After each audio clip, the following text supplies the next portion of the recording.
Florida Goats against the Miami Padel Club in a Florida derby. Who is going to win the second Cities Cup? I'm myself, Paul Giblin. I'm joined with Eric McKee and our special guest, Mr. Patrick McEnroe. It is amazing. Listen, I'm not a special guest anymore. I'm like one of you guys. I'm one of the team. I want to be one of the team right now. You come on. Last night was amazing. My first time ever seeing paddle up close and personal. Did not disappoint, and I am pumped for this final today. I think it's going to be very tight, this matchup tonight between the two Florida teams. Yeah, you see that? I was Florida derby. Florida. It's going to be really close, isn't it? We think after the week, these are the best two teams, obviously, not just because they're in the final, but we think because of the level of their performances and maybe also the level of the players that they have on their teams. I want to ask you all for a prediction. Can I go last? You can if you want. Okay. Yeah. I'm going Miami. I like Miami tonight. Love the way the teams mesh together. And again, I think it's going to be extremely tight, but I'm going with Miami. Okay, I'm going to disagree. I'm going to go with the Goats. And Eric, very quickly, we need... I'm useless. Tiebreaker. I've got a coin. All right. Heads, Goats. Miami. There you go, see? Good man. Okay, we're talking about paddle. This is the Cities Cup. The Cities Cup of the... Well, the final is where we are, but this is what's happened earlier in the week, just in case you need your memory refreshing, or you didn't see us earlier in the week. There were two groups, Group A, the white group, and Miami Padel Club finished top of that group. They won all of their matches. 3 points because they won them all in 2 games. 9 points. Second were New York Athletics, who lost yesterday, of course, to the Florida Goats. And there is the Gold Group, Group B, the Florida Goats once again making a clean sweep of things. The Toronto Polar Bears finishing second. Obviously yesterday they lost to Miami.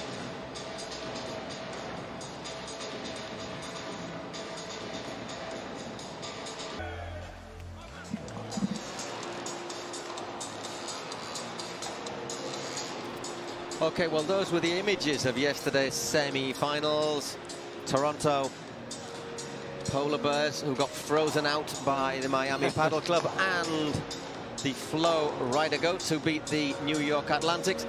We saw some fantastic paddle once the players got warmed up, especially the second semi-final was outstanding. I thought it was great, but when you look at what these two did yesterday in the women's doubles, it was tremendous. I mean, Sanchez and Taliban, I think they cover the court so well, very athletic, both of them, and I thought they both defended extremely well and took the offense when you see that little drop, missed that one right there. But overall, I just think they're just so skilled all over this paddle court. That's why I give them the edge going into this one tonight. Guinart and Iglesias, I think they kind of struggled in that second set. First set was quite close, it was 6-4. And they had a couple of break points, though not dominating the net. I mean, Ari, Patrick, you pointed out as well, she looked so comfortable, always seemed to have gears, more gears, went up through the gears, and in the end, it was actually quite a comfortable victory for the first team out in the first semi-final. I'm sure Guinart and Iglesias will look to build from this. They do play together on the regular tour during the normal season, so maybe disappointed they didn't force this into a decider, into that long set to 10 points, the super tie-break, but still an excellent win for Taliban and world number 1 Ari Sanchez, who I think might be favourites for the women's game in the final. Yeah, it took them just over an hour, and I think one of the things is when Ari Sanchez gets into gear, she is very, very difficult to deal with, and we saw her taking a lot of responsibility in some of the plays from Martita Ortega, who's not ranked as highly. I thought Marta played really well, played a really solid anchor role with Ari, just stepping forward in some of the big points, and it's been the big points that have been decisive in all of this Cities Cup. What I also like about the way Sanchez plays is that she's very methodical, you know, and when those big points, she doesn't look to go for the finisher too quickly. She really works the opponents over. They went after, you know, one side of the court quite a bit yesterday, and I thought that was key to sort of wearing down the opposition in set number 2. Seeing there, Sanchez and Taliban. I mean, look at the percentage at the back of the court. Guinart and Iglesias. Those are two big hitters, but they spent over 50% behind the service line. Unlike Sanchez and Taliban, you can see 50% in that area where you can tack and win points. And quite interesting, Martita Taliban just spending a little bit more time deeper, because she was hitting all of those lobs, all of the touch shots from deep over the top. Okay, let's have a look at what happened in the men's double. It was another cracking match. Augustin Tapia and John Sanz taking on Coqui Nieto and Barahona. Big hitting from Barahona in the first set. Or 7-5, 6-3. It ended Tapia, of course, world number 2, but plays alongside the world number 1, Coelho. They played okay, Barahona and Nieto, but you've got to say that Tapia and Sanz, just like Ari Sanchez and Martita Ortega, were always, you could see, they looked comfortable. They made very few mistakes. In padel, it's about patience, about trying to reduce those unforced errors, making your opponents work for the points. Some big hits there from Tapia, the cosmonaut, the astronaut. And I wouldn't say they didn't break into a sweat, but you know they have still got a lot of gas in the tank for this final. Well, I thought you guys pointed out really well during the match.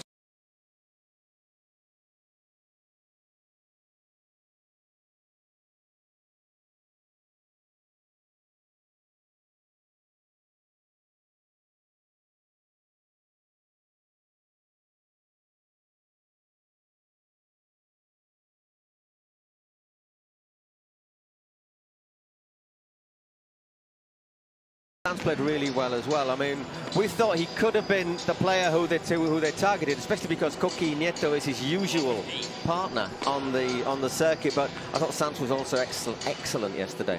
Well, just like Martita Ortega, who's ranked number 32, Sanz slightly lower in the ranking than the two opponents they will face in the final. So let's see how they perform on the big stage. Okay, I think we're going to see some more of the stats from this match. And once again, there you go, Eric, to interpret. I think very similar. When you look at those stats, really similar. But again, it's not I mean, sometimes you can read too much into this, but it's also what you do in those positions. You could be back court and hitting winners. You can be back court and being really defensive. Yeah, looking at that, there's not actually that much difference, is there, between the two? Maybe a little bit more attacking players getting forward, up closer to the net, a bit more Tapia and Sanz, but not really that much difference between them. Well, I think what you guys said too. To me, it's really interesting dynamic of the men's doubles is that you got Tapia, who's arguably the best player out there of the four, but the other two guys ranked higher than his partner Sanz, and I think that's going to be the interesting thing. Can they, as a duo, sort of outperform the team that's got the best player on the team? It's going to be really intriguing for me to see how that plays out. So they could freeze. I think they're going to try. Isolate. I think they're going to have to try to do that. Exactly. Well, we're going to talk about the second semi-finals now. Obviously, for the men, it was Franco Stupacuk and Martin de Nenno. First of all, however, we had Aranzazu Ortega and Gemma Triay taking on Delfi Brea and Andrea Ostero.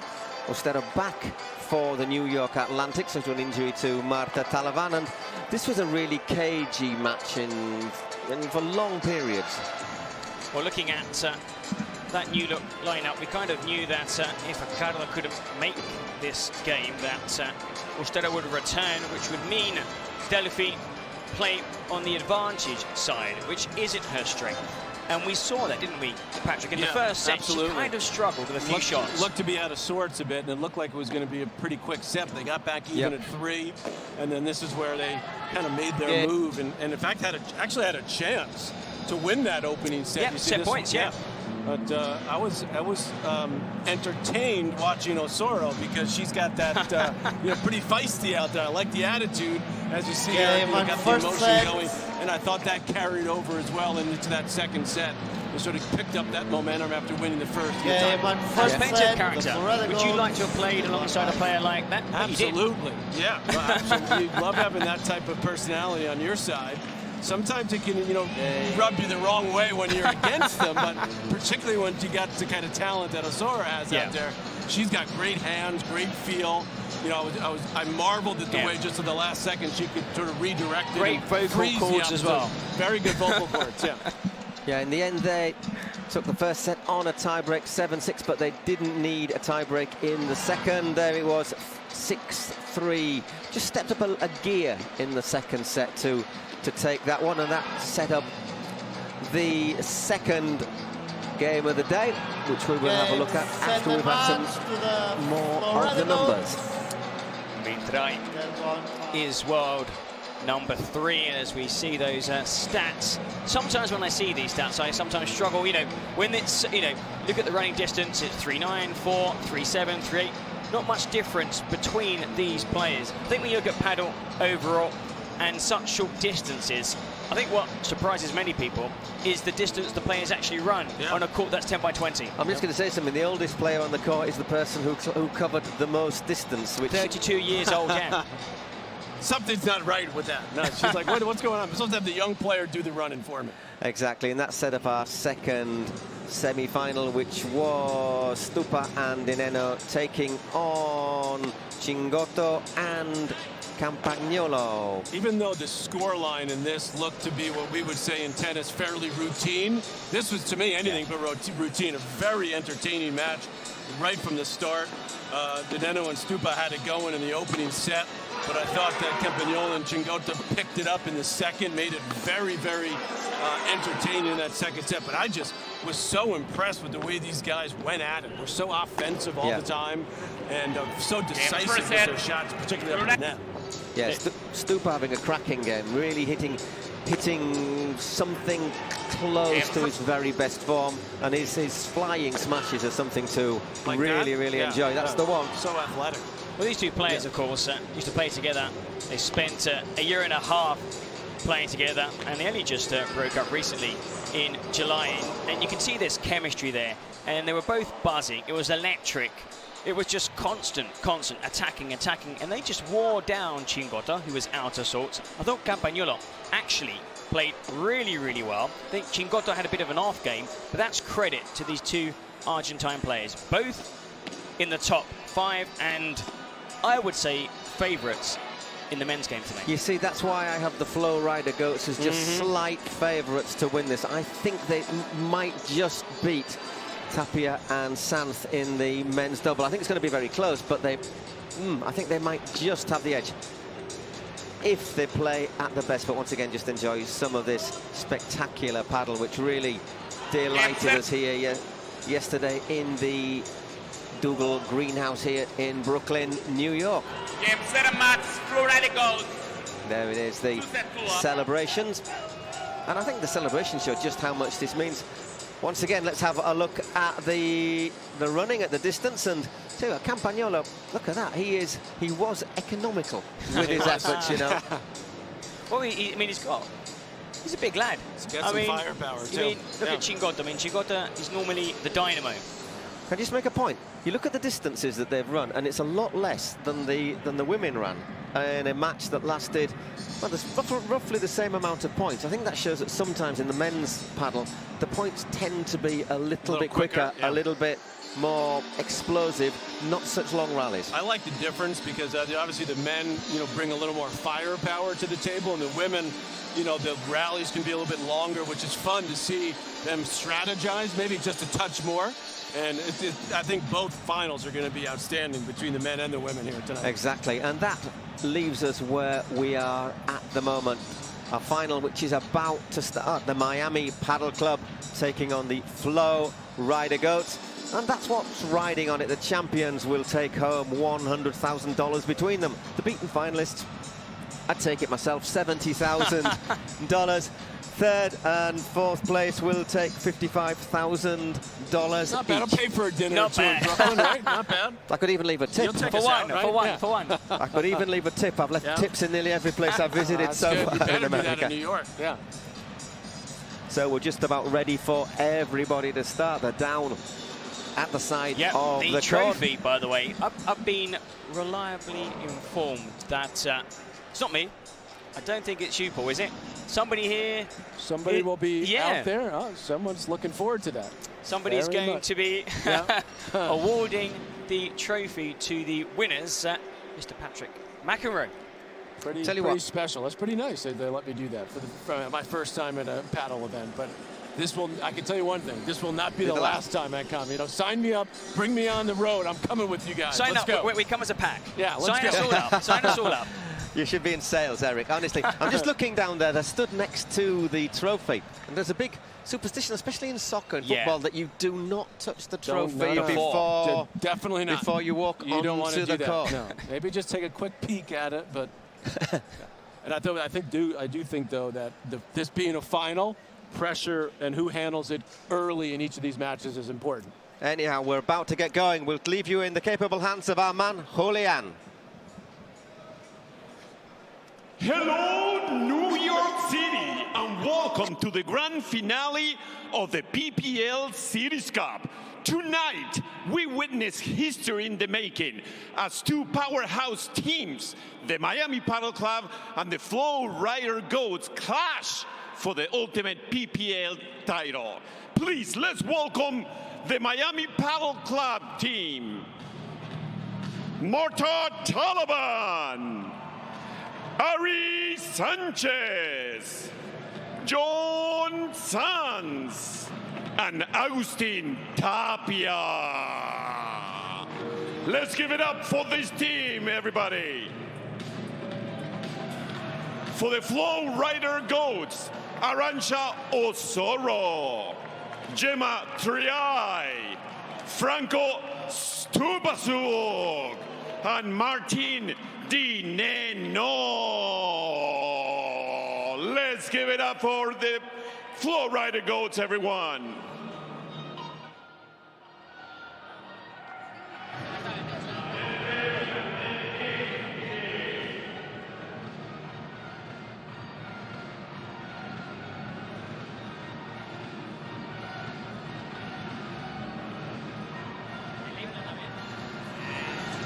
Well, Eric, are you ready for this? Do you know what? It's since we started on Tuesday, and it's been thrilling. With every day, it's got better, it's got more intense. Friday's semis were outstanding. Really top-level paddle. The best paddle you can watch in the world. I expect something even better in this final. Now, of course, you've got Miami. They won the first tournament of the season back in April. It was in Miami, so maybe home court advantage. As for the Flow Rider Goats, they've come close on many occasions, but they've yet to win a single title this season. Now, of course, it's the second season. The winners at Las Vegas Smash fell at the group stage. So here at the Dougal Greenhouse, once a shipping warehouse located in Brooklyn, Navy Yard, iconic venue. The second winner of the Cities Cup. Well, it may be 2-3 hours, we'll find out, unless, of course, we go to a mixed doubles. Now, of course, the mixed doubles could decide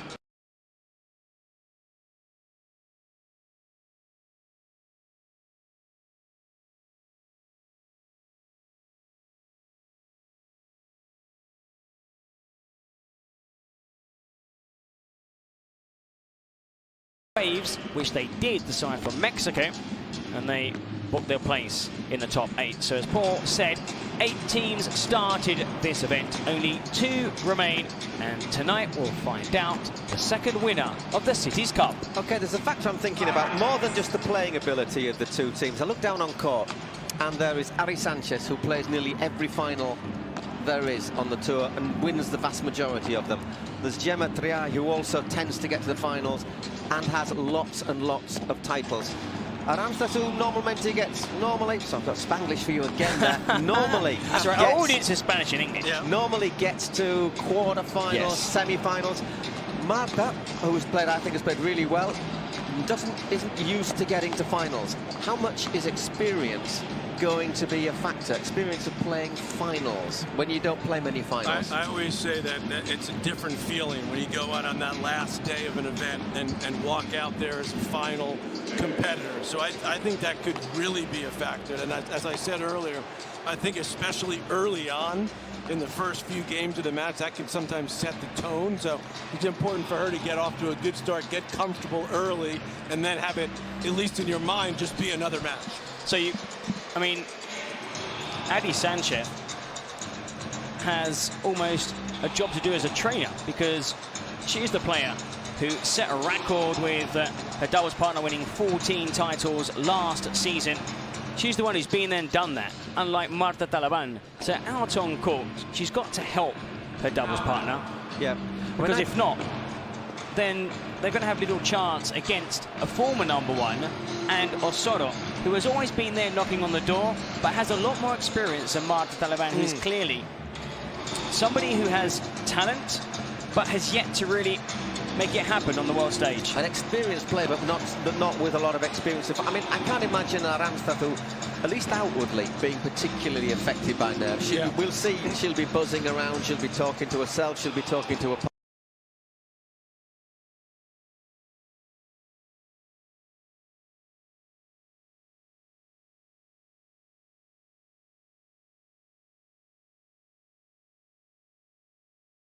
Very focused and present when she's out there on the court. Well, in this, the coach's job will be very important. Let's hear from Nuria Rodriguez. Nuria Rodriguez, the Miami Padel Club coach. 3 minutes. Nuria, tell me, how did you guys prepare for this match? The great final that you guys are going to be playing now.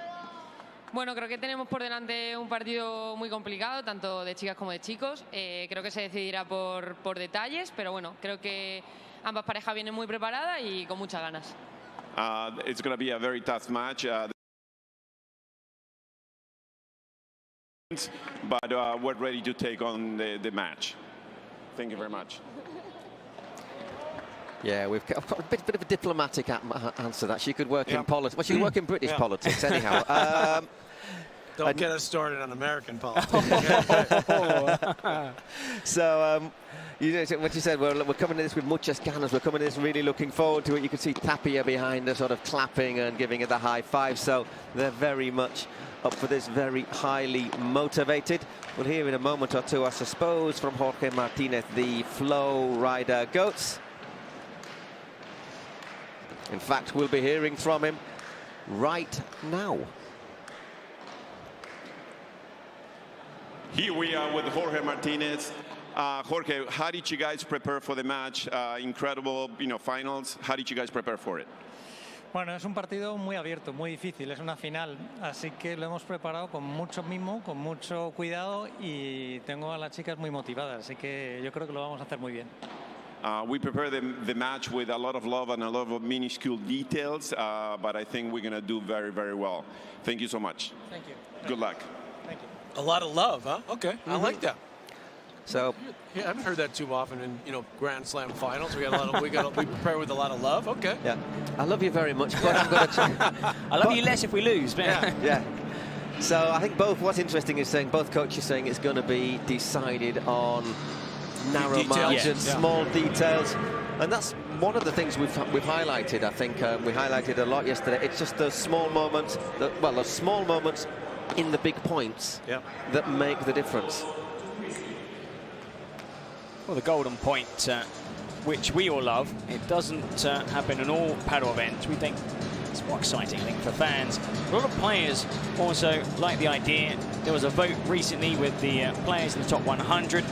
Edged by, yes, we would like to have the golden point. Now, I know in some tennis tournaments it's used. I'm not too sure if the players like it, the fans like it, the sponsors like it. Interesting. I think the fans like it because it gives a little drama, that final point. I think the sponsors, the tournament directors like it because the matches could go a little bit quicker, which helps. I would say the top players would prefer to be played out like deuce out, because normally that would favor the better team, right, to the higher ranked player. I think we would fairly say that the commentators like it as well. Yeah, because we like it. We love it. Because it just saves us a few extra points of commentating. Hands in the air. Give the people what they want. Yes, right? yes. Yeah, exactly. And it does make it easy to make a break. We've seen a few times somebody 40 love down or love 40 down, battling back, winning 4 points, which you can win, and taking the game. It's a lot more difficult to win 6 points, isn't it, and then come back. Also seen here, for those watching for the first time, if you're tuning in on the live feed worldwide. Well, here we are. Brooklyn, New York, a cracking venue, iconic in Brooklyn, the Navy Yard. And, well, we were talking earlier about the roof here, because, of course, you see lots of lobs in roof. I've got the measuring tape out. It's 70 foot. I didn't actually get the measuring tape out. I asked. But anyway, it sounded I think good. it's high enough. Yeah. 70 foot, so you won't see the balls hit the roof. It's a great venue, looks good, the lighting is perfect, and of course the court too. Shortly, Paul, underway. I was just going to say the beautiful Adidas court. There we saw it in that what they call a beauty shot of the arena. Full today, almost. I think it probably will end up being full. And there it is. It's not cage fighting, but it's going to be one heck of a battle in this cage on this paddle court. It will be Gemma Triay to get us underway for the Flow Rider Goats. Vienen dos. Straight away you can hear Osoro. Both players have come forward. Vienen dos.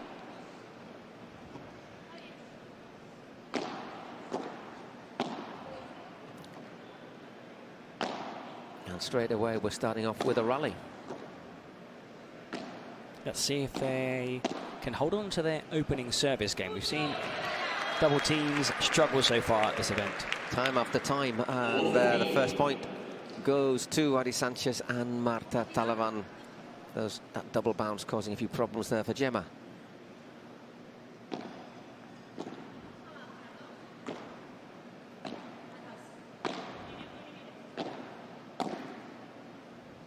Once again, quite cagey, Ari looking for the lob, a little bit short. Should have been Osoro's. That one is. That one is. And straight away, Aranzazu puts it out and gives her cry of triumph. 15-all. Gemma Triay is very dominant at the net. You can see that also bosses Osoro around. I don't think many players can actually boss Osoro. Even the coach can't tell her what to do out on court. But you can see Triay wants to dominate the point. Won her first title over 10 years ago, has dominated the paddle scene until, of course, Ari exploded onto the scene. Yeah, Ari won her first title when Gemma Triay was world number one. Just puts that backhand volley into the net, though. So once again, 15-30. That's gone long. Second serve. We did actually yesterday, didn't we? So for the first time in history, almost, at this level, a double fault. And once again, Aranzazu unleashes it. 30-all.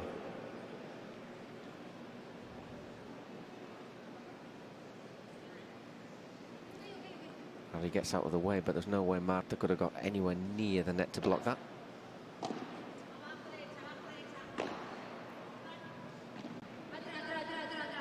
Atrás. Again, we're hearing Osoro saying that both players had stayed back behind the service line. Now they come forward. Ooh, one for the angle, but just the top of the net there. That's one of Ari's most used shots whenever possible. Just aiming for the bounce and in the fence. And the backhand as well. When it hits the back, it's the back wall, comes down, she swings onto it and can hit those down the line with force and accuracy.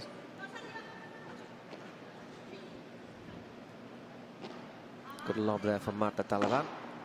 Vibera from Osoro, which put her under pressure, and the first game does go with serve. Pretty emphatic from Osoro there. Net 3 big hits. Yeah. 3 of those points. Well, I think there's one thing we were mentioning about the nerves and the experience in the final. I think it's fair to say that Aranzazu isn't suffering from nerves. No. That's a good, strong character.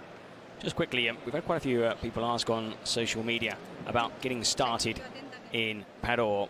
Parents want to get their kids started in paddle. Now, of course, you and your brother have an academy that's been going for many, many years, very successful. Thousands of players have come through the doors. Now, what advice, because it is a racket sport and there are many elements that are shared, it's a professional sport, what advice would you give to somebody on their first day? First day is to make solid contact with the ball. Keep it, so timing is the biggest thing. When people ask me about what do you look for first when you see someone young, it's their timing. And paddle, very similar to tennis in that way. A lot of the skills are similar, the net, the movement. It's Martita Ortega serving. And once again, a good bajada there from Osoro has Ari Sanchez stretching, and it's love 15. Yeah, obviously when you get to this level, you have to have the whole package, right? You have to be quick, you have to be explosive. You see the athleticism of these players, but first thing you need when you start out is, can you time the ball? I think that's with. I was making a list, and I was like, no, no, no, Can't do that. No. I think I'll be starting with, can I hit the ball? Yeah, well, that's it. That's a good one, right at her feet. Yeah. The thing is, we did pop into town today and had a walk down the High Line. Is it? Yeah, the High Line, It's yeah. really cool. Windy. But It was. just down by 10th. Was it just down by 10th Avenue? 10th Avenue, yeah, bumped on the into- west side. Yeah. There were three paddle courts just there, and they were busy. despite the cold.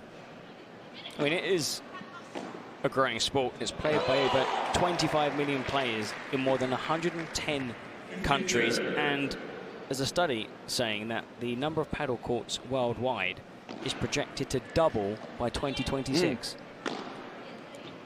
I'm not surprised.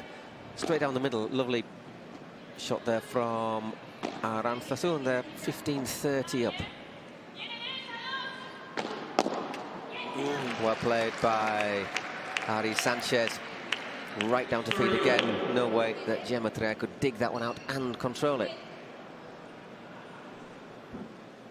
So once again, a wee bit of pressure on the serve. For those who aren't Scottish, a wee means little. It's one of the meanings, anyway.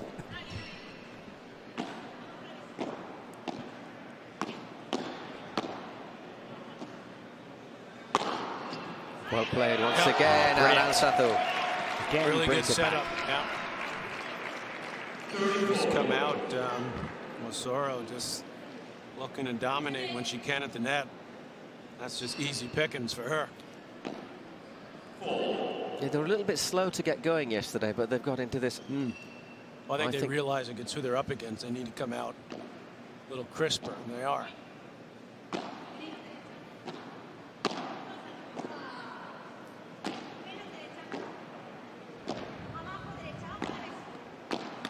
And there, Marta puts that one into the net, so we have an early break, and it goes the way of Arantzazu Osoro and Gemma Triay.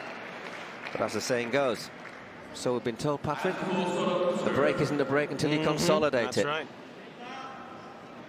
They seem to be directing their attention to Taliban a little bit more, which is not surprising.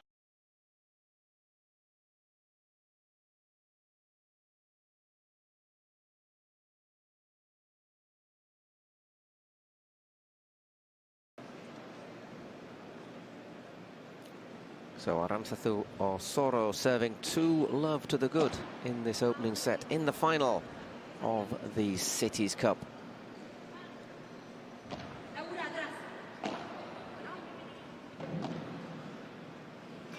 Just in.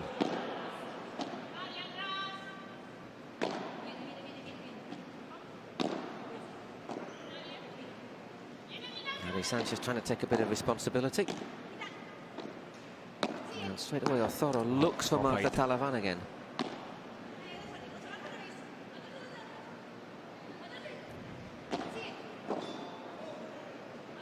I mean, Osoro's really stubborn, in a good sense. Just constant. Oh, nice. That's a really good lob. Good lob. Comes again. Oh, she almost outthought herself there, I think. Yeah. So, look, 15. I don't know if she just changed her mind there. I was thinking about the lob and then thought, no, I'll go for the crossing shot. Or she heard me say she was really stubborn, doesn't make mistakes, really constant, and then misses the next shot.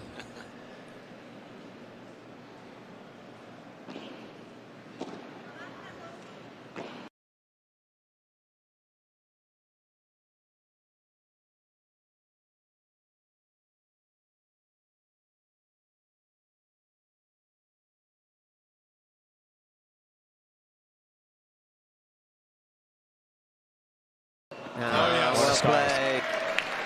Love 30. Well, those are the type of points I think Sanchez wants to see more of, where she can use her all-court athleticism and the touch, and she's definitely the quickest out here on this court.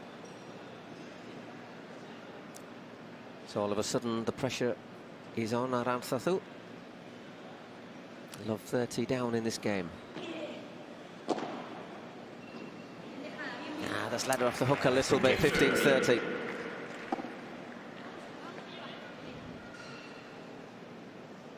The first rule, or one of the first rules of paddle, is just to, not gift points to opponents. Make the return. Yeah, at least to get the return in. Even if it's a simple volley, you never know. You still, can win the point.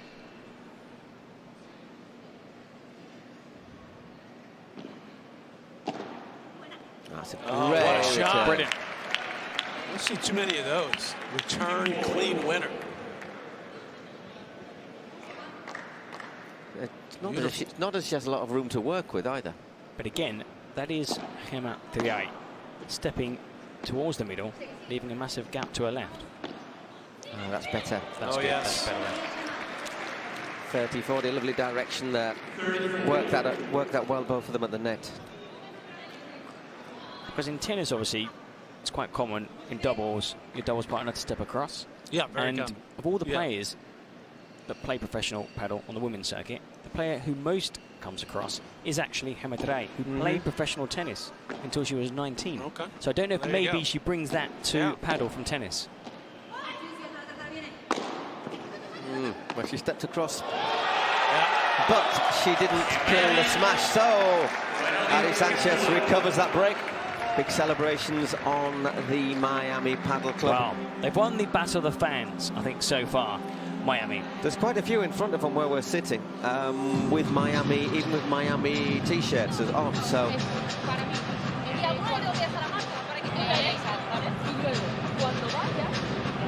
once again, sharpen your hearing, Eric. See what they're saying.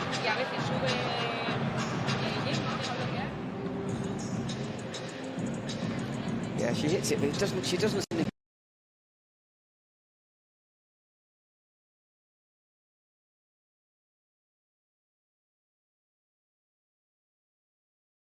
From what the coach is saying, they are going to look to apply pressure on Osoro, who is constant, doesn't make many mistakes.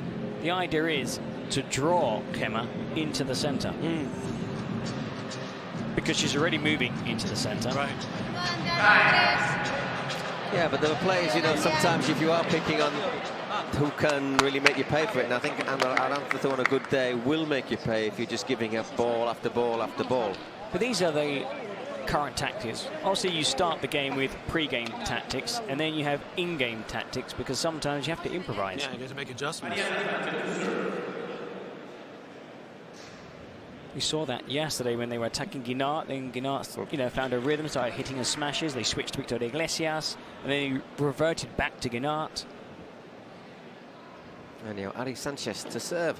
Struggled a little bit on her serve in yesterday. Yeah, has throughout the tournament. And the day before it as well. But Gemma Triay puts that one into the net. 15 love.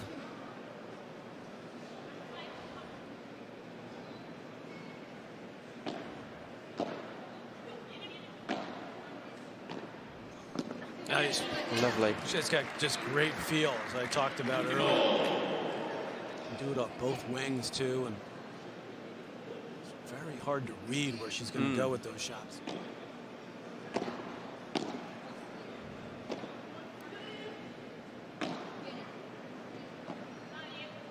Oh, miscommunication first. Oh. And again. Yeah.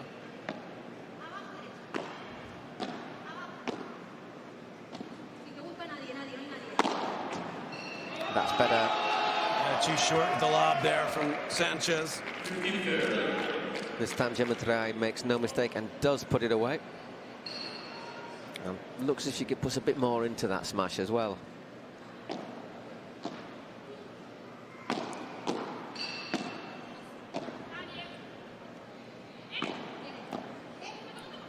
Nice Chiquita down to feet, but well controlled by Gemma. Staying deep though, Triay and Osoro. Unforced error there, 15-40. So it looks as if we could have the chance for another break here.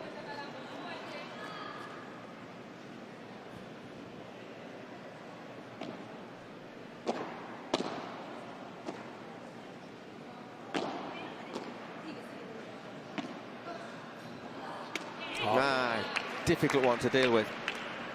30-40, first break point saved. Just dives on her a little bit, doesn't it? That effect off the, the glass. She's saying to Triay. I actually thought Triay might have come across onto her favourite shot. She left it for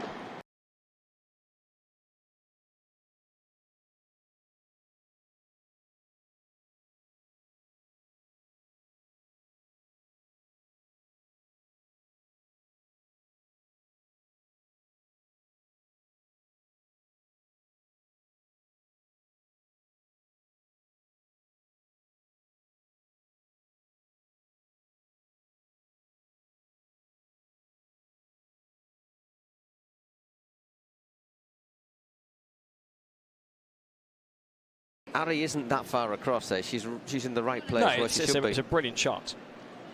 I thought maybe it was interesting. I thought that too. I thought maybe did she cheat over a little too much to the middle? And then I saw the replay, and she really didn't. No. It's just a tremendous shot there. So for the second time, Gemma Triay serving in this semi-final. Sorry, in this final. What am I saying? The final of the Cities Cup. Better not get that wrong again. Nope. Playing for $100,000. Slightly tame there from Martita Ortega. I mean, Taliban or Soto have won a title ever as pro players. So all the experience is with the players serving now, Triay, Ari. It's true, as you mentioned earlier, Paul, that Soto has gone further in many tournaments and has played with better players. So you kind of need those two players to make their mark on the game, Triay or Ari Sanchez. There, look, takes over the point. How do you say? Cheats.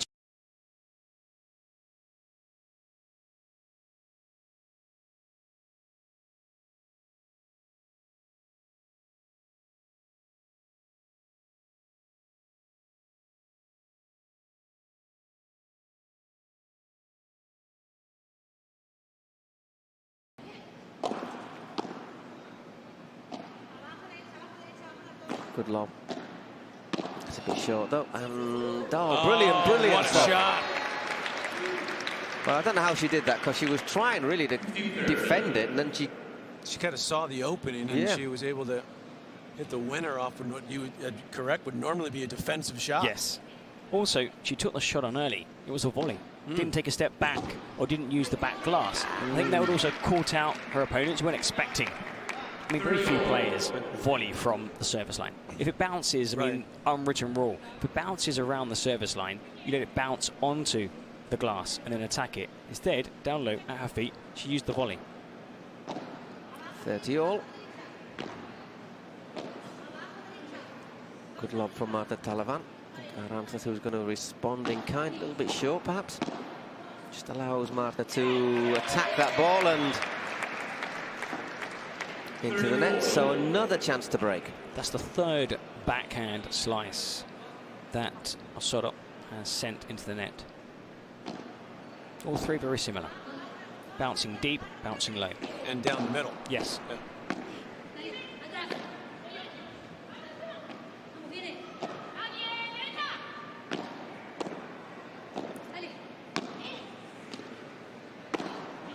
Oh boy, flagged that one.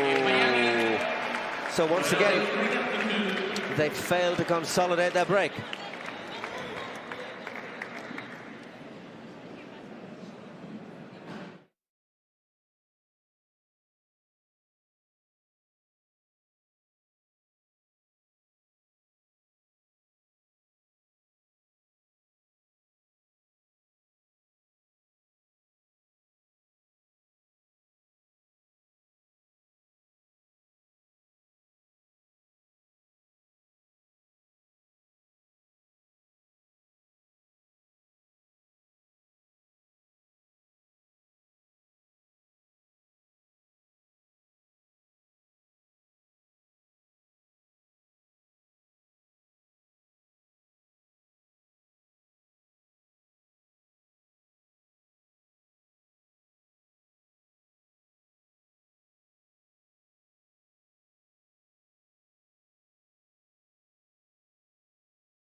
We are back on court. It's been a little bit cagey in the opening 5 games of the final. The women's doubles, Gemma Triay and Arantxa Soro against Ari Sanchez and Martita Ortega. We've had 2 breaks from each side in the first 5 games.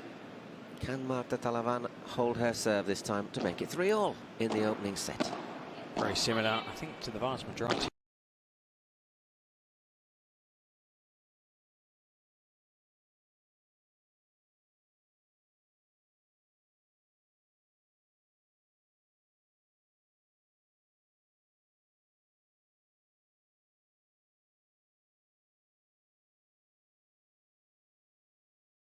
Into the net.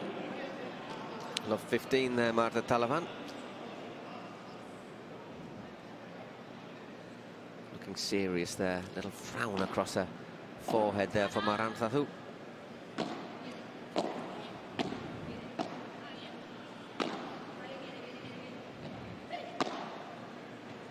Yeah. Well played. That's proven to be a pretty good play thus far for Sanchez and Talon on that. And a hard, low volley right down the middle. Won him, what, about 4 or 5 points already.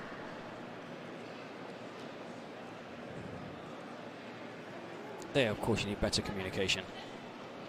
Somebody has to say mine or yours. Also, when you're used to playing with a normal doubles partner that you spent a season with, you have that understanding. Yes. You know exactly where somebody's going to be, what shot they like to do, what shot they don't like to do. And these 2 players have teamed up as part of a team. Of course, these are franchises. There's a draft, so these players don't normally play together. And the same goes for the players on the opposite side of the court. Ari and Martita Ortega, you need that communication, because otherwise there's always going to be this doubt. And if there's a doubt, you lose the point. Or Marta and Ari have had 1 more game together because Gemma didn't play in the opening day. That's gone away because she was basically jet lagged after flying in from Kuwait. yeah, Mappy Aleyeto. She's playing with a twin sister. Yeah, Mappy and Majo. She actually retired this summer, I believe. She's opened an academy as well in Spain, where she played really well in that first match. She's actually here on the bench along with the other teammates on the active roster. Majo Sanchez, Maria Jose, she played for several years despite suffering from multiple sclerosis. Yeah. Didn't affect her, which is amazing.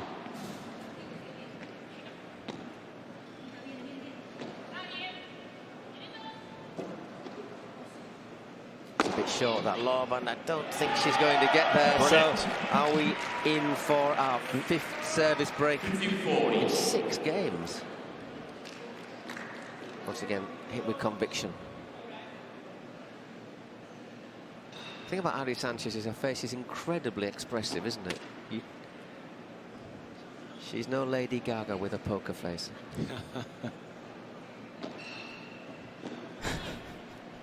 Thank you, Eric.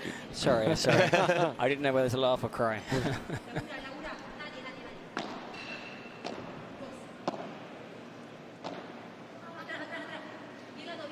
Had to bring that out because she's a New York City girl. That's why.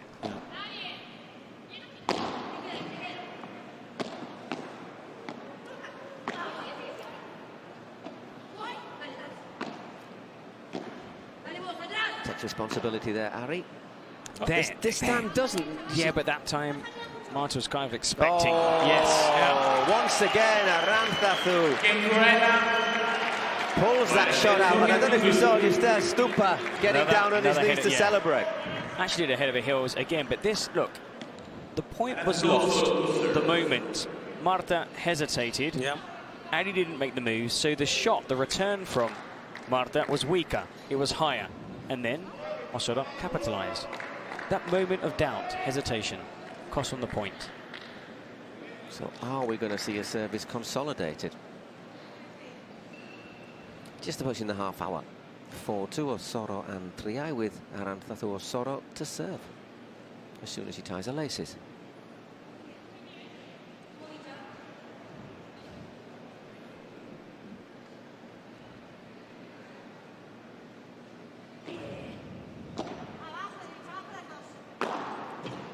Oh, yes. He's feeling it right now. volley, 15 love.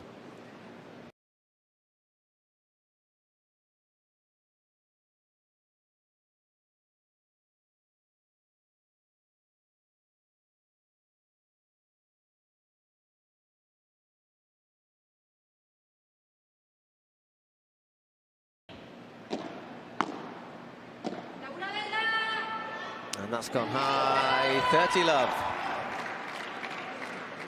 30 love. I got the feeling, guys, that Sanchez is, you know, she's trying, maybe overcompensating, trying to do a little bit too much, because they've been going after her partner quite a bit, and so she's trying to cover a little more court. Made a few more errors than we're used to seeing from her. Oh, stayed dropped the That's wrong a good, side. that's a good return there. Yeah. Ari Sanchez. We've seen that in a few matches in this tournament. Maybe the higher ranked player doing a little bit more or a little bit too much sometimes. Just got to have faith in your partner.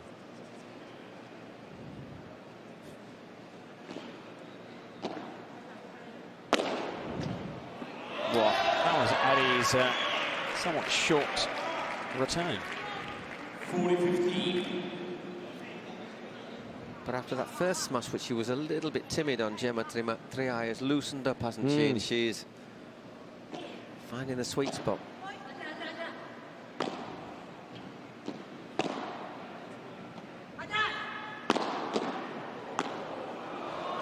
And there it is, another service break. 5 games to 2 for Gemma Triay and Aranzazú Osoro. When we come back out, Ari Sanchez will be serving to save the opening set. They seem, at the moment, of course, a long way to go in this match, to have psyched out Ari Sanchez, like they did with Delfi yesterday. Delfi, the more experienced player, she was out of sorts throughout that match. And the same is happening here with Ari Sanchez, the higher-ranked player. The one making, I wouldn't say moral mistakes, but you would expect more from Ari Sanchez. I mean, there, Taliban took the gamble to go forward. I don't know if it's the right choice or not.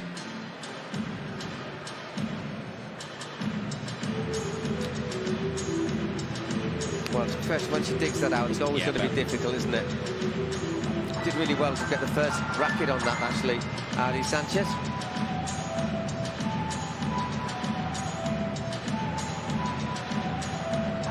And yeah, the question is, should Marta Taliban maybe have stayed deeper there, but...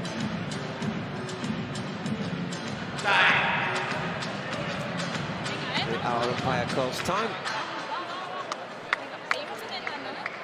I mean, you've got Marta Taliban saying, come on, come on, come on, come on. Come on, come on, come on, we can do this, we can do this, we can do this. And looking very unhappy, Ari Sanchez, very unhappy. Her reply to Nuria was basically, vale, okay. No back and forth. Yeah, between no the two communication, of them. you know, no eye contact. Right. Which I think is really important.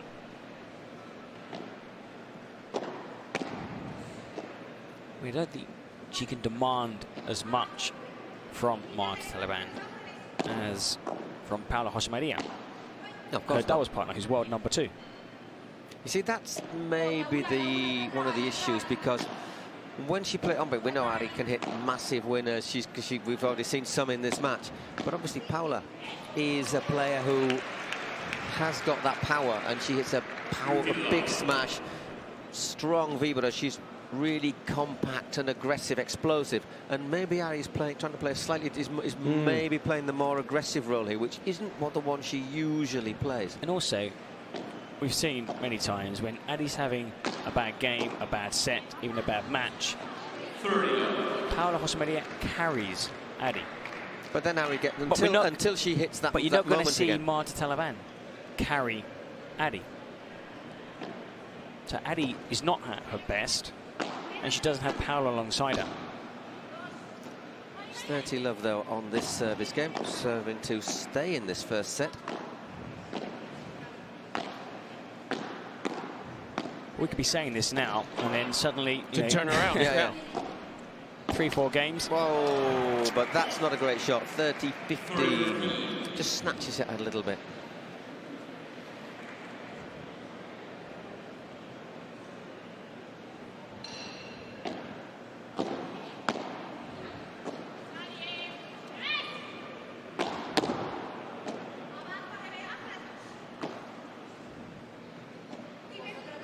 in another lob, and once again, just wow.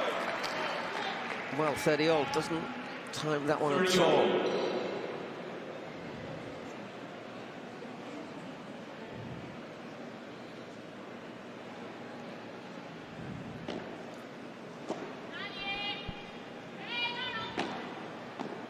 Huge point here. Nicely played, Martita Ortega. That was nice, calm, cool paddle there, looking for the spot. Yeah, but with the two of them in net, they were in trouble. You know, with that type of lob that went up there, they needed someone back there. And that's a fantastic drop shot, so really well played. 5-3. Gemma Triay serving for the set.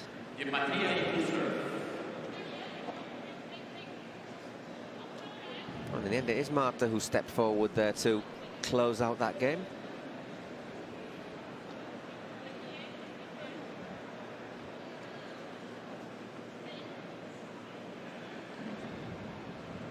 Look at that, sort of already taking her time. Pushing the ball from one side. She was a little annoyed that when Sanchez tapped the ball over, it almost hit her. So she was like, what? I think she didn't do it on purpose. No, but Soto's got a fiery character. Yes. But as a player who plays better when slightly irritated. And that one little long from Marta into the side, 15-love.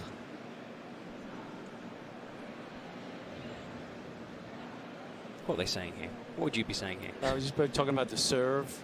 That's what I would be thinking. They're talking about maybe if they're gonna, which side they're gonna go, who they're gonna go after. Oh, once again, that's gone just slightly long. A little bit of frustration there from Marta. Well, good to see Ari come across. Haven't done that for a while. There was a Marta mistake, comes across, quick, slap of the hand as in, come on, it's okay.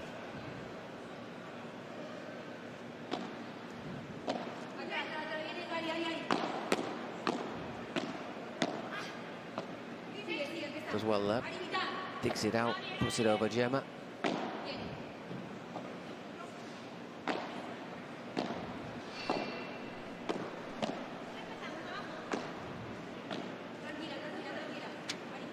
And again, looks for the contra pared off the back of the court. Oh, I'm sure Gemma needed to go for that. And fantastic play. Beautiful angle there.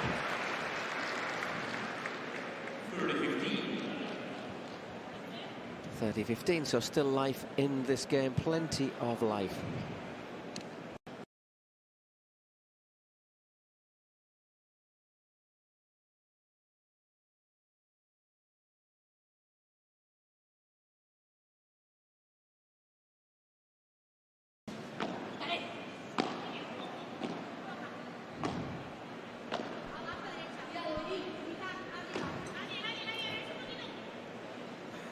Did she need to do that off the back wall there, or sort of?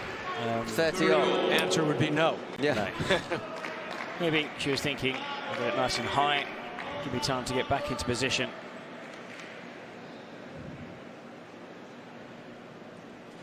Massive point for Ari and Marta. Ooh, kept it alive. Oh, no, what a shame. Ooh, much on it. No, it's in. They've given it good. It was in. I thought it had gone a bit long, but Marta there, she was just taking the volley. Yeah, I mean, right there. If you have a doubt, great position, attacking the net. There's no need to leave that. Fault on the serve, but 2 set points. And if you leave it, at least you know it's one that will come back to you if it hits the glass wall. If it with power, then leave it.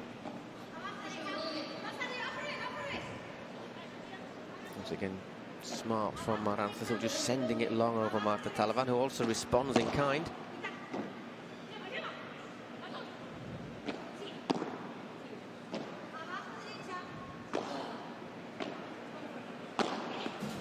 Oh, vicious bounce. Great Does return really well from Marta. And Just getting enough on it. there was the first set, 6-3. to Gemma Triay and Arantzazu Osoro in 40 minutes.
Missed that moment there when the ball hit her answer. So that was an if looks could kill look, wasn't yes. it? Yes. Anyhow, her and Gemma Triay have won the first set 6-3. The Flow Rider Goats drawing first blood.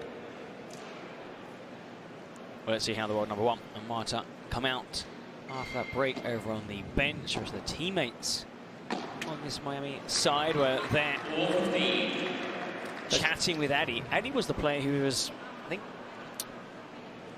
in most of need of a chat. It's true that there was a key point in that previous game where Marta 30-all decided to leave it, and then they lost the game and the set.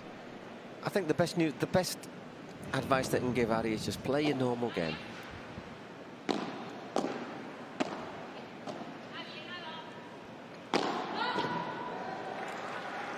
Again, trying too much again. Don't try and force it. Yeah. Before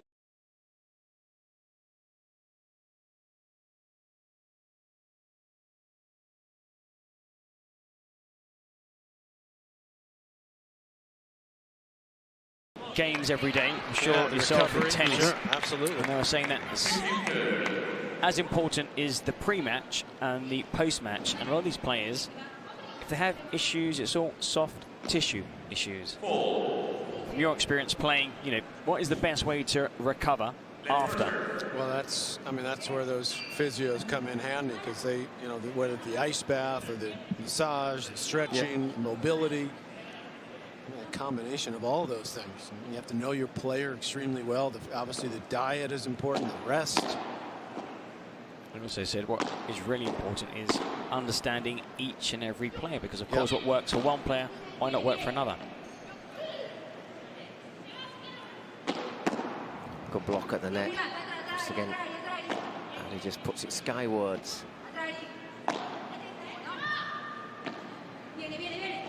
Yeah, that's a call. And again, That's a force back. Great shot from Ari, just changing the angle. And that is vital in Marta killing off the point.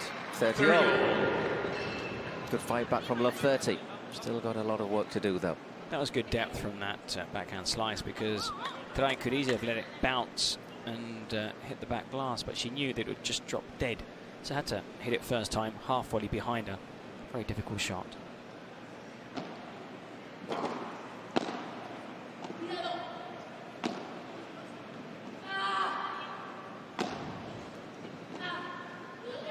the spin on that.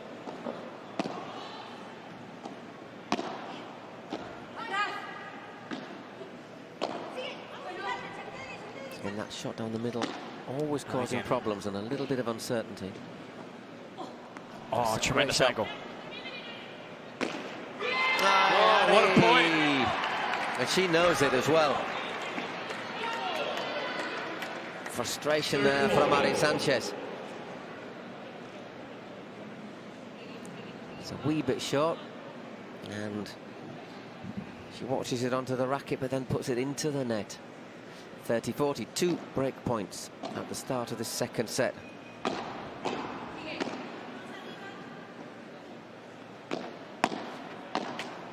Oh, she'll take it. You need a bit of luck, and that was when they definitely needed it, forcing a golden point. Aranthasu to receive, and we're saying normally the higher ranked player receives. Today I said for you. To you? Yep, she pointed at her doubles partner.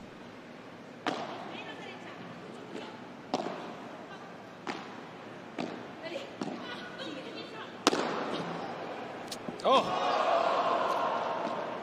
Well, they were both, they are on the wrong side. Gemma has put it long, and they've had to work for it, but they came back from love 30. That's a big hold there, and needed that to get some momentum to start this second set. But normally, Ari on the smash would have hit a winner. Would have killed it. Yeah. Outright winner. That was a tremendous get there. I mean, great gamble and a good. Osoda read Ari's intentions really well, kept the ball in play. And watch Osoda's reaction when Gemma misses. Let's see if we see it. Ah. We'll provide the sound effects here. It's they should have a camera on just on her. Yeah. I mean, it's great value, great value. So it's Gemma Triay to serve now. As we said, 1 love down in the second set, but her and Aranthasu have claimed the first set here in the opening doubles of the final of the Cities Cup of the Pro Padel League here in Brooklyn, New York. It's not been vintage by any of the 4 players so far. But I suppose playing a final, the pressure.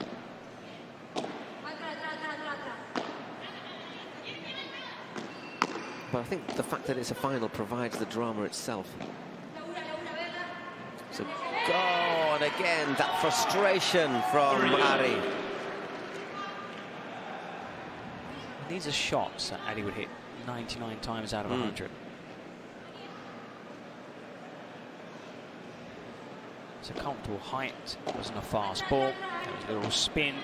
There wasn't much movement from the 2 players on the opposite side of the court. Well played, Martita Ortega. Took her time, wasn't rushed, waited for it to hit the back, and then punished it. But again, for Osoda, that's bread and butter.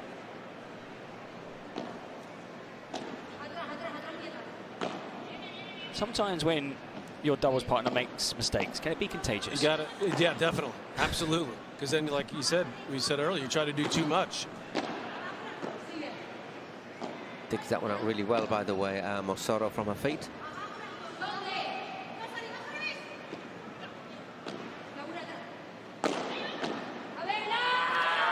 I mean, one of the great things about this game and just doubles in general, but doubles and paddles, you can't do it alone. Yes. And I think watching this now live for the first time, watching these great players play, I really see that. You know, obviously you see one player maybe that is the best player on the court, but they still need their partner to step up. So you're only as good as your doubles partner. Yeah. Oh, great reflexes. That's unlucky. Just a subtle little touch there from Aranthasu, but that is 1 game all at the start of the second set. Oof. Just for that, Ari needs a couple of good back-to-back points. A couple of good winners.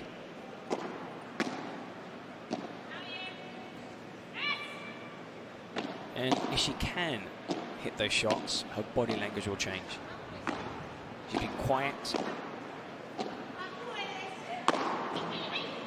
Ooh, just scurries away there, well hit by Aranzazu.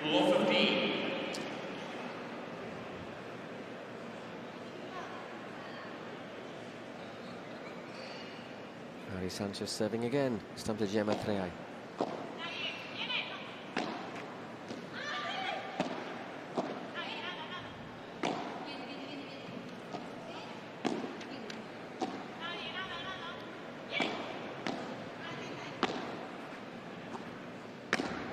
Just controlling the net at the moment, Marta and Ari. Once again, a little bit rushed. They had that rally more or less under control. They had the rivals back towards the glass, and I just don't see the need for that shot. So love 30.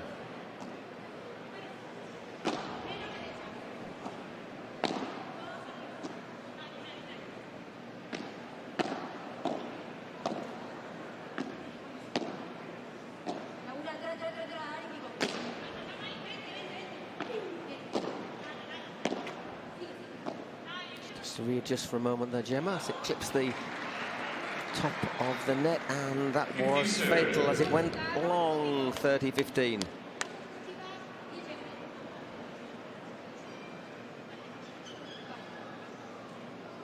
That's a smile from Ari. The first smile we've seen so far in this match.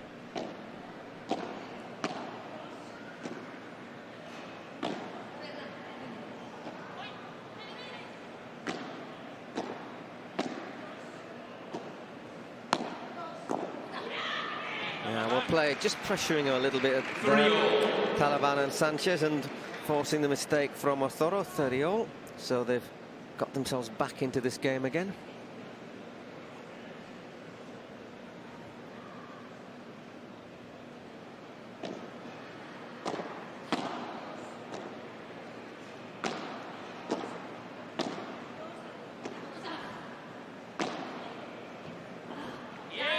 That's a good volley there. 40-30. Hard into that corner. If Ari wins this point, she's going to vent all that frustration out with the big vamos. She's going to do a solo.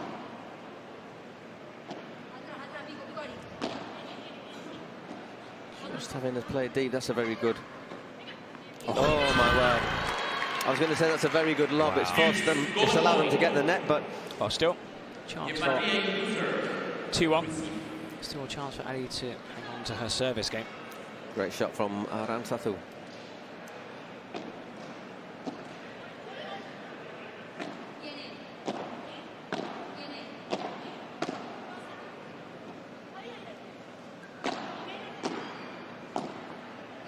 Well played, Marta Talavan over the top of Aranzazu. I thought was maybe moving in to try and smash, but just having to be cagey again. A lot riding on this point.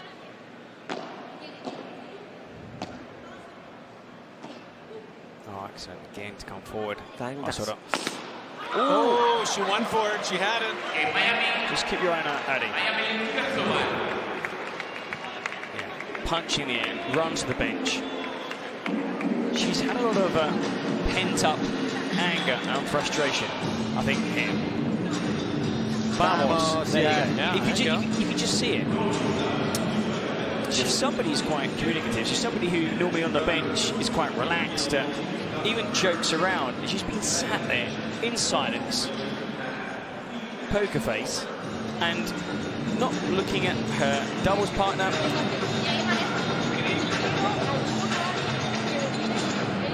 That shot was definitely there for it, though, from Aranzazu. It's like she's taking on a pressure now. You know, won her service game. They're leading with serve, but leading.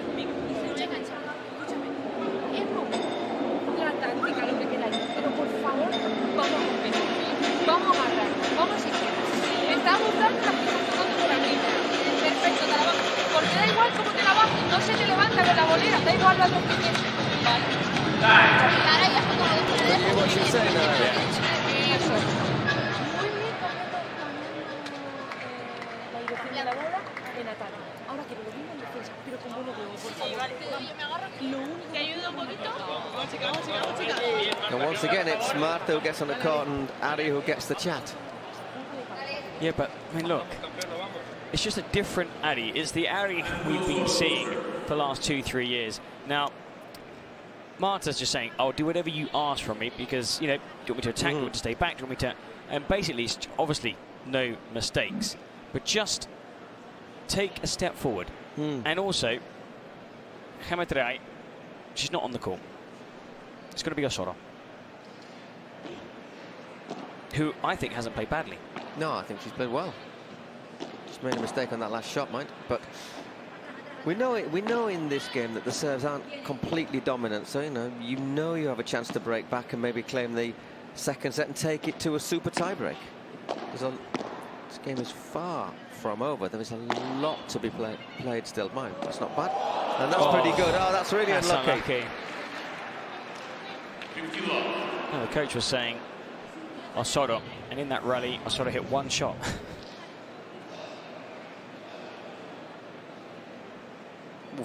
She goes outside the court, hits it back between her legs, and that's the misfortune that she sends it into her own side.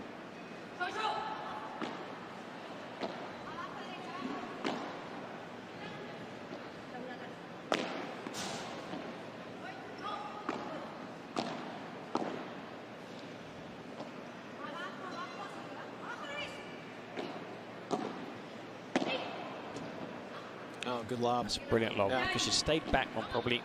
She could have come and tapped the net. Oh, brilliant lob. Less brilliant lob. Yeah, well, less brilliant chip there. Sorry. I think that just clipped the net on its way over and just drifted into the fence. It wasn't a bad shot. Just garnered some pace off it in the net. See the frustration there on her face.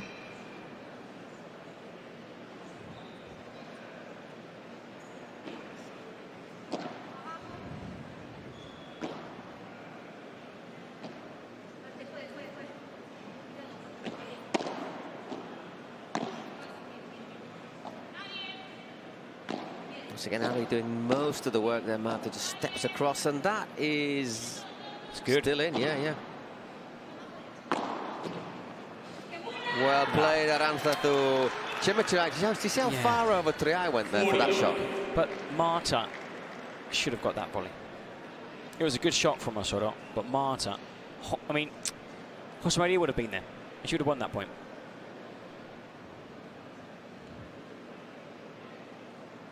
Love.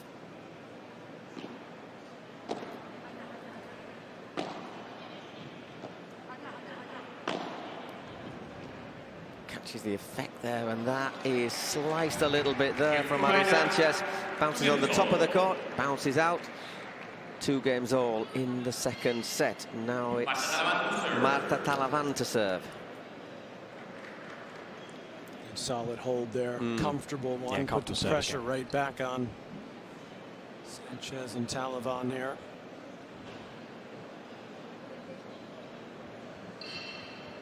Makes a difference when you can get that quick hold. It just sends a message and feel a little bit more relaxed on that return game coming up.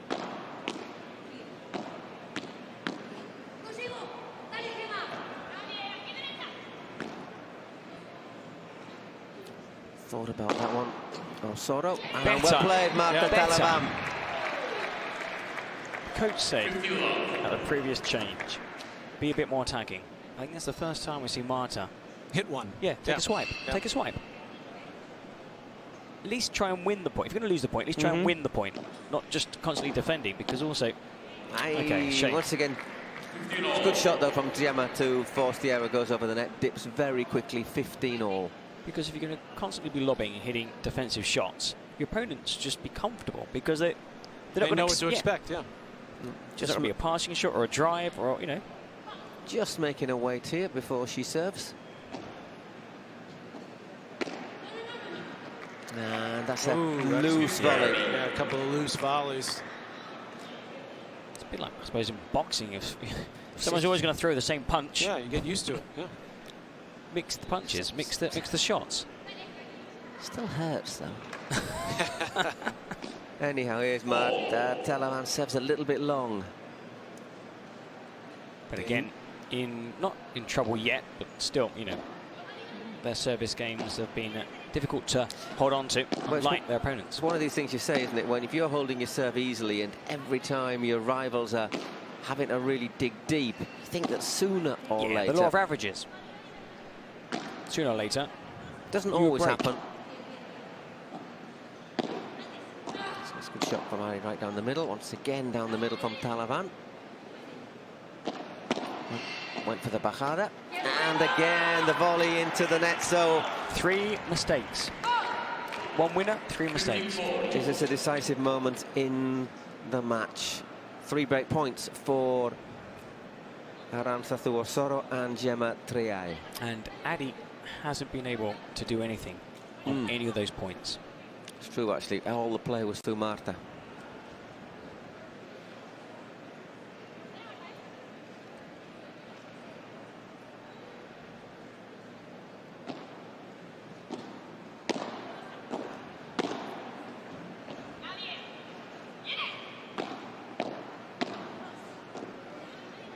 Good lob. That's a great change of angle. Fantastic shot. Needed that big time. It's probably one she didn't think about. It was probably just a reflex, that almost, wasn't it? Instinct.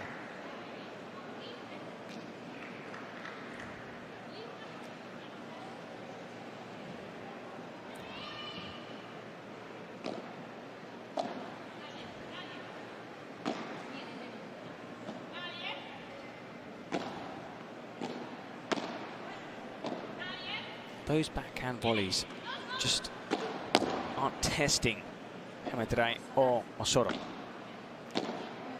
Hit the bajada there, Ari Sanchez. It's one of her favourite shots. Osoro wisely, I think, opts to lob, and there forces the break. 3 games to 2 to Triay and Osoro. They'll be serving after the next break to go 4-2 ahead.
Here we go. We've just seen what, well, will it be a decisive break of serve there? Just looking in the expensive sheets, there was Carolina Orsi.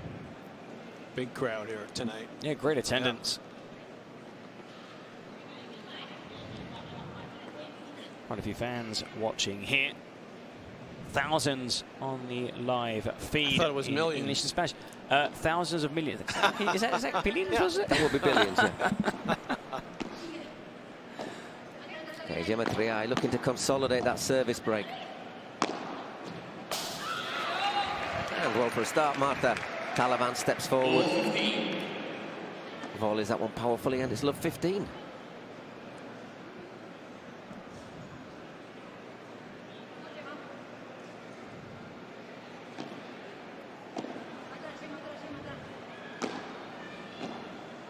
Just bumps that one back. Did well there, Marta Talavan. It just got right on top of her.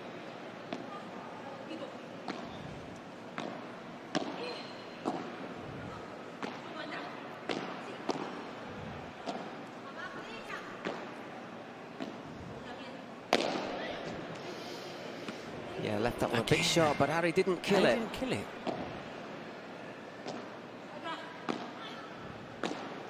Yes. That's a lovely Yes. shot from Martita Finally. Yeah, Finally. a little bit more aggressive this game. On the wrong side, not on her side of court, but that's really good, really good winner. And love 30, once again showing that serves aren't massively dominant. Hopefully that in takes this match. a weight off her shoulders. Good hit. That was tennis-esque. Yeah.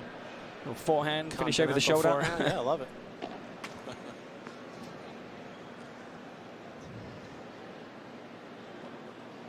We'll tell her afterwards that Patrick would have been proud of that forehand.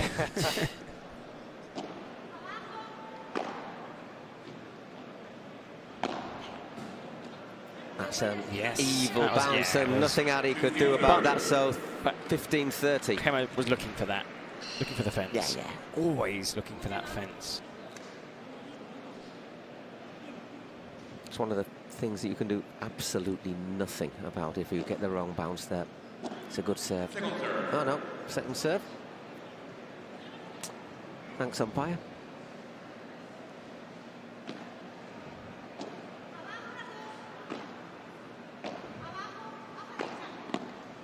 Nah, that's just drifted away, so they're right back into this. Played it down to feet, didn't control the ground stroke. When the ball does go towards the fence, a lot of players crouch, because if it drops, you're in that position where you can get to the ball, and if it goes high, you can always go higher.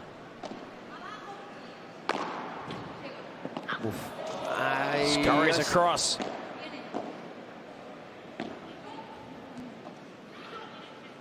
Lets that one bounce. Hits their favourite. And they're looking to switch back into position once more.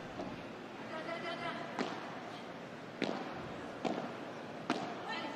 they're controlling this point.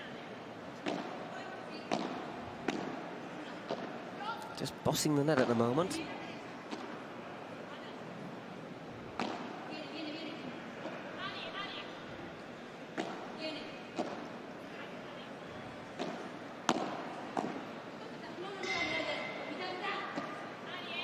Gemma Triay trying to respond with some globos, with some lobs, but not able to win the position, and there in the end just gets a bit tired. Puts that forehand into the net, so 2 break points. Just quickly, Patrick, are you surprised by how quickly players try to get back on their side of the court? I am. Because in tennis, it's normally until the end of the point.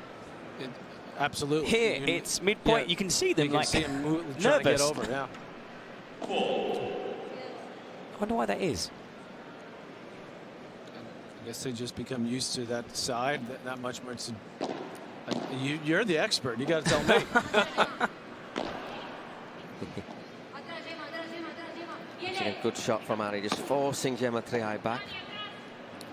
I mean, I know the players are more comfortable on one side or the other, but they are, at the end of the day, professional players. He should be comfortable for 1 point on the wrong side of the court.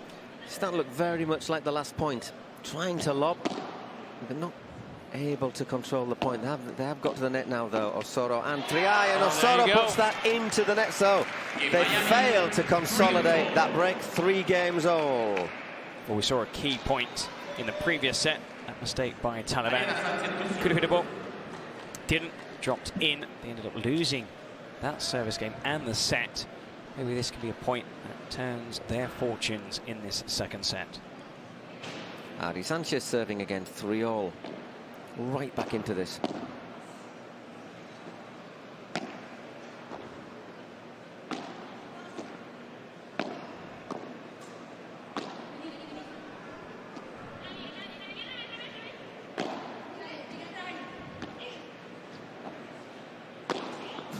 Again, the fence. Oof. Oh, I think that returned the favour from before. Love 15. Osoro smashing that into Ari. On the bounce, however, so took some of the sting out of it. We saw 4 Marta volleys in that previous rally. Never really troubling her opponents. Ooh, decent enough. That's a bad miss there. And struggling again on her serve. As I say, doesn't really hide any secrets of what she's thinking, does she?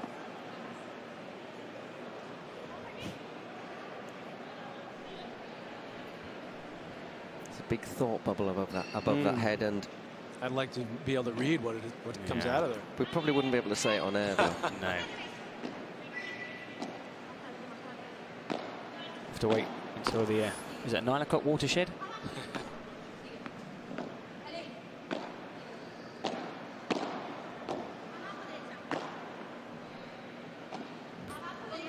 Chases her around, but she does really well to get that one back there, Marta. Yeah, well played, Aranzazú, love 40. So once again, 4 break points. Well, I mean, I think 3 of the last 5 points have been Marta. Her lobs and volleys becoming shorter, shorter, shorter. And the winning shot is always towards Ari. So frustration there, snatched at it, went for the winner, sends it very long. So once again we have a service break. 4-3 to the good. Aranzazú and Gemma Triay. Estoy ahí con dudas de si pegarle por si me sale por 3.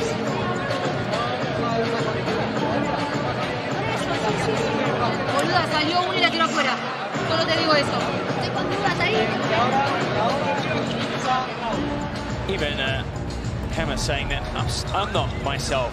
There have been a few moments when I'm not too sure if I should go for the por tres, the winner off the side. I'm not fit, and Aranza said, it doesn't matter. You're playing good enough for us to win. Right.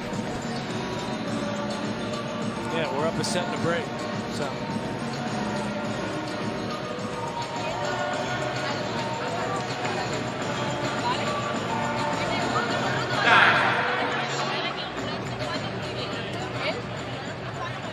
Well, I mean, Marta just saying, no estoy jugando muy bien. I know I'm not playing well. But that's the thing, is that you know, everybody knows when they're not on the But it's tough. best. I mean, it must be tough for, you know, the lower ranked player, because it's a team event, and what they need to do is take all that pressure. You know, if we lose, it's not because of you. There's a men's doubles coming up afterwards as well. Right. Potentially there could be a mixed doubles. It's a team event, because the only thing that will happen to Marta, if nobody helps her, she will just sink, continue to sink. That's one of these things we're saying. It is the experience of playing finals as well. She hasn't played a final, not at this level anyhow, not a top level final. Not one single title. World number 32. World number 32, which means that if all the top seeds qualify for a tournament in the round of 32, you play Adi. In the first round. Yeah. And watch Maria, and you're going out. Okay, another mistake on an attacking shot there, so 15 love. Aranzazú Osoro serving.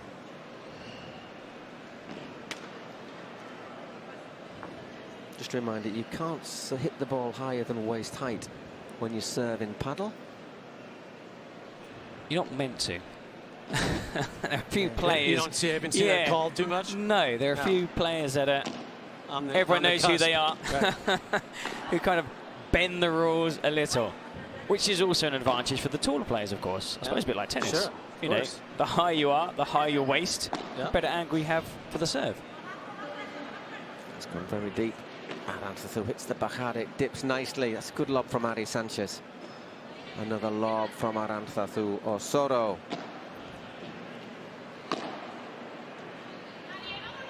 Again, switch short straight away. She might get that one, though. She's got it. She's got that, but she ain't getting this. Well worked. 30. Exhorting the crowd. Yeah, bring it on. Hey. That will really annoy Adi. Let's have a look at this again. Certainly there to hit, but she read it really well.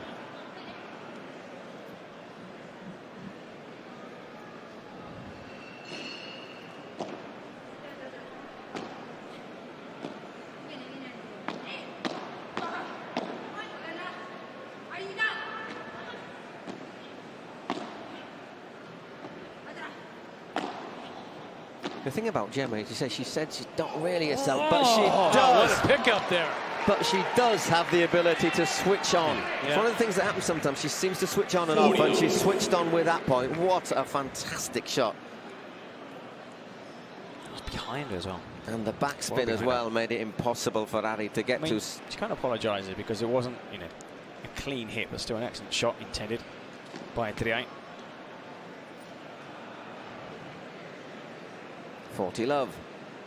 But again, well, still yet to close out this service game, but an easier service game. Yeah. You know, they've dropped like 3 points in the last 5 service games. Look at that. And that's a tired, disappointed 3 shot. points in the last 5 service games they've dropped.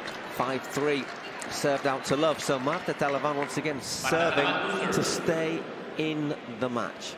Well, Stupa. Start warming up now. Yeah. Confident that he'll be out on court in a few minutes' time. He has kept himself pretty warmed up on the bench, to be fair. 2 head over heels so far.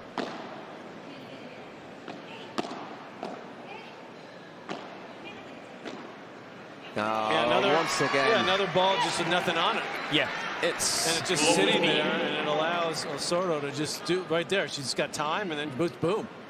So it won't go down as an unforced error, but it should do. Yeah, pretty much. I'd agree. I think that serve went out. Second serve.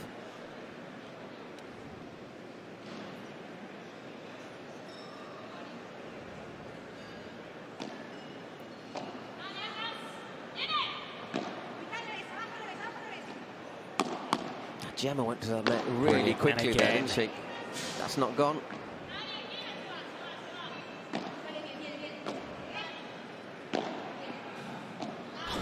Had to readjust there.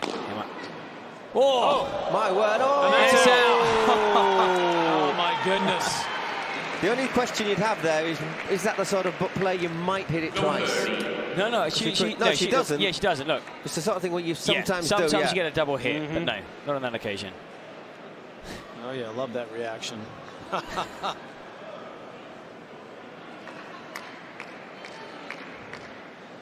There's a footballer in there as well somewhere, isn't there? Yeah.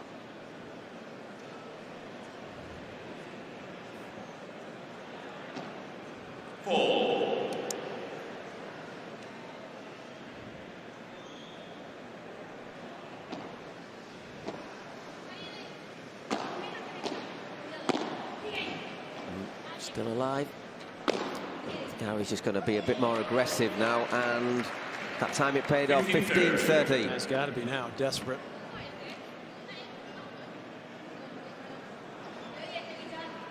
Probably needed to do that a little bit earlier.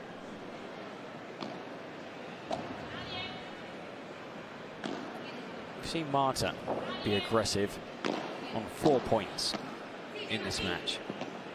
That's a nice lob. And maybe playing against players ranked below her, that's okay. That's well played, Ari Sanchez. Oh, no, it isn't so well played. Wow. 15-40. Well, she can smile about it, but she set it up so well. And then she snatches at it and puts it in the net. So, deep breath. We have 3 match points. That point sums up, I think, the whole match.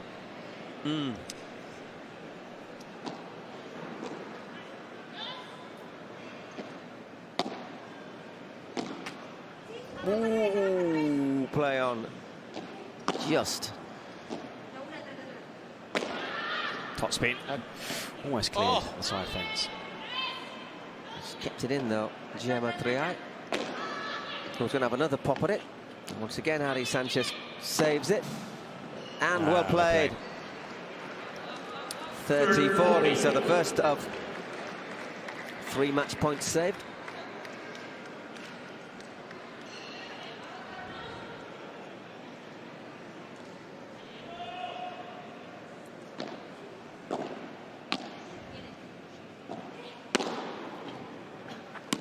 And not the second. Game, set and match 2. The Flow Rider Goats. Aranzatu Osorio and Gemma Triay defeating Ari Sanchez and Martita Ortega 6-3, 6-3. Congratulating the winners there, Ari Sanchez. And first blood goes to the goats. Well deserved. Yeah, they were really strong. They just seemed together from the beginning. Sanchez and Taliban just didn't come out with that much energy, and these two took advantage. Dominant.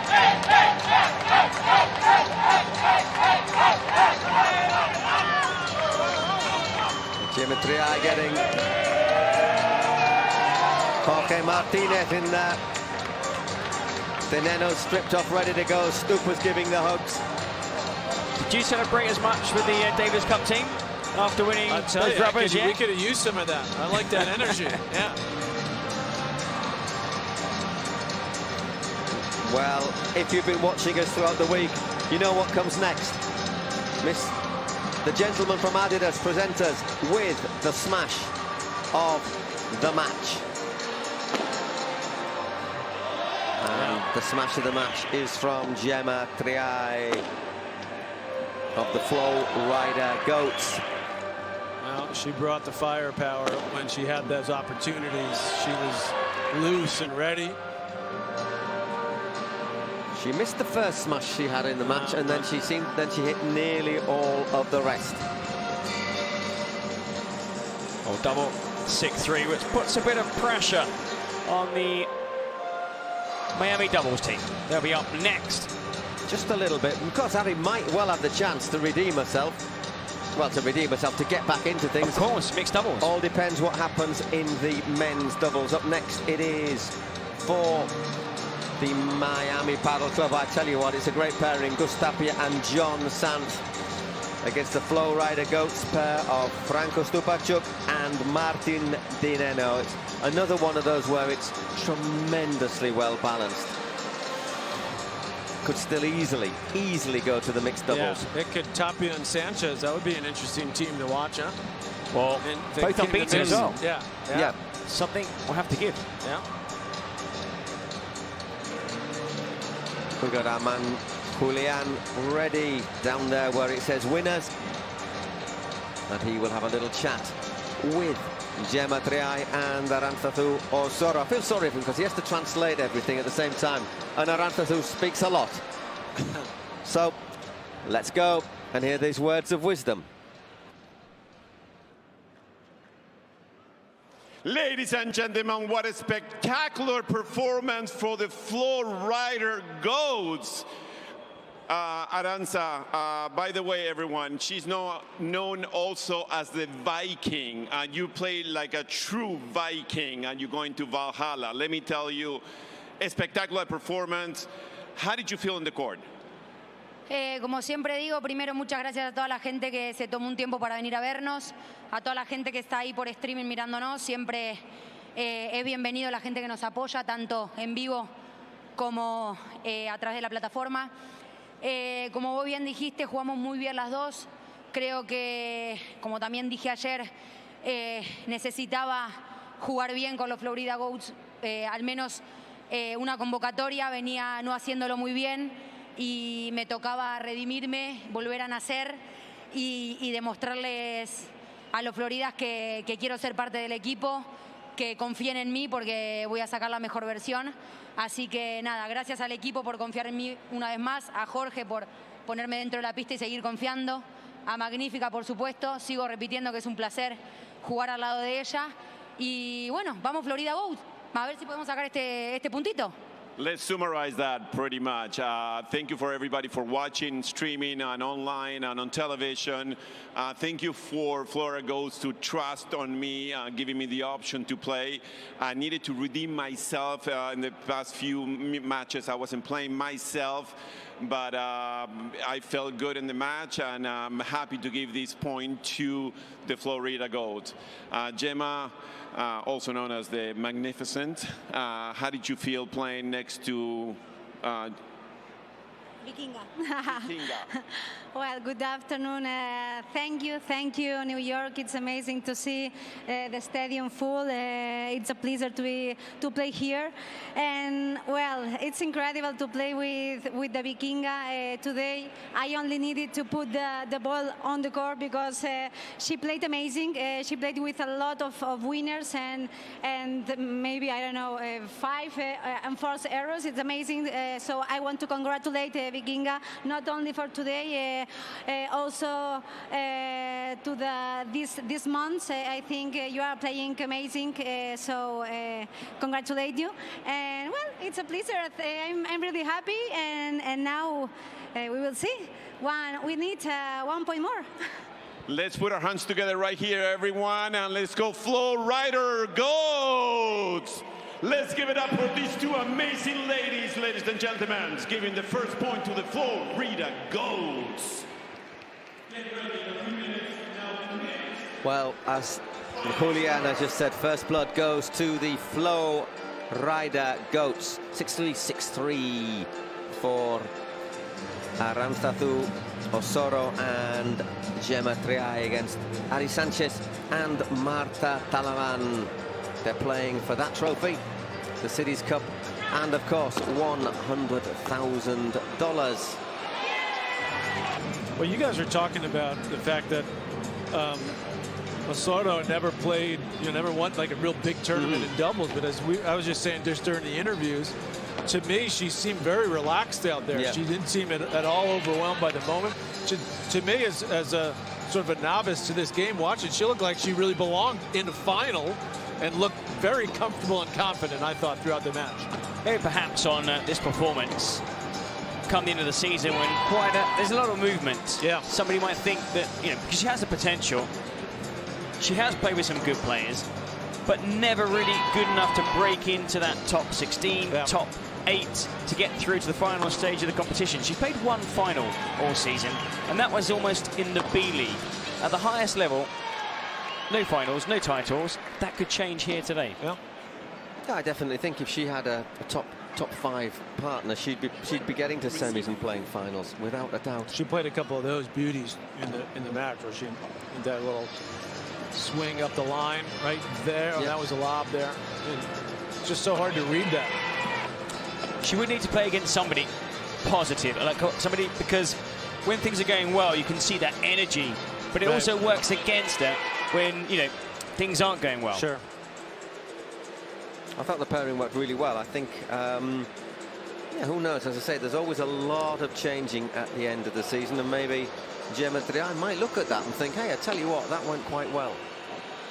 She's currently playing with Claudia Fernandez. Yeah, Claudia Fernandez, who's one of the brightest young stars, number 4 in the world, 18 years old. Game 7 match, Florida goes. With the Houston Vols here earlier on. There are the stats, and that shows a pretty dominant win to me. 62 points against 39. Once again, 100 points in the game. No, I tell a lie. Close. I think 101. 101, yeah, that's why I failed mathematics. Anyhow, 6 out of break points won. And we will now have a men's doubles. We'll be back in a few moments. Through ideas, imagination, effort, and enthusiasm, dreams are built. We are making paddle the sportive choice for thousands of people around the world. Each court built is a match won, and so, court by court, match by match, we are creating a limitless playing territory so that the unbeatable passion that paddle creates can be spread throughout the 5 continents.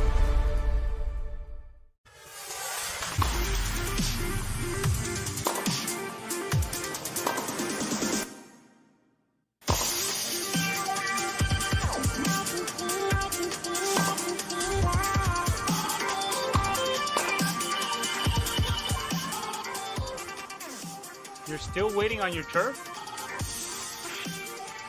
While you're still waiting on your turf, we're still shipping 30 trucks a day.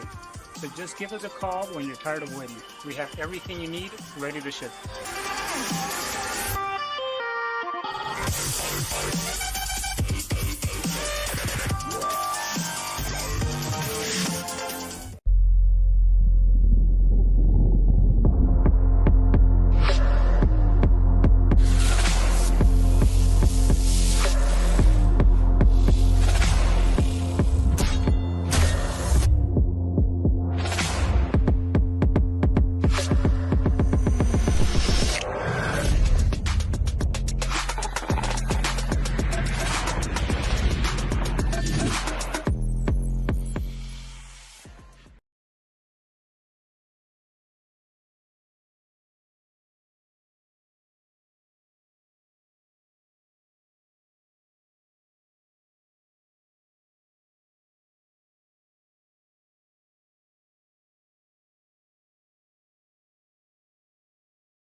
Hello everybody, welcome back. Well, one of the sponsors of this event is Italy.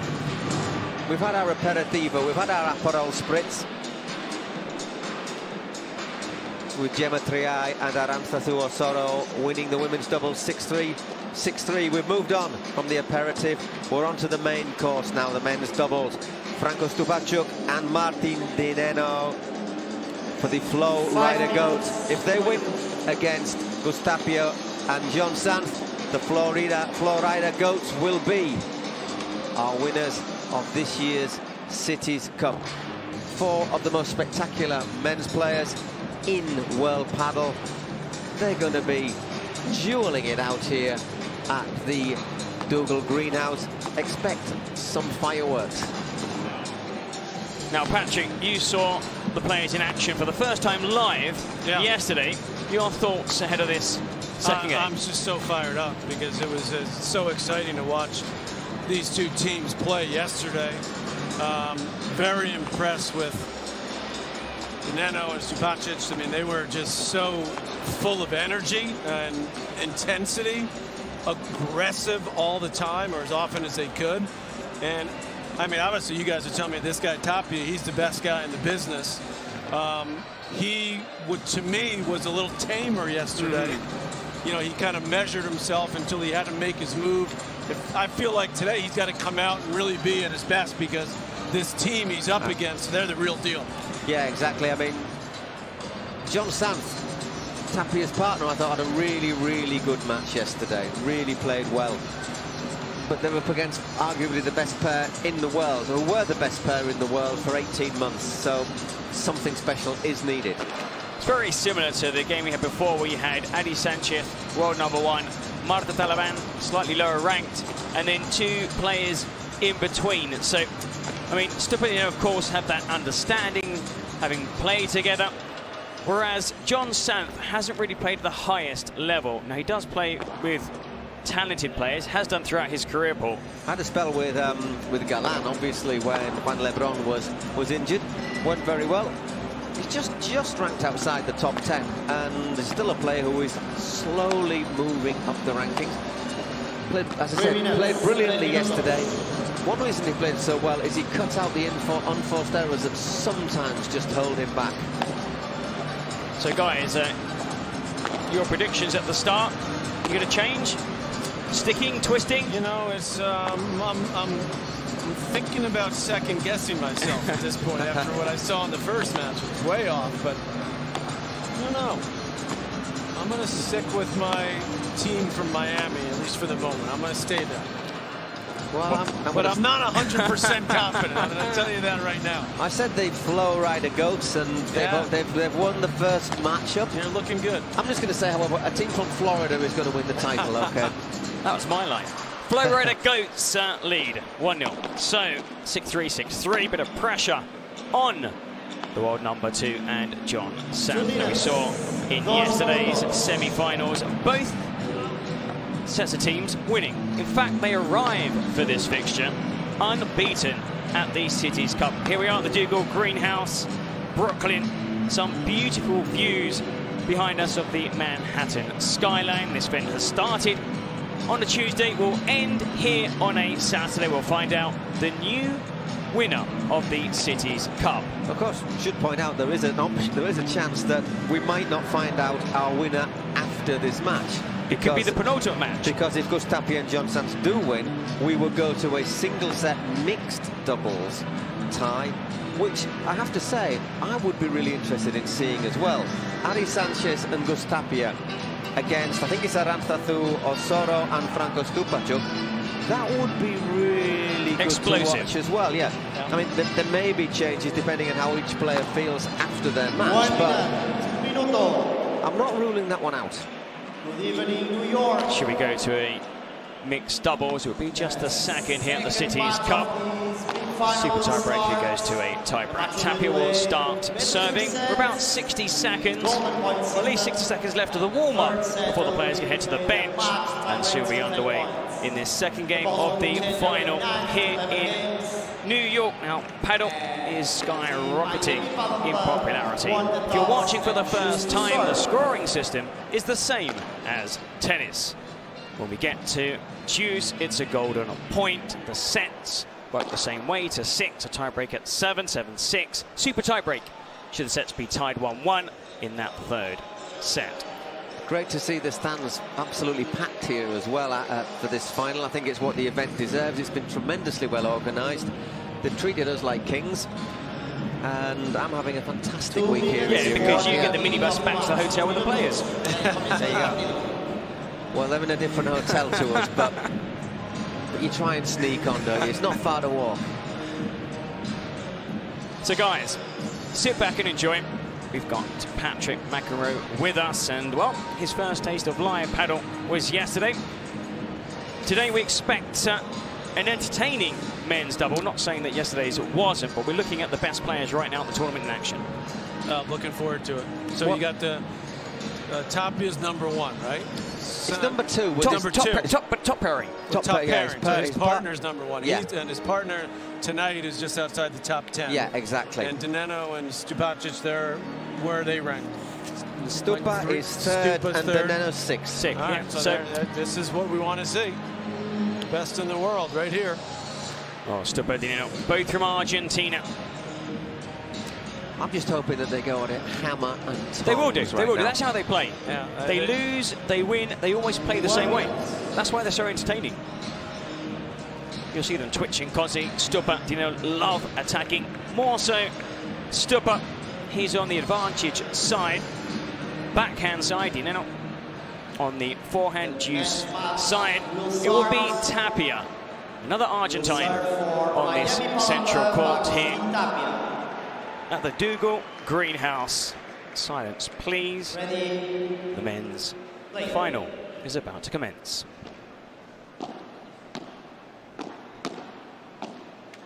Here's the net first point, Nenno.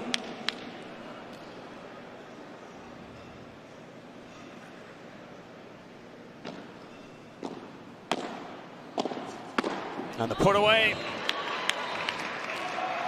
Sant.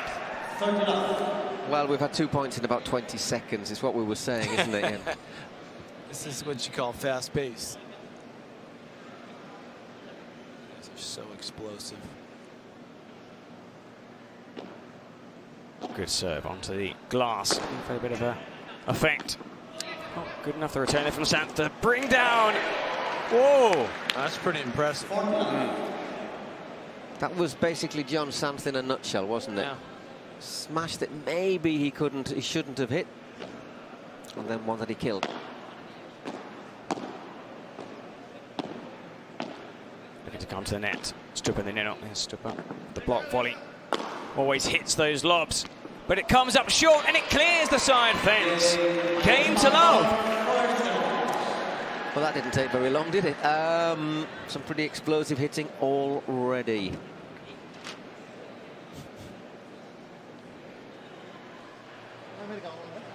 I feel like they were successful with their warm-ups. Pretty loose. You were saying how important it was for them to start well. Yes.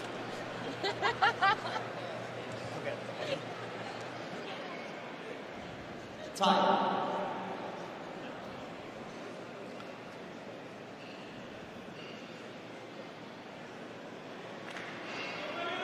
Who's going to serve for us? Nenno to serve. Looks like it's the Nenno to serve.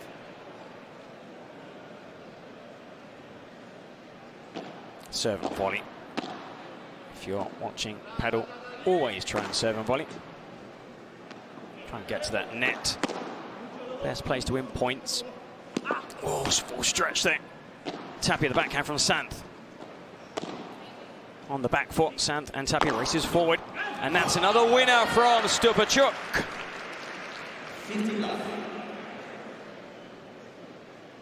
Nicely positioned, well balanced. Impossible to get to. Brings it home. Stupa. Nenno for the side fence. Well read there by Sant. Again, Sant sends it up. Get forward. Hovering on the service line. Big hit Good flick there from Santh. Another good recovery. Stupa with a fake smash. Oh, what a great shot. So well disguised.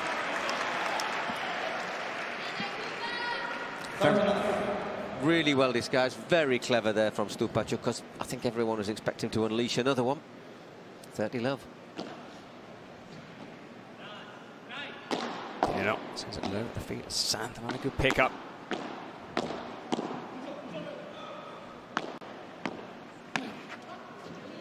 Ooh, just 40 love.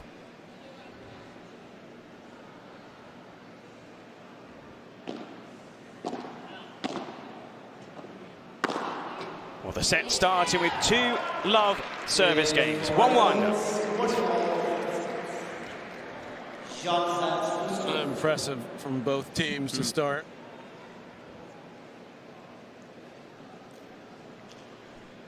John Sanz will serve this time. It's been biff, bang, pow up to the moment. 1 Spaniard, 3 Argentines on this central court at the Dougal Greenhouse. Spain and Argentina have dominated World Padel. Didn't actually start though in Spain or Argentina. It was late 1960s, Mexico. Enrique Corcuera built a paddle court in his garden. Was it on grass?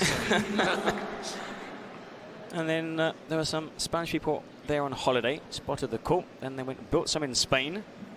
And then some Argentines went and saw it in Spain and took the idea to Argentina. And now it's, it's all over. Yeah, global sport. Also here in the US, of course, over 500 courts across the country. Looking for the winner, Nenno. I think about 50% of those courts were built last year as well, or in the last year. Yeah, the last 12 months. On the revés, a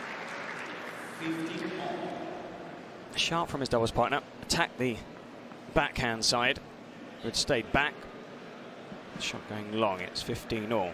First point dropped on a service game in this opening set. You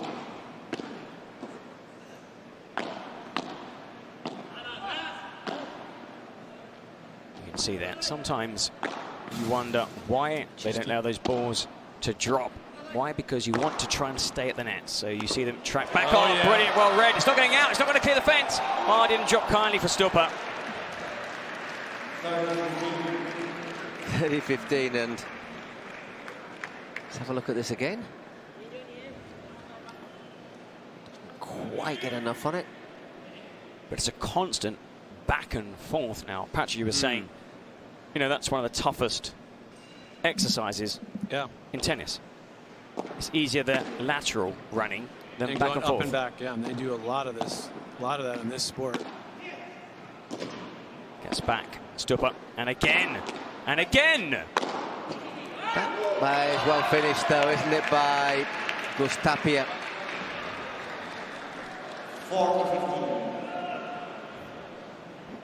Back-to-back points, sets them up 40-15.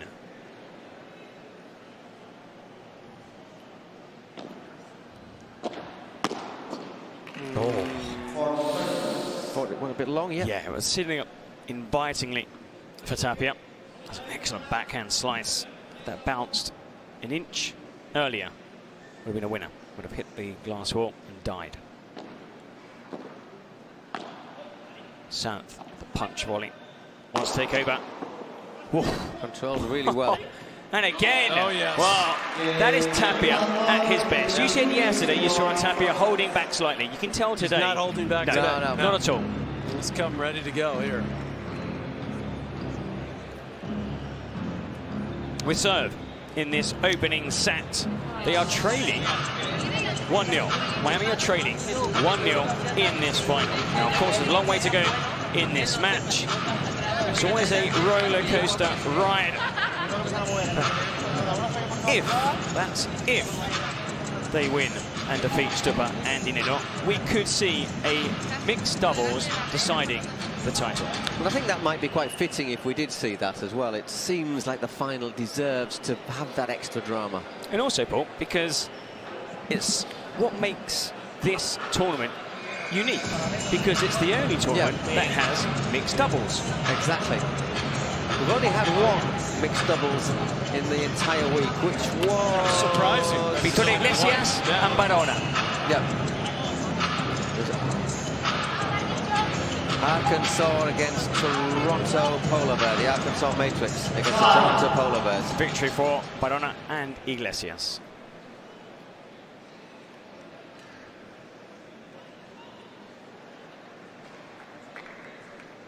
Okay, it's going to be Franco Stupacuk to serve now, 2-1 down, but everything going so far with serve. Franco Stupacuk to serve. 3 players so far held their service games comfortably. Now the turn of Stupa to try and follow suit.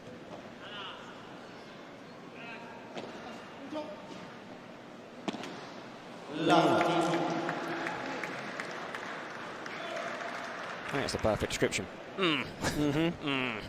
Not one that you would normally miss, I would think. La 15. Using a slightly softer smash on that occasion. Nenno to give him time to get forward. And the backhand. Brindo. That was one of those that he unleashes that he didn't need to, really, wasn't it? And Augustin Tapia was always going to get a racket on that. Love 30.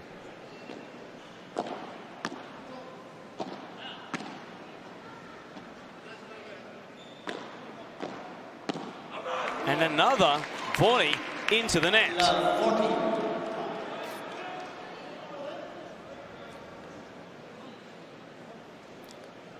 It might sound like an understatement, but that's slightly surprising.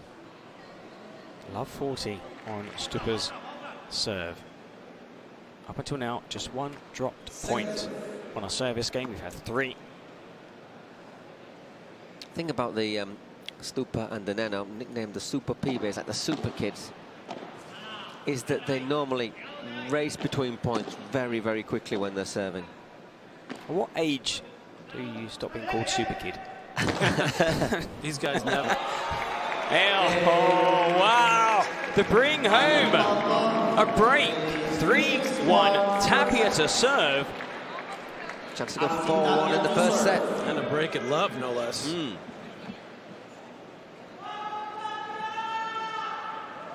Just an early observation, guys, from Nenno and Stupa. They on that game, they didn't seem to be quite as aggressive on the volleys. Yesterday, I noted that every volley they just went after, and maybe that's because they know the opposition is better at defending. Oh, what a backhand winner. That's a nice shot there. Do you think it could be sometimes too much respect? They're playing against Tapia. Maybe, yeah. You know, maybe that's not what is that not the strategy, to go too offensive because it could pop back up and give them an easier shot? That I don't know. But that was just something I saw there in that game. They just looked like they were playing the volleys a little safer. Maybe just feeling the way into the match, perhaps. Something I don't think we can accuse Tapia and Sanz of doing. No. They've just gone straight into it. Kisses off the net. Good design on the ball. Sanz has to back track. Lob gets back into position. Actually comes forward, Sanz. Wasn't joined by Tapia. Has been joined now. Good recovery. Nice exchange at the net. The drive. Wow. Oh, what a passing Really well shot. played. Forehand. Just drilled it beyond his opponent. Love 30. So that's 6 points in which the serve hasn't won 1.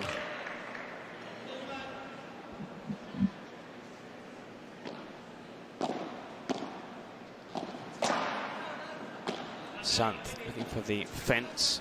Going slightly too long. Always try and look at the... Well, if you can look for the fence. Always get that rather unpredictable bounce. Great reflexes at the net by the Nenno. The back glass. Whoa, tremendous hit. Nice point. John Sanz is going to put those away all day, isn't he? They tried to work Sanz over early in that point, but he withstood it. When you're forced into that position, running towards the glass and having to play that contra pared, it is a defensive shot, and of course when you play those shots, your opponents attack the net. So you've got to get plenty of height to try and clear the two players at the net, if possible. Not always possible, of course. Not easy to control off the back, is it? And sometimes you see players hit it too hard, and it travels all the way over and hits the back wall on the other side without bouncing. Well, 15-40. So 3 break points, a little bit loose there from John Sanz. Just carries a couple of inches over the... It's a scenario we've seen a lot of. I mean, that it's not a break until. Consolidated, yeah. Oh, took it over. Yeah, tried too much there. Yes. I mean, Sanz had it covered. Yeah. So, 3-2. Tapia and Sanz lead. Now we serve.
Tapia Sanz lead. They've been broken back, so he didn't have a chance here to tie the proceedings here. Second. I expect yes, we're going to see more of what we just saw in that last game, which is them really trying to attack Sanz. And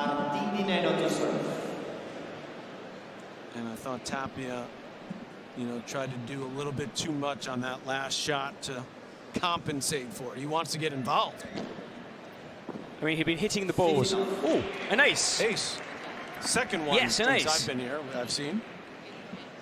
Pretty rare. There's been 2 all season, so yeah, good luck, charm. Just shows how novel this tournament is, the Cities Cup. I don't think I've seen an ace or a double fault until I came here. It's like buses. 2 come along. Yeah. Second. This the season finale in New York. Really exciting 2024. The Cities Cup will decide the season's winner. Las Vegas Smash, the defending champions. Who actually won the league in the regular season, but finished top. But came here missing a lot of key players, unfortunately for them.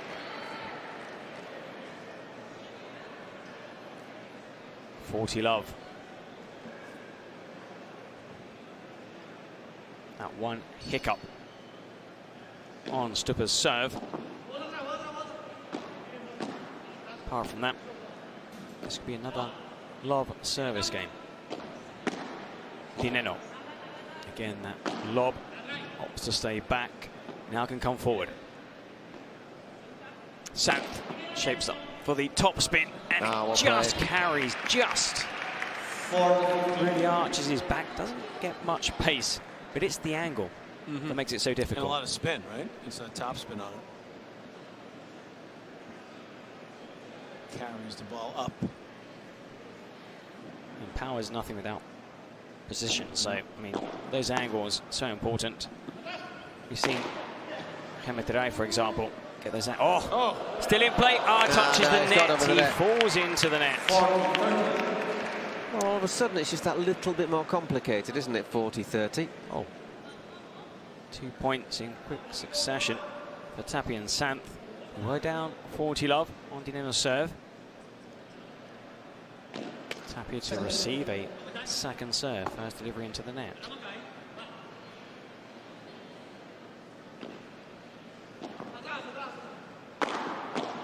Now that's the Stupa that we saw yesterday. 3-3. Jumping around and attacking anything.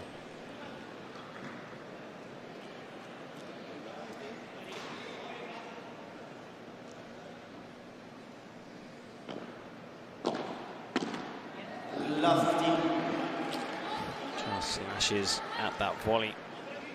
Sant.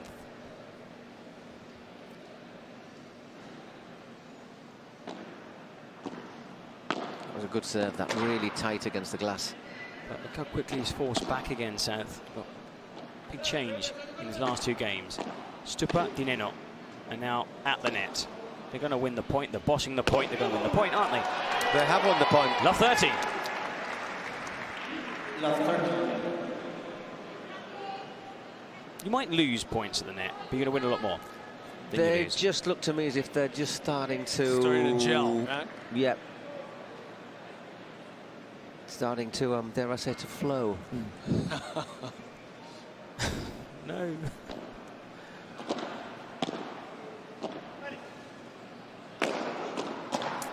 Good return. Yep.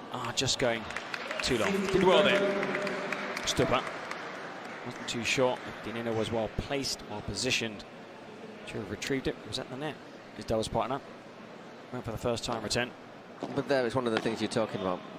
Maybe it's one of he's not, obviously we're not talking about an ex-tennis player, but it's one of those things, isn't it, where I just think your instinct is to try and play the ball. Always. In tennis, I think when you see tennis players pass to paddle, it's that you're at the net. Oh, you're always looking to go forward. Yeah. Rather than leave it for your partner who's got to go backwards the other way.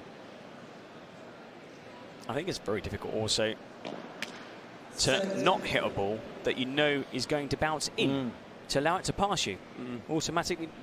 And also passing shots also, it's better to sometimes take some of the sting out of the shot. Sometimes a slightly slower ball is the better ball. Stupa. Great defending there from Stupa. Can he get it over? He can, but it's wide. Well, they've recovered. Mini revival in Santh's service game.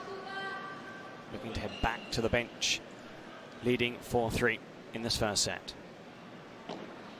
That's gone long. They'll get a second chance. John Santh.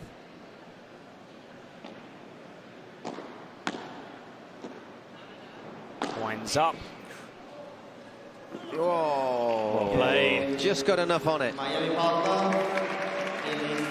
Now, the closer to the back glass those smashes are hit, the more the topspin.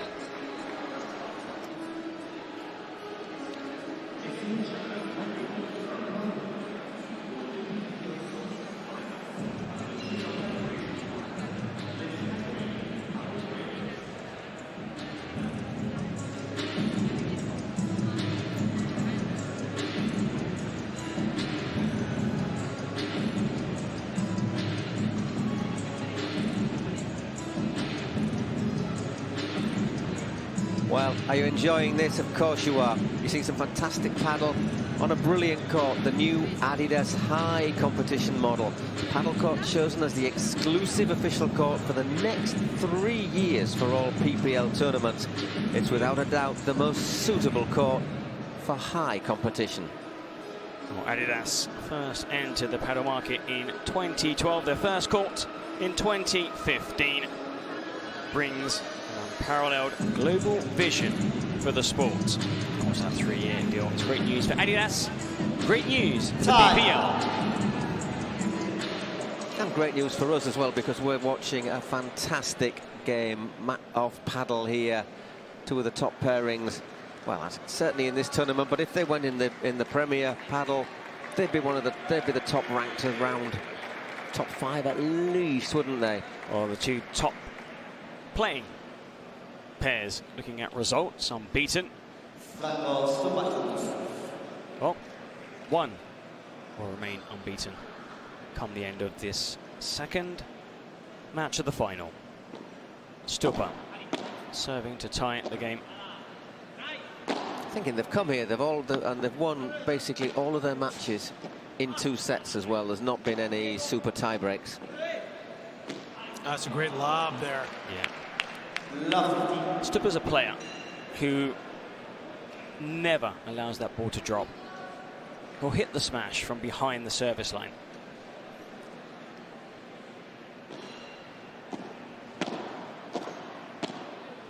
I think whoever plays alongside Stuppa has to accept that's how he plays.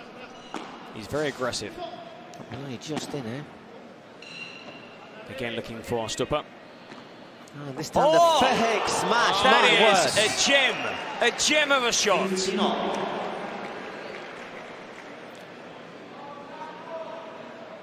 Oh man, it's just like it's a couple of inches it was like from the each one place he could have put it to hit the winner there. Beautiful. Both Santh and Tapia were smiling. I think they realised that it was just a good shot. Thank you so much. Thank you.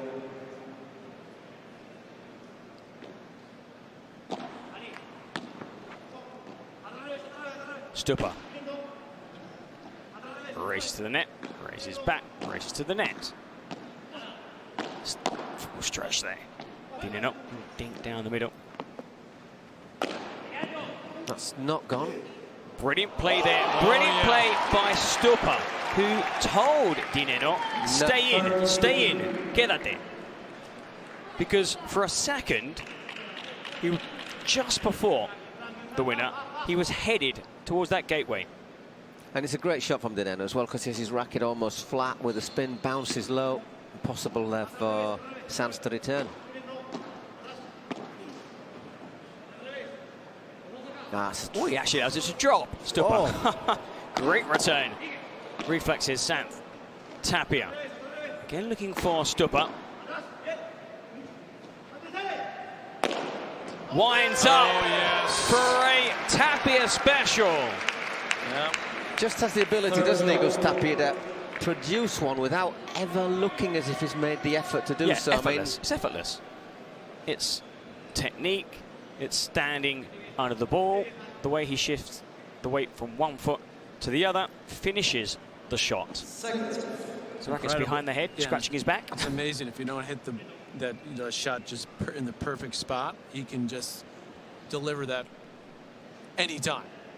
This is where watching these guys is so much fun, because every ball has to be really just in the perfect spot. Yeah. Or else you're going to pay the price, like we saw right there on that one.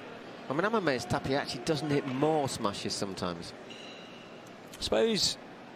I'm not saying he's not. Also, I'm not saying that he's not used to. He plays with player Cuello, who is probably the tallest player, or one of the top 3 tallest players on the paddle tour circuit. He is the biggest hitter, bigger than any of the 4 players we see in action now. So, I wouldn't say he has a a minor role in the movie, but he's actually the more defensive player of the 2. Yeah. It's all relative, though. 4-all. Once again. It would be great if we could see Cuello here next year. He's not just tall. He's brilliant. I was going to say wide, actually, as well. Yeah. He's like a wardrobe. Yeah, he's got like a swimmer's body almost. You know, big shoulders. Yeah. Yeah, that's it. He's got that's sort of the look that swimmers have, with big shoulders. Oh, I missed it. Had the opening. That was the opening. A mistake there by John Santh. Love 15. Just flies off the top of the racket, doesn't it? Tapia just waiting for a few fans to take their seats. Full house here at the Dougal Greenhouse. Santh recovers with the backhand against the glass. The backhand isn't a win. It's off the fence. This time, no. Stuppa. The backhand completely falling. His 2 compatriots down the line. A backhand winner, 15-all. Let's have another look at this one. Hits the 4-meter. Gets that one back, and obviously they're both on the same side of court. Reads it perfectly. Spotted. He's going to get there. No, I thought he would. I thought he would. Close. I would put my money on Nenno. Getting that ball back into the, well, onto the court. Not winning the point, but onto the court, keeping that rally alive. So quick there, Martin Nenno. Even though he didn't get there. You can see, look how quick he is. And he was looking. He was watching. Yeah, you've got to track the ball at the same time. Yeah, as you're moving, you got to make sure you don't run into the hurdle. Side Any fans, photographers.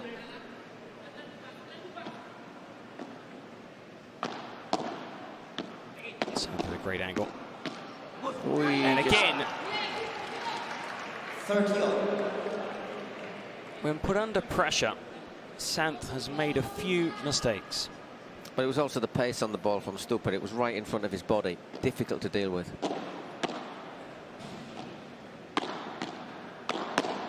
Oh, well. Second time lucky, Santh. That was a big point. It was 30-all, 4-4. Now serving for 5-4. Our window cleaner has something to do that.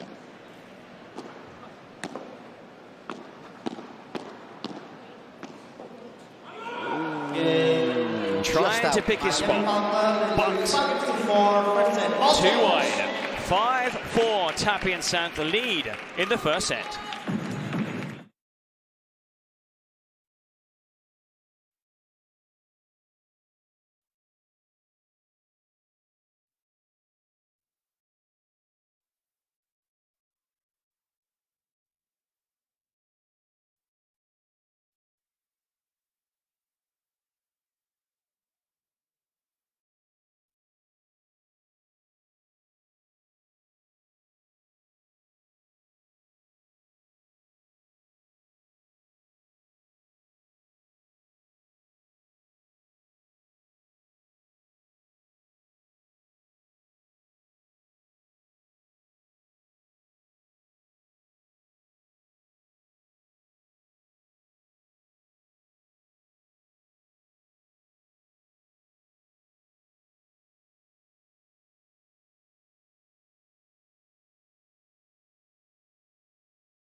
Four, Tapia Santh leading this first set as, of course, the first Pro Padel League event in New York. Now, hoping for expansion next year, 2025. Maybe Boston, maybe Atlanta, maybe Philly, Dallas, Chicago. No doubt next season is going to be bigger and better. Nenno to serve. Thank you. Nenno looking to squeeze that into the corner. Slightly deep, too deep. Now it's a run. Santh. And it just clips the net. And straight away we see this time and time again. Yeah, he just puts his hand up, doesn't he, straight away. By the way, serving to stay in this set. Gets it over. That net call actually helping Santh, slowing the ball down. That's a good shot by Stupa. I actually made a point of seeing how taut that net is. It is incredibly... Yeah, I'm saying there are no creases. No.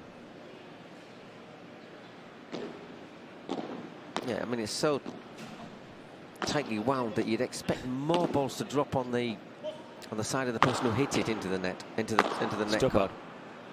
That four stretch, almost gets there, Tapia. 40 love. Yeah, oof, he gets up really high, doesn't he, Tapia? Nenno, nada. Oh, I mean, nobody had come forward. Oh, tremendous. And when Tapia does, the ball is sent past him on his backhand side. It's 5-5. And just quickly, we saw moments ago, Santh straight away saying the ball had gone out before even the umpire had spotted. Could we see that in tennis? Do you imagine that, the players? No, sorry, it's in. No, it's out. Yeah, and then they let you know their foot on the baseline. Pretty rare. Yeah. Pretty rare. Oh, good sportsmanship here. Not just at this event, across the PPL. Oh. Just gets an extra oomph bouncing off the top of the fence. Another one where the spin just lifts it up when you think that's going to go back more or less flat. Pass quickly. Those wondering the height and length of the court, it's 20 by 10. The back wall, including fence, is 4 meters tall. The side wall, 3 meters. Delightful drop shot. Look at that dropper. Brilliant. Beautiful. They call it like the golpe seco, like a dry shot. Just a little. Oh, just stops. A bit of on a dime. Backspin.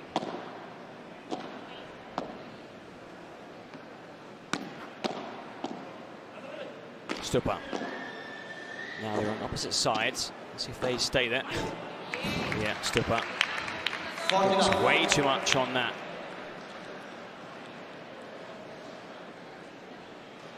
And they've raced into a 40-love lead. And what's another big game, isn't it, really? Because you lose this and you're in real trouble. Which there doesn't look like they're going to lose it at the moment. Unless, of course, you can hold your serve to another love game. And another ball that bounces on the top of the fence. 6-5, Tapia and Sant lead. It's when it hits the top of the fence, isn't it, that it just tips it away from you. Those kind of shots normally come off the back glass with topspin. And the way that ball is spinning, as soon as it bounces on the top, which is flat, it's actually quite wide, it gets an additional kick and actually, gains in pace. Oh, that's a beautiful shot. Some here. nice What a views here. Yeah. Stunning skyline. That is actually right behind us. Right behind us. There is a huge glass window. There's actually a dock here too. It's where all the New York ferries are repaired and serviced, just behind us. There it is, the trophy, what they're all here to play for, as well as the $100,000 for the winner, $70,000 for the runners-up. And it won't be Miami or the Flowrider Goats to get their hands on the trophy first, will it, Mr. McEnroe? But you, won't it? You're the man. That's it. Yep. I'll be out there. I wonder how heavy it is. Patrick will be the... I'll be the host, right? Man on the centre court, the host, awarding the trophy to the winners of the Cities Cup. It's great to have Patrick with us, bringing lots of expertise. I don't know about that, but having some fun, I'll tell you that. Good. Yeah. I think we all are. I think everyone here is as well. It's an awesome crowd here. Absolutely packed. There's the court, please. We strolled around just in between matches and places buzzing. VIP section up above, behind on the other side where we are. Can you get us in there after the game? Maybe we could just slide in there and some nice vittles up there, a little beverage. We deserve it. I think so. Italy. Italy are one of our sponsors. Yeah, Italy as well. If you're listening, Italy. Italy. Pizza. But we'll wait until the game's over. Stupa, 15 love, down 5-6. The Nenno, again sending that ball towards Sant, and another. Carrying over the net. And, well, apologising there, Sant, but Stupa there just looking to flick it over the net and out through the gateway. But on his side of the court, didn't quite get it up. The height. And, anyway, Tapia was there. I think he also saw that Tapia was there, so he tried to make it too good.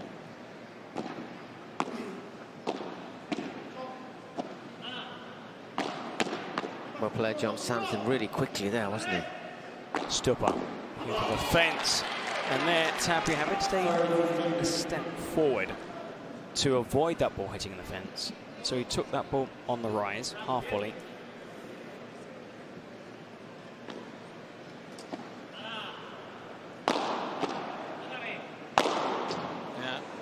Ooh, only just, eh? first smash, setting up Nenno for the second.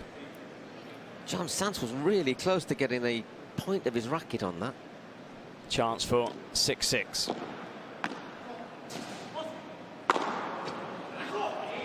We're going to a first set tiebreak. Fitting. Yeah, I don't think it's that surprising that this has gone to a tiebreak. It's such an evenly matched pair. Thank you. First to 7 points, just like in tennis, and to win by 2. Now this is where you expect Tapia is going to try to impose himself as often as he can, as he did on that first point. First serve, Miami. Now 2 serves for Flo Rida. Goes. We've come from tennis. You will understand the scoring of paddle. For those who watch for the first time, this is the final game of the first set. Uncharacteristic mistake by Stupachuk. First mini break. Called out by the umpire.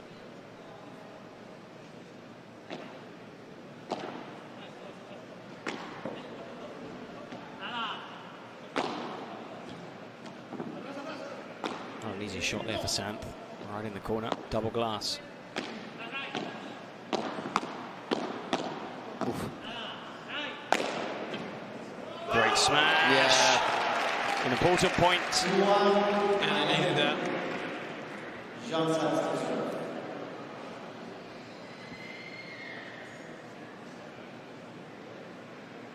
Volley lob there from Tapia, just not quite deep enough. I mean, the chemistry seems quite good between these players. We've talked about both teams. Yeah. But the benefit of having played together for 18 months, but obviously they broke up for a reason. And they're back together again. Well, the reason was because they made quite a few semi-finals and finals and just felt the final hurdle, and I think both players decided that they needed to change. Just change it up, yeah. But they did enjoy some success together. I'm sure they're hoping for a little bit more here tonight. Santh.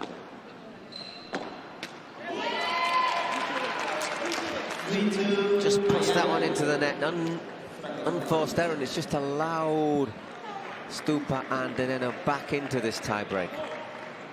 Oh, one serve, and then the players will switch ends. Stupa.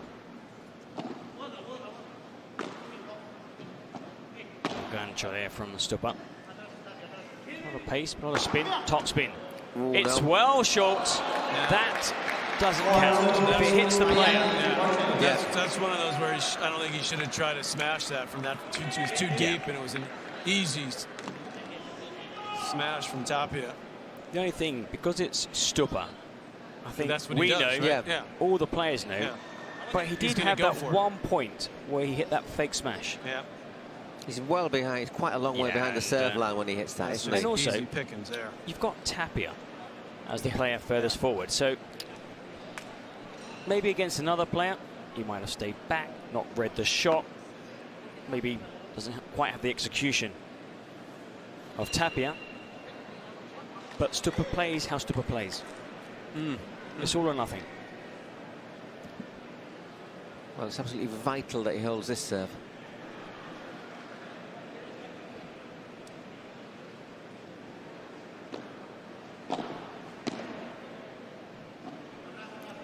Ooh, missed it. Maybe a few more nerves in this tiebreak. John Santh, understandable. This the biggest game of his pro career. Ooh. Fails to connect with that Yeah, round won't shot want to see that correctly. one again, Nenno. He's made so few mistakes. not one for family album. Oh, I think that went long, didn't it? Santh. With another mistake in the tiebreak. And Tapia. Telling Santh, vamos. Come on.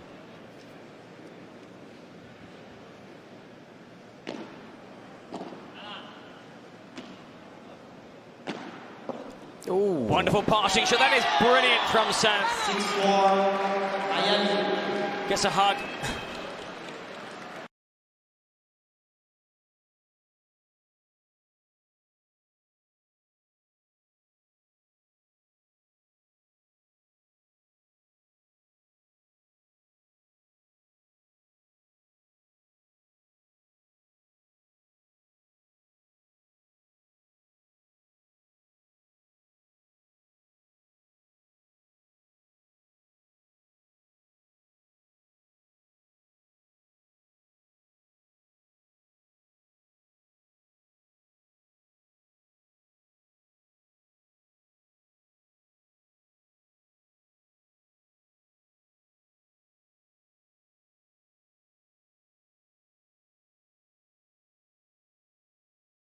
Set. Santh to serve.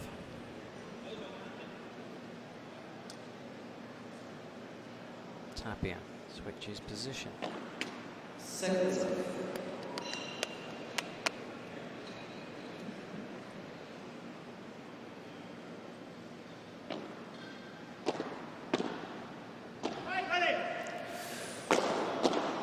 Well played. And again.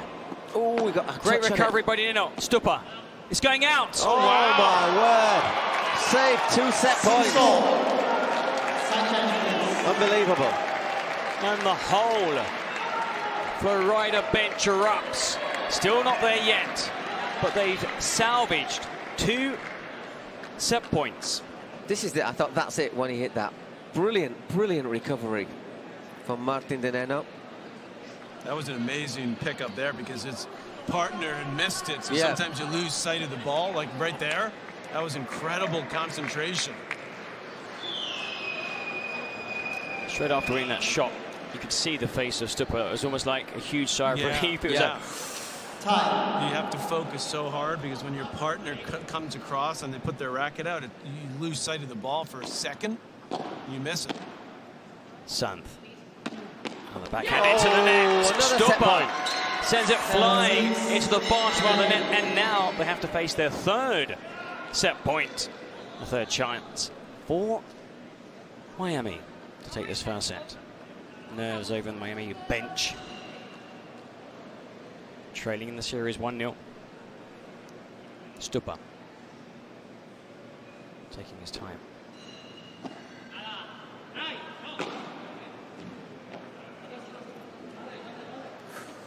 Again over Santh.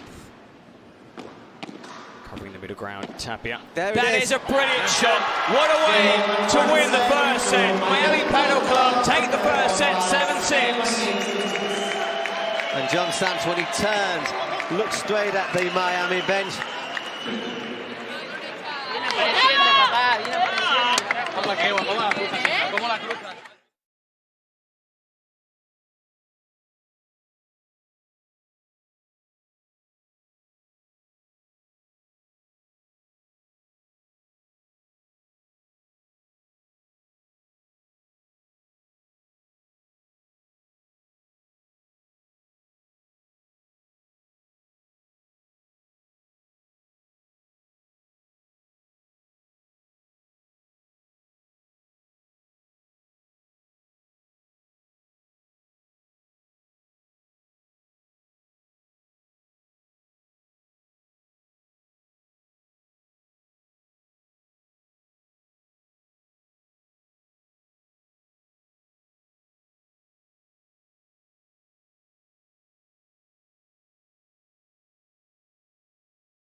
Great work by Jose, Mr. Windowman, and also by Tapia and Sanz, taking the first set 7-6. Yeah, the window man. I wonder if he does that when he's like halfway up a tower block as well, you know. But it is great to watch. Second set. To start the second set, we'll serve for 4 goals, Martita. 5 minutes short of the hour mark. That tells you how quick we've been. We've had a tie-break and 12 games, and really it's been, what, 48 minutes of actual playing. Got his bearings all wrong. Stupa.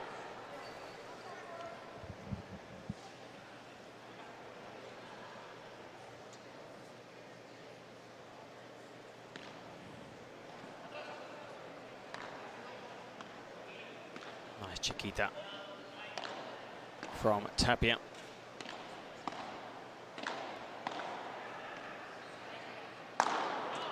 Winds up again, reads it well, Nenno.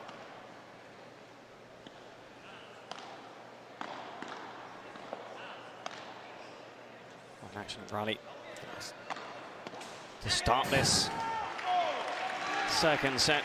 Just quickly, Chiquita, small one. Is that kind of defensive shot, which could also be an attacking shot when you're deep back court, normally behind the service line, and you play it down towards the feet of your opponent. Obviously from there they can only hit upwards, pick up, gives you a chance also to attack the net, so it's quite a useful shot also to get to the net.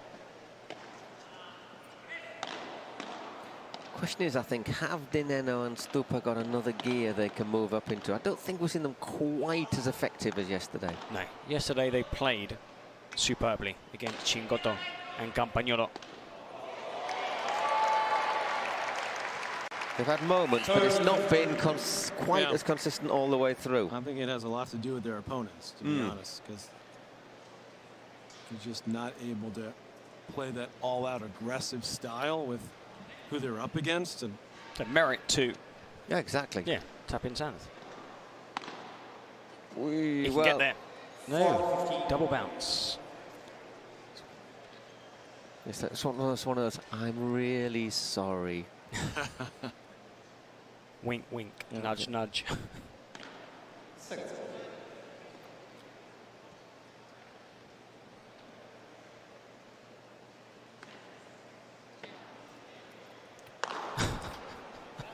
That one stayed. That one stayed smashed. Yeah. Another big hit, Stupa.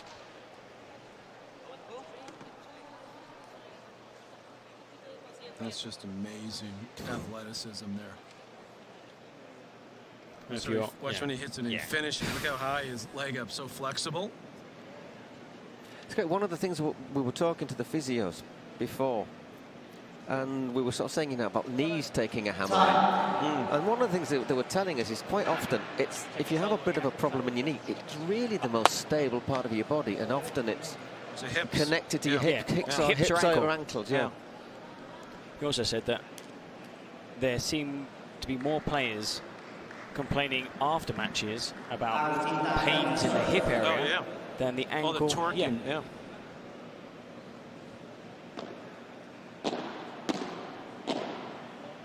Oh, just long. As tennis started to get more athletic in the last 15, 20 years, you started seeing a lot more hip injuries, you know, serious injuries. Gustavo Kuerten, Magnus Norman. Andy Murray has two, both hips. Hip replacement. And I think because of that, you're seeing a lot of the players, as I'm sure we talked to the physios here, start to take care of that part of their body in their training and their preparation. But do you think we're seeing more injuries because of the number of matches? No. Also because of the demands in training with the matches? Because the game's so physical. It's so much faster. And so you're pushing your body to the limit. Exactly. I don't think it's just beyond. I don't think it's the amount of matches. I think it's the intensity within the match. They've been complaining about this, how long the season is in tennis for 50 years.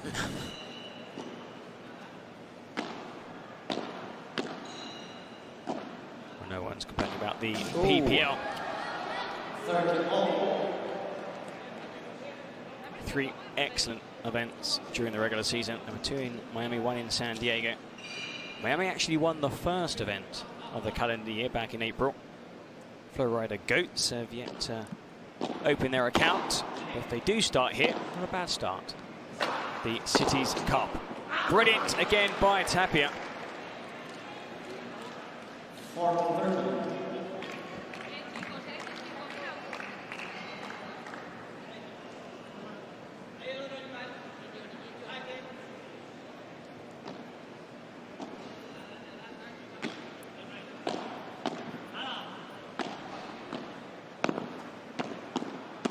Oof. Oh, yeah.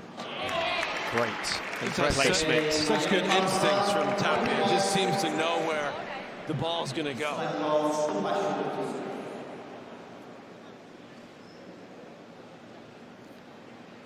And the placement as well. You've got the 2 players standing. Touch the net with your racket outstretched. Take a step back. That angle where it bounces to the side of the player, onto the fence, and then comes back diagonally, that's almost impossible. It's incredible to recover from. And Tapia hits those time and time again. It's just starting to Again, really fly. It's becoming the Tapia show. Yeah, he's really flying.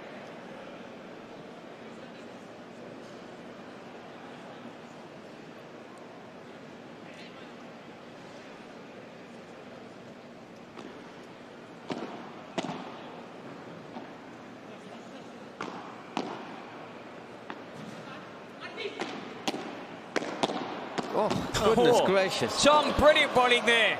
Oh, drops it. Ooh, just out. Wow, what a point that was. I thought that had dropped in for a second. But those 2 blocks are just incredible.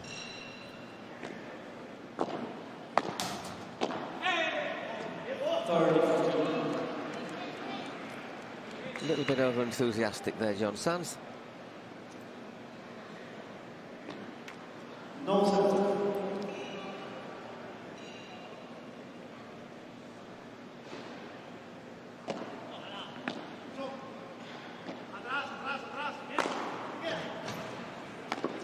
Oh, yeah. Wow. Punished again, but not for the first time tonight.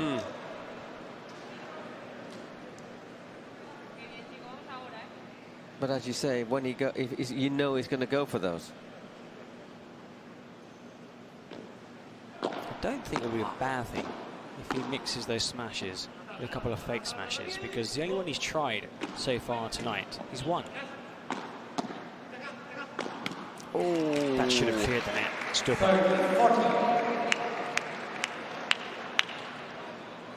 Very similar intent is if you allow the ball to drop too low. Yep. You know, and Tapia is sensing the opportunity, I think, here after winning that first set in the tiebreak. His energy level is picked up. Sees a chance to get the break. Well, we had 2 early breaks in the opening set. Another chance here for a break in this second set. There it is. And it is a break for Miami. Well, in our media day, we had a few questions to the players. Hola, soy Augustin Tapia. Hola, soy John Sanz. Puedo decir cualquier cosa. Para esa pregunta no, Nuria, por favor, ven aquí, Nuria. Neoyorquino. Normal. Vale, otra vez. Repíteme la pregunta, por favor. La gran manzana. Apple Pick. Ah, lo ve la gran manzana, vale. Mira, casi, ¿eh? La gran manzana, ¿no? Patrick. ¿No? Ah. Sí. Patrick McEnroe. Patrick McEnroe. Era la más fácil, ¿eh? Patrick. De Messi.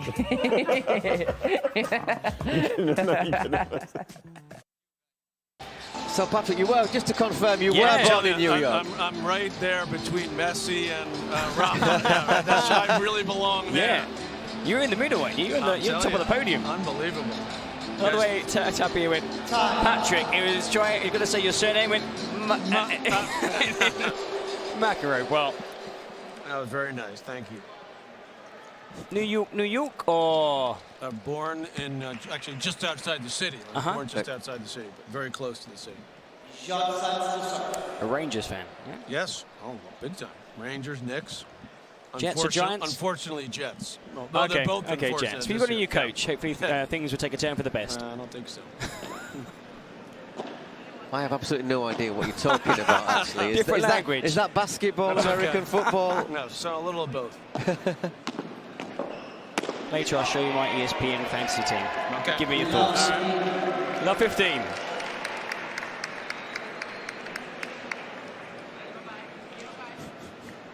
So we're a break to the good. Jon Sanz trying to put a bit of clean air between him and Augustin Tapia and Nenno and Stupacuk, who are 95%, but you have to be 100% to beat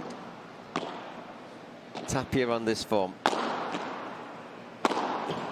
And the rest. Love the way he just ducked under the net. Somewhere safe. Di Nenno. Saw Tapia queuing up for a huge smash.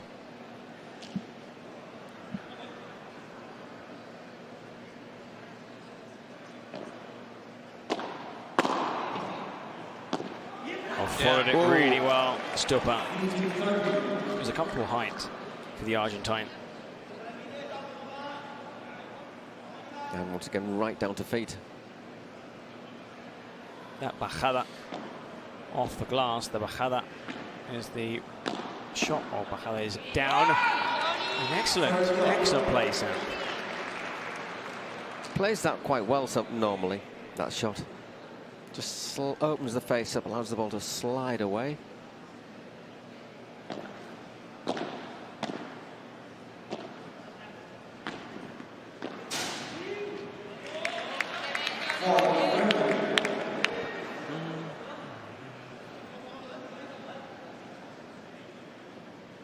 Sant serving for 3-1.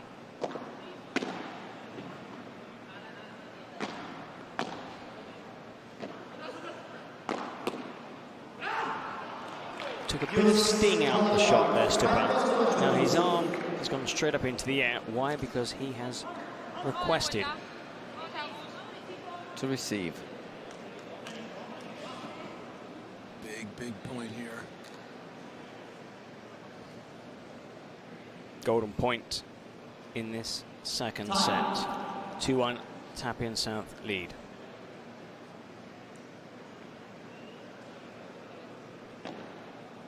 A fraction long.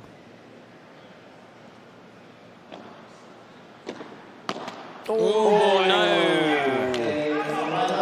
Oh, Sant. Well, the service break didn't last long, did it? 2-all. Pressure of the moment there.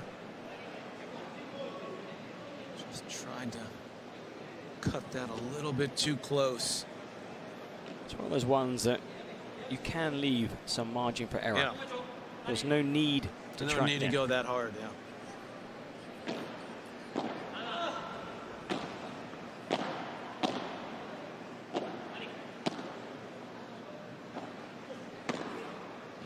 It's well played, well set up. Spotted Tapia. Slightly out of position. Those shots towards Sant had brought Tapia forward slightly to the centre.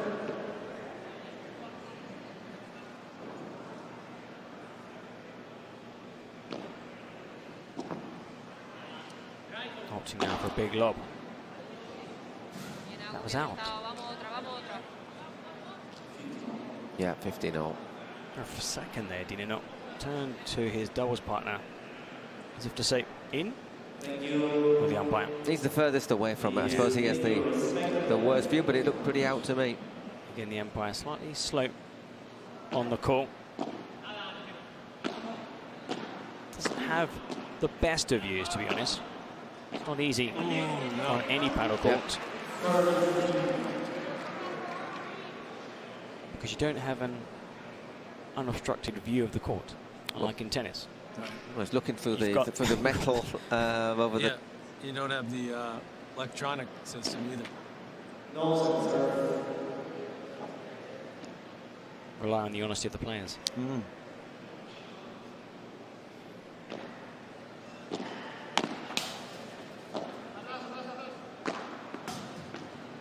Oh, great play, Tapia. Wasn't easy. That is maybe the highest I've seen a smash go in this tournament.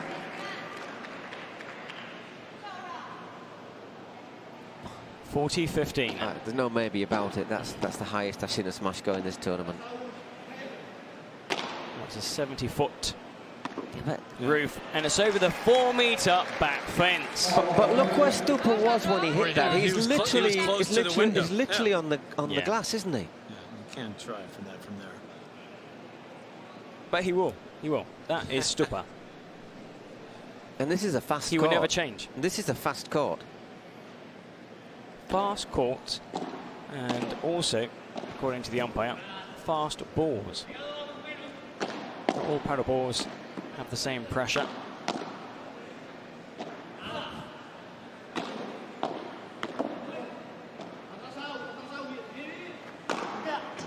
There it is again.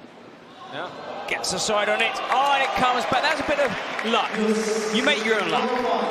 But again, Tapia has been quiet, but not for long.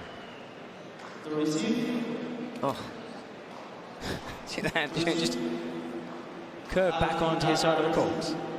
The thing is, you do it, and you make those jumps, and then you know you've got to be so careful not to touch the net. But it's what he does as well with the racket. He changes the grip on that backhand. Good return. Oh, Santh, no again. Well, the 3-2 is with serve. Tapia and Santh, however, took the first set, 7-6.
Well, Santh, a couple of mistakes in that previous game. That's hit some good shots too. But unable to break Nenno and Stupa, who lead 3-2 in this second set. Tapia and Santh won the first set 7-6. Tapia now to serve. And this match being every bit as closely contested as we thought it would be. Still nothing to choose between them in this second set, although both have had opportunities to pull away. Ooh. Yeah. Tapia proving to all why he is world number 2. Only world number 2 because he missed a couple of tournaments due to injury. His teammate, doubles partner, Cuello, picked up a few more points. But basically, joint number 1.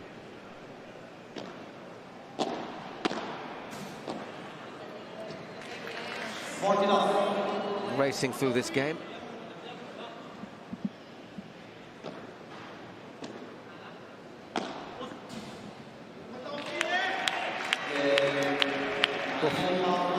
just a minute. No pressure on that game. It's like a Roger Federer service game there. If we look at back at every match, Paul, men's doubles, Tapia has been excellent in every single. We've seen players play, have spells, ups and downs, as all players do. Everyone apart from Tapia. Even yesterday, he just seemed to be hovering. Yep, always and there. Then,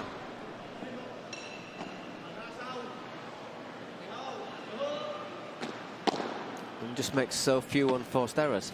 Unlike his partner, who on occasion just stabs at it. The other thing about Tapia I've noticed too is that he might miss a shot or two, but he never makes the wrong decision.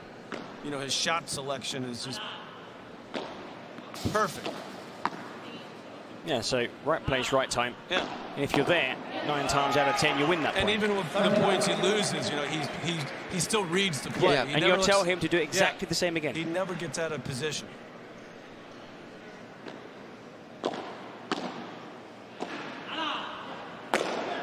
Oof, just slipped. Tapia. Well, another rapid fire service game. So, quite a few. Yeah, it does just slip. Love service games in the first set.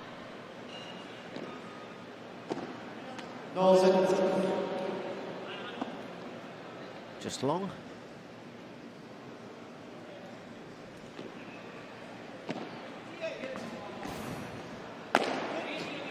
He'll get there. Ooh, for a second. Got my breath just in case. How long did those two games take us? About, what, a minute and a half, 2.5 minutes? Yeah, if you've gone for a coffee back at home watching this, you'll be like, what happened then? Yep, not fast forwarded. 2 quick service games, both to love. Now, in paddle, was it the 8th game was most important? Was it the 7th? I think it's the 8th now. I think they determined that. Yeah. Well, for Tapia and Sam, you failed to hold on to your service game. And Nenno and Stupa will be serving for not just the set, because I think as far as confidence and morale, they will be buzzing if this game heads into a super tiebreak. Well, I mean, the thing is, if you get to a super tiebreak, it's not just the match that's close, is it? It's the whole tournament. It could be, yes. So a bit of added pressure on the team currently trailing in this fight. Miami down. Low rider goes taking the first match.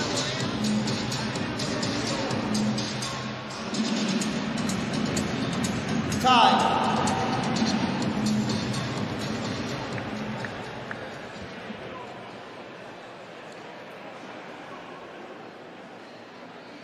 Players to the board, please. All the players taking a little extra time here, getting a little extra rest, some fluids. Very physical match. New balls. 1 hour, 18 minutes on court.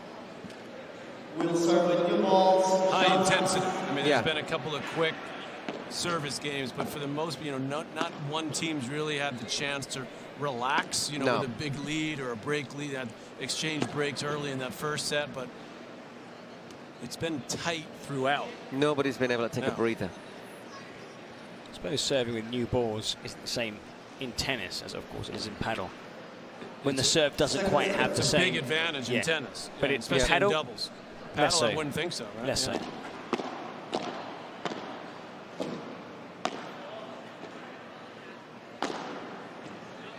Doesn't get the height to clear the side fence, and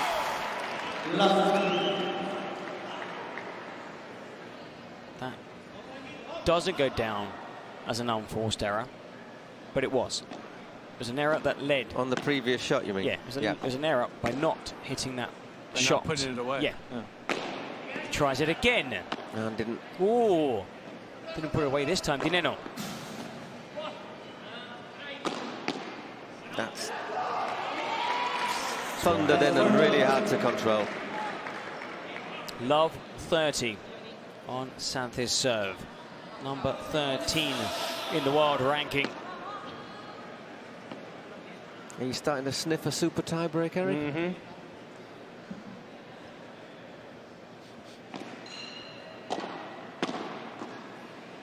Right now I can actually smell the pizza. Sorry. Yeah, it's the food from Italy that I'm smelling, to be honest. I've been waving to them for the last 5-10 minutes, but no.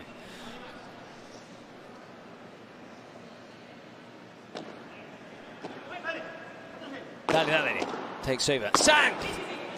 Now that must be so good for Sand. They've missed a couple of easier shots.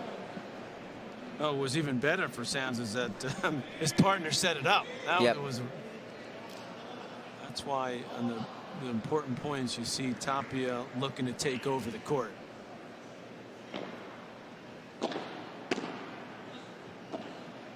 And that's why they're not throwing the lob up here. One right at Sands. Did well there, Nenno, because he just bounced up on him a little bit off the side. This one.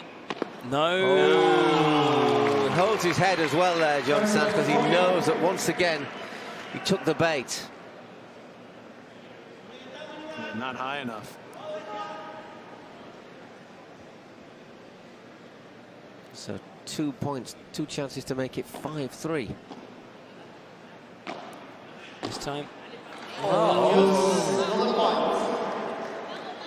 look, instead of going for the big smash, took some of the sting out of the shots. Smart, make the opponents come up with something, and they're trying to keep it away from Tapia. So that was part of the reason he missed that. Good serve.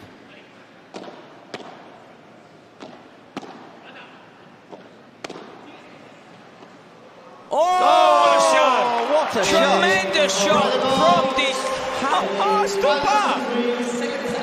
I am amazed by that. I don't know how he, A, how he got it back, and B, how he turned it into a winner. Let's have a look at this again. Anticipated that one. That was nasty because it bounces up. And look at this. That's amazing. Has Tapia just gone half a stride But a little bit too? You can't blame Sant for the volley, Tapia for taking one step. Fantastic shot.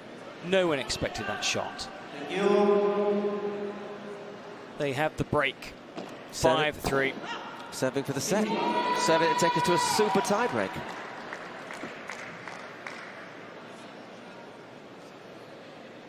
Nenno with the second serve.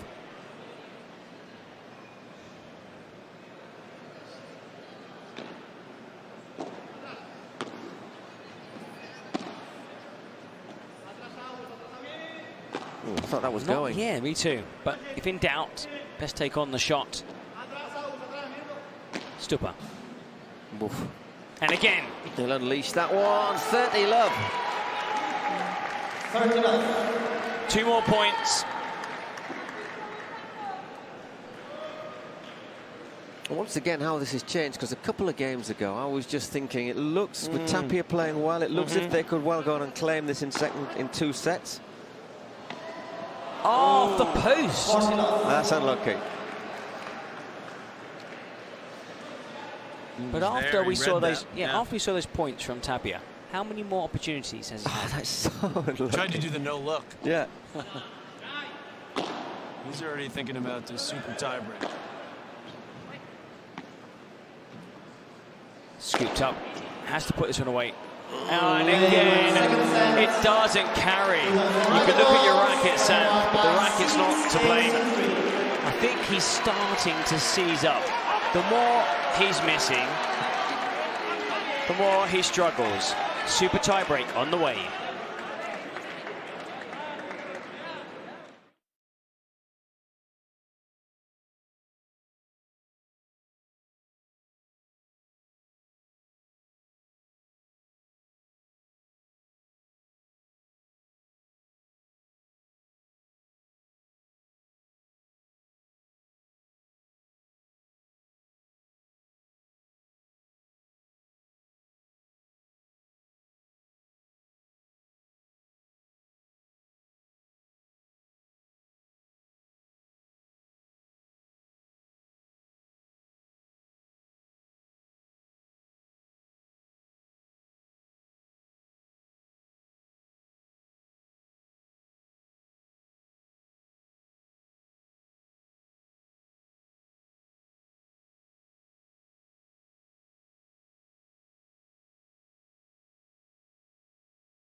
Third and final set, match tiebreak to 10 points. To start this match tiebreak will serve for Miami Paddle Club, Augustin Tapia. Well, the super tiebreak, this is either going to go to a third match. Please have yourselves. Thank you so much.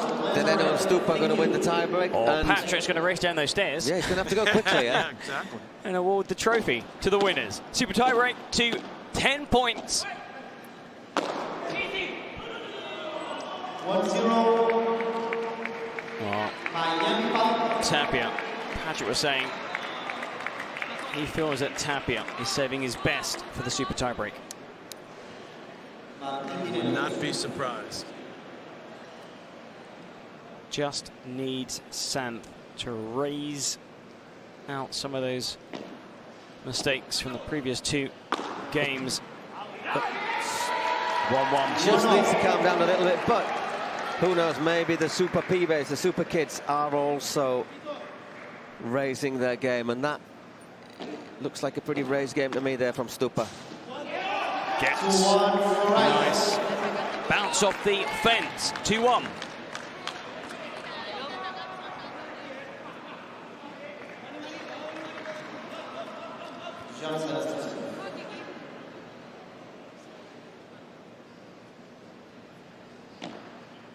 No center.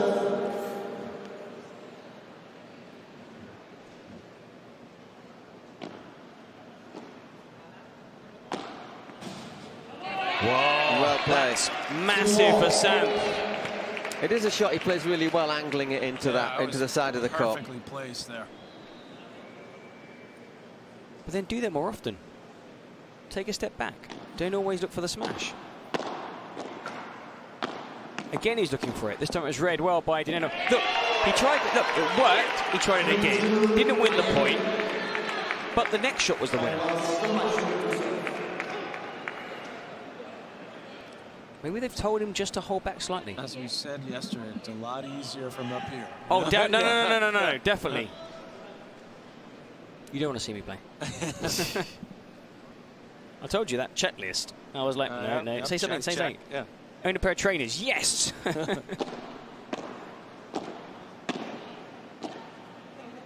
Stupa winds up. And he's got the legs on it again. Stupa ties it at 3-3. We're seeing rallies last for what? A maximum 4 shots? Basically until it goes high enough to smash. You can't even call it a rally. Yeah, they're picking up the intensity here. So much on the line.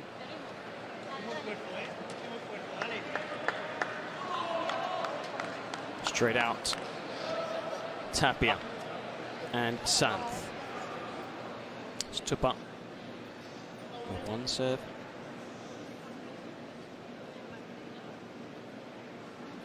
Will be Santh. Just looking down at the bench, and I think Aranthathu has gone to do a little bit of warming up. She's optimistic.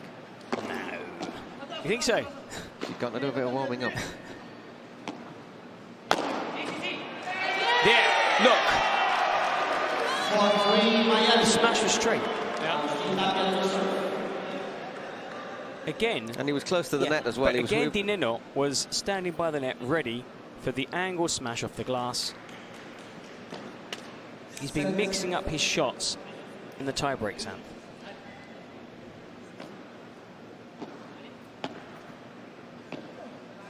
Good lob. Can they consolidate? Break. Oh, no, they can't. 4-4.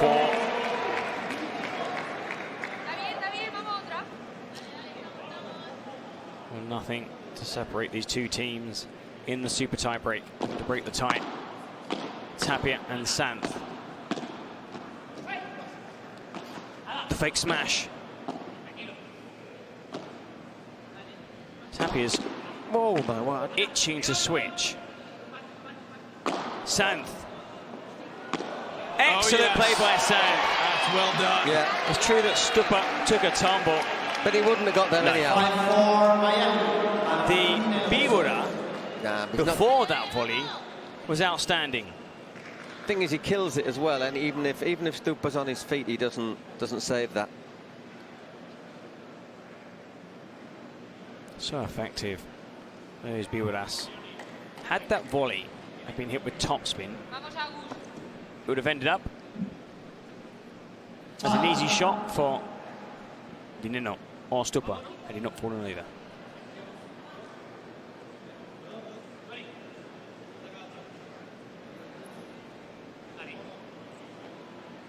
Nenno serving down 4-5.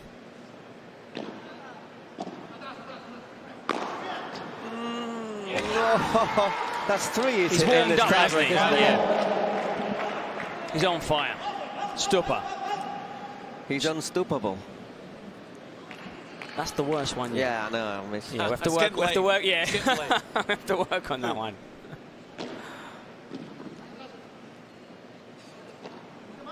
Ooh, now, what are they going to decide? There's no way the umpire can see it from there. Yeah. Will they call a let, or was Stupa said it was out? Let. I'm going to play a let.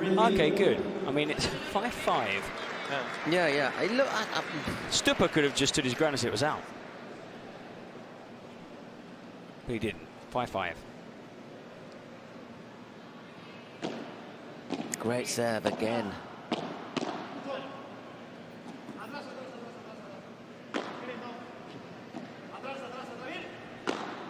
Bibura or Viper, and the big smash.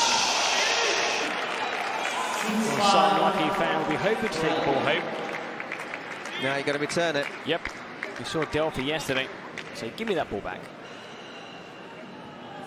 5-6, Johnson serving. A lot of pressure on the young Spaniard.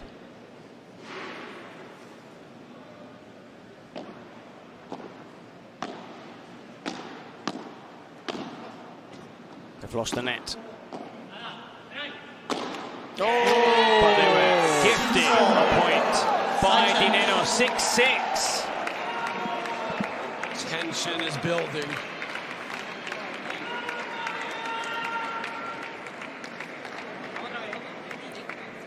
This tiebreak's been exactly the same as the first 2 sets. You know, just so close. You know, it was 6-3 that second set. It was just that one break late in the set. It came on a golden point, too, didn't it? Yeah.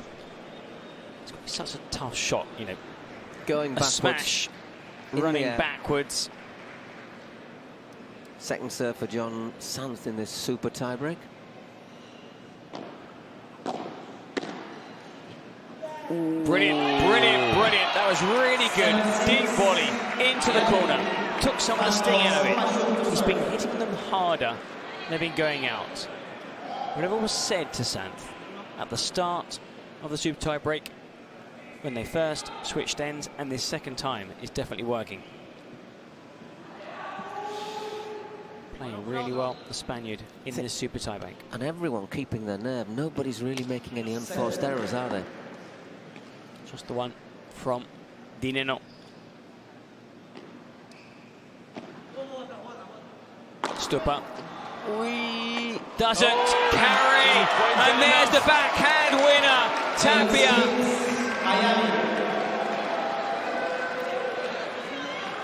There is the commentator's curse, by the way. Wasn't quite there for it.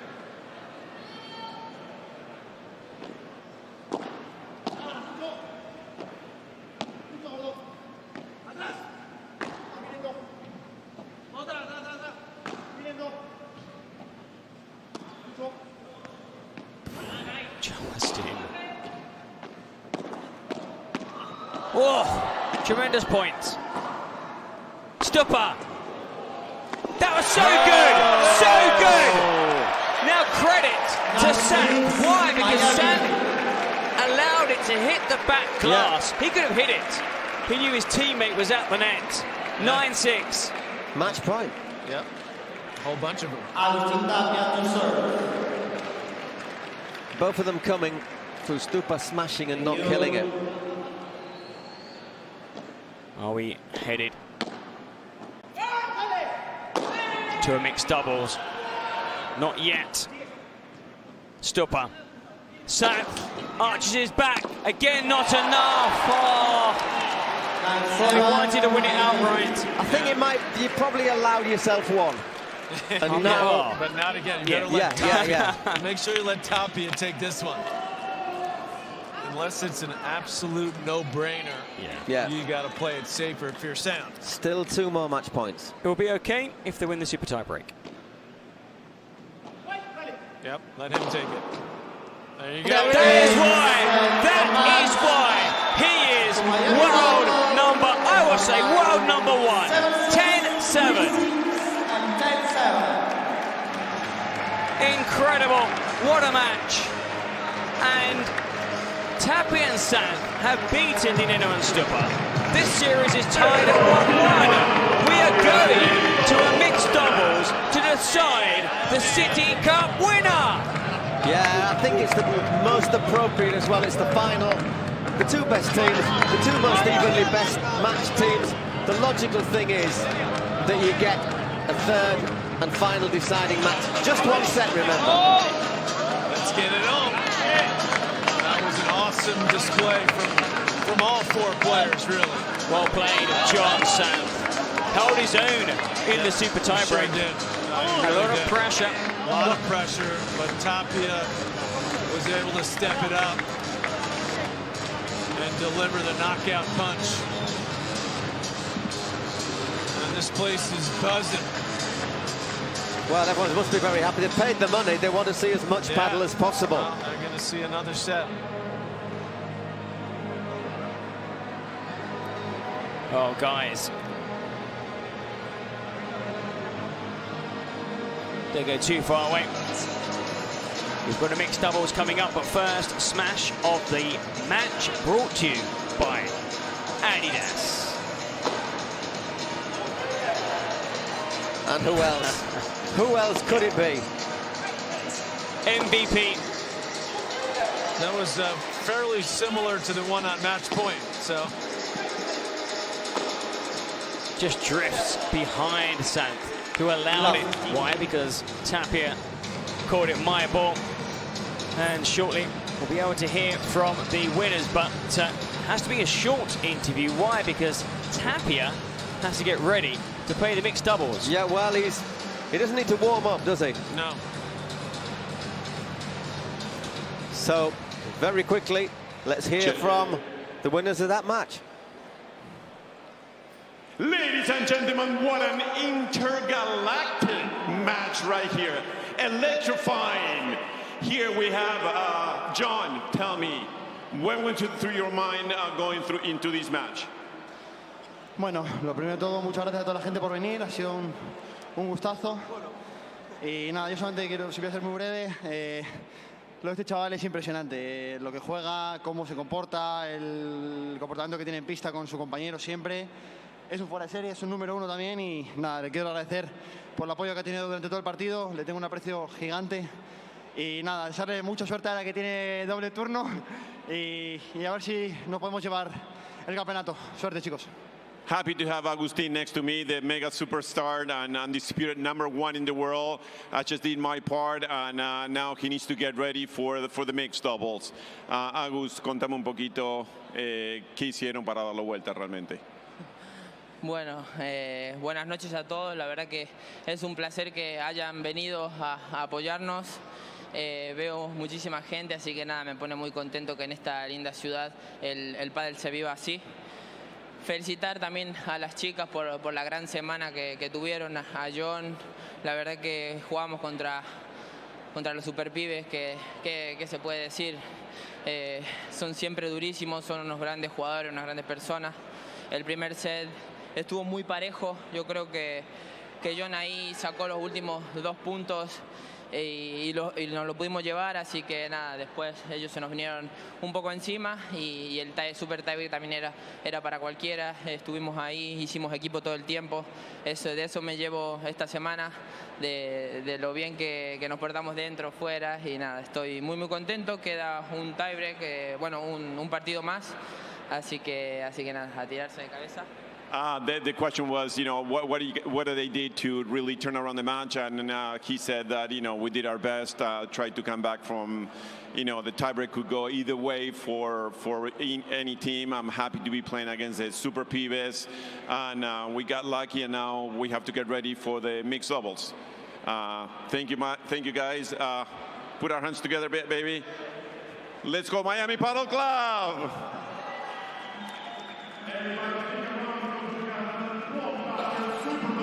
Okay, so I'll tell you what, we've got Aranzazu Osoro warming up just in front of us.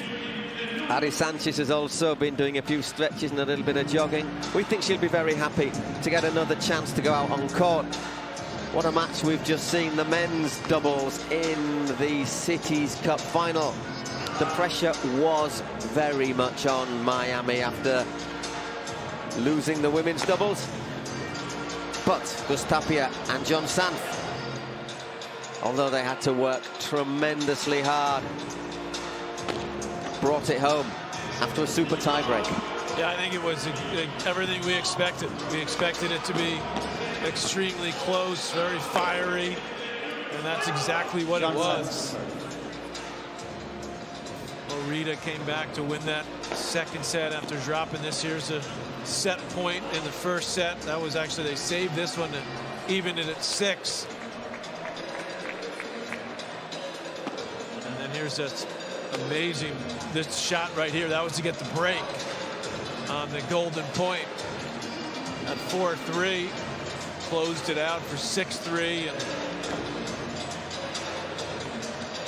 here's the set point. But I'll tell you, that tiebreak. Game and second set. Super tiebreak. It was absolutely level, wasn't it? 6-6. Yeah. They were swapping points, one for you, one for me, and then just Franco Stupacek, a couple of only wide smashes just opened the distance up, and absolutely no mercy. Nothing unwise about this one. No. Augustin Tapia slamming that one. Yeah. Really pleased also for John Sanf, because he had a little spell where he, a few shots, maybe shot.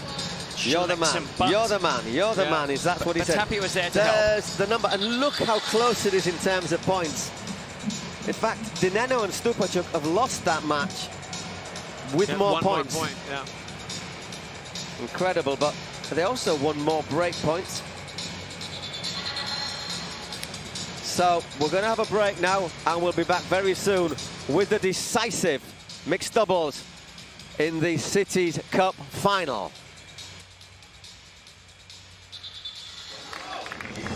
Through ideas, imagination, effort, and enthusiasm, dreams are built. We are making padel the sportive choice for thousands of people around the world.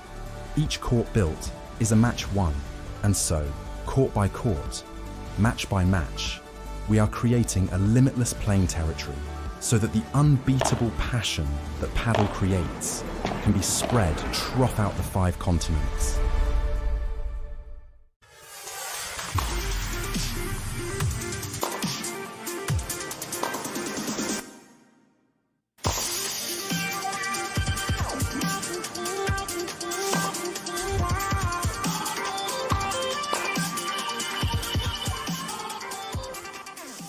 You're still waiting on your turf?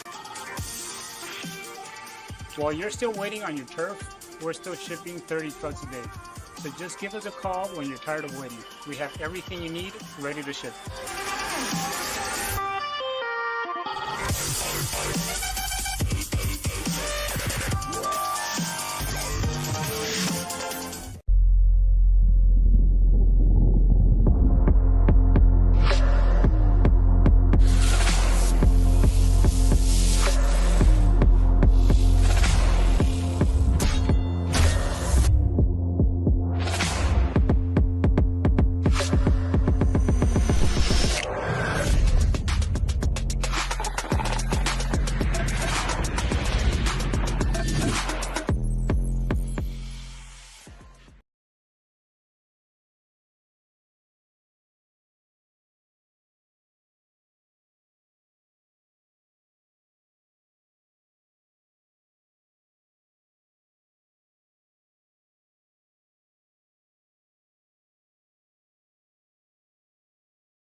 Hello everyone, welcome back. Well, it's been 5 days of competition. There have been a lot of matches. There's been a lot of tension. And perhaps fittingly, the final of the Cities Cup has come down to this. The mixed doubles. 1 win each so far for the Miami Padel Club and the Flow Rider Goats, with Augustin Tapia and John Santh defeating Franco Stupacuk and Martin de Nenno in the men's doubles, after Gemma Triay and Arantzazu Osoro had beaten Ari Sanchez and Marta Talavan in the women's doubles. It's only the second mixed doubles we've seen in this competition, and the eventual winner and $100,000 in prize money will rest on whoever wins this match. It's just one set. If it's 6-all, it would be another super tiebreak. Could it be any closer? Well, we don't think so. Patrick, just a quick question. How is playing mixed doubles different to playing normal doubles? It's a lot different. Very different. Obviously, you know, the male player will look to try to cover as much court as possible, and you know, it's an interesting. The dynamic, I think, for these players is maybe even more unpredictable because they don't play mixed doubles. You know, at least in tennis and professional tennis. Most of the players that play doubles at the highest level will also play mixed doubles in all the Grand Slams and some of the team events as well, so they get a little bit more used to it. And what we often say in doubles and mixed doubles in pro tennis is it comes down to which woman plays better oftentimes. So I don't really, you know, so for me it's very hard to predict how this is going to turn out, because obviously you've got 4 amazing players. If just from watching the last 2 days, I would have to make the team from Miami the favorites. Tapia, with what he's able to do, taking over the court, and obviously Sanchez with the way she plays. You know, she didn't play great in the women's doubles today, and now she's got an opportunity for redemption. I'm a bit I would say surprised. I suppose the team tactics. I mean, I think it was pretty obvious which 2 players we're going to play Tapia and Ari. I think that was pretty clear. But looking at Osoro and Stupa, you've got Gemma Triay, okay, he's world number 3. But she prefers to play on the side of Stupa. Nenno isn't the biggest of hitters, so they've opted for Stupa as the big hitter, meaning that Triay is on the bench, because you wouldn't feel comfortable playing on the deuce side. So you're not playing with your top-ranked woman, but you are playing with Stupa. But maybe at the same time, Arantzazu is very, very adaptable. She's got a big hit on it. She can hit the ball out, and we've seen that she's also very good at the touch play. Ari Sanchez, well, she's got a very complete game as well. Maybe not such a big smash, but she's really good on the bajada. We've seen her diagonal shots, her backhands are all excellent. And another factor, of course, you know, maybe in tennis, mixed doubles, you've got the factor of the serve, that obviously the men are going to hit the ball a little bit harder. Right. Here, the serve isn't going to be such a key factor, perhaps. But I think because it's a smaller court size, the man can take over almost 2/3, 3/4 of the court. Here, a little more difficult to do that in tennis, but we saw that with Barona. Yeah, I'm just interested to see how it plays out.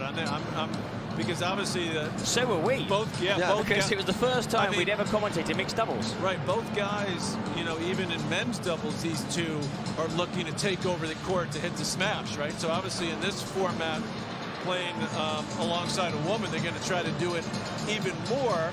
And do they try to do it maybe too much? Well, to get himself into a little trouble. Leaving open their side. Well, that's the thing, is if you are pushing into the other side, and you don't kill your smash, then the rest of the court is absolutely wide open. That happened to Gonzalo Rubio. He was on the losing side in that mixed doubles. Only one mixed doubles, and I suppose with Pata Yaguna, who played some lovely shots in the match as well. But the beauty of the Cities Cup is that it's the only tournament worldwide that incorporates mixed doubles. So it's fitting. Yeah, it is. But the title will be decided by mixed doubles. They'd probably be well served to, get some more mixed doubles into some more of the events, because I think the player, I've seen this in tennis, the players really enjoy it, and they really enjoy that camaraderie, and there's a strategic element to it that's quite different from men's or women's doubles. It's more tactical. Yeah. Well, we've got just about 2 minutes before we get back underway. Okay, again, I'll give you another opportunity. Stick or twist. I'm sticking with my pick from the beginning, Miami. And I think, they're the solid favorites, I'd say, in this one. You can't change your opinion. I did say I didn't remember what I did say. I don't think you picked, actually, so you're fine. There's the fence, there's the fence, and you're still sat on it. I did say the goats, but I must confess. Oh, no, goats it is. I'm starting to think that maybe Miami will win the doubles. Yeah. On paper, but you would say the favourites are Tapia, world #1. A lot will depend on partnership. How Stupa plays. Sanchez, world #1 partnership. I mean, you're looking at 2 best players at the tournament, probably. Well, you've got basically, for Miami, you've got the #2 ranked man, who would be #1 if he hadn't missed 2 tournaments through injury. The #1 ranked woman against the #3 ranked man and the #16 ranked woman. So it's really a coin toss. But I say it is basically the top 2 are going to be representing Miami. It'll be Franco Stupachuk to get us underway.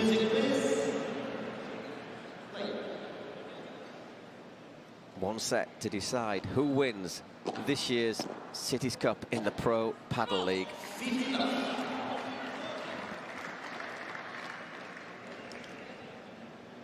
$15 love. Stupa serving to Augustin Tapia now.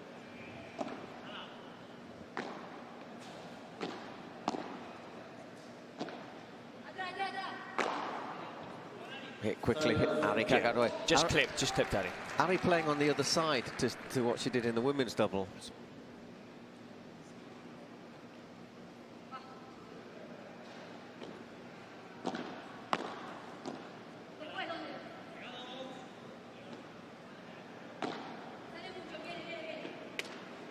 And Stupa whacks that one into the net, so 30-15.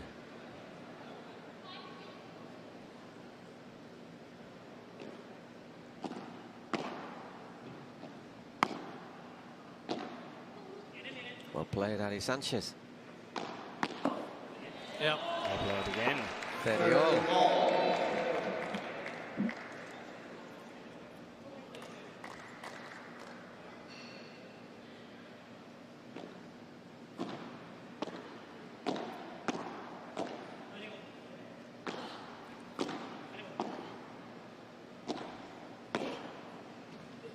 We can see there. Dies on her. But Adi there, instead of sending over lobs, just in case Stupa goes to lob, was hitting ground shots. Yep. A faster shot, obviously, a lower shot, straight at Osorio. It must be something they've worked out. Yeah, must of course. be something they've talked about. Well, Stupa comes across for lobs in any game, in every game. We'll do so here again. Another ground shot. Again. And again, yep. Okay, there. The lob. But Tapia gets there. Just like in the men's doubles. So now I'm assuming it goes gender to gender, right? And gets the choice to receive. So if the woman is serving, it'll be the woman returning. Just going to say thank you very much to our delightful producer who's coming up with a caffeine injection for us after this session. Thank you very much. Adi, we love you. Oh, she's even brought us sugar as well. Gotta love it. She took a chance there. Osorio and went at Tapia and paid the price. So break of serve to get us underway. As I say, it's going to be interesting how dominant the serve is in this mixed doubles, but it's always better to start off breaking. Well, as far as if you look at tennis and the speed of serve, in paddle, it's not as important, the shot. The serve is not, no. Yeah. It can put you on the front foot, though, obviously, if you're pushing your rivals, which is why I don't think it's going to be a massive difference between the man and the woman, because Ari's a good server usually, although she has struggled a bit here. Well, let's see. I think the difference, as you guys already pointed out just in the first game, is how much they use the lob. Ooh, yeah, that was a little bit loose.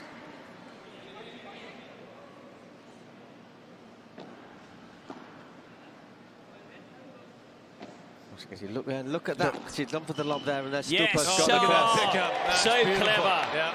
Why? Because Osoro, understandably, thinks, okay, I've got a cross to cover. And behind her, Stupa makes the same move. There's no communication there. But if they played mixed doubles more, exactly, Osoro would have moved out of the way immediately. But because it's not instinctive. Sorry. Ari. Great finish from Gus, but Ari Sanchez did brilliantly well there. She did. Willing to mix it up and duel it out there. I mean, it's a cracking partnership. I mean, they did very well in the draft. I mean, credit to Miami to pick Tapia and get also Ari. Look out.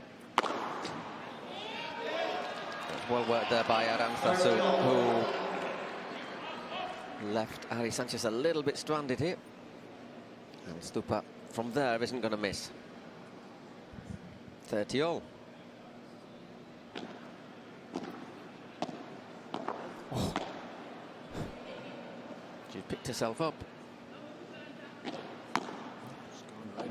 Yeah. Stupa quite a bit. With 3 shots in a row.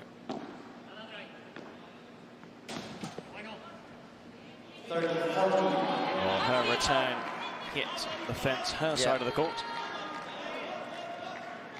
So another couple of break points.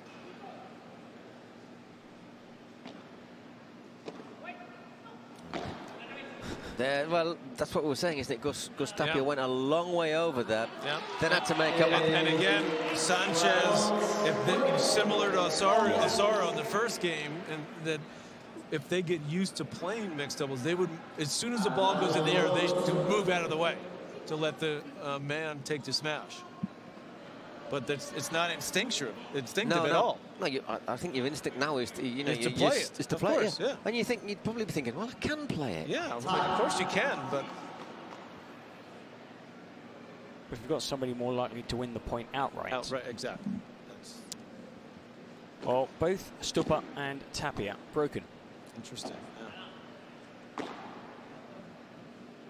And now it's Aranzazu serving and showing that she can hit a smash as well. I'll take it. Do that. You can finish it off.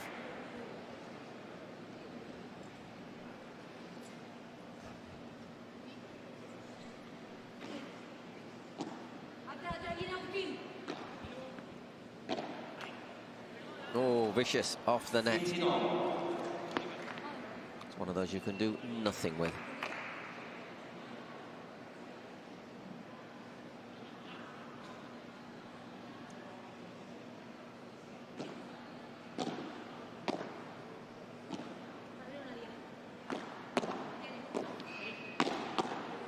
Block there from Aranzazu.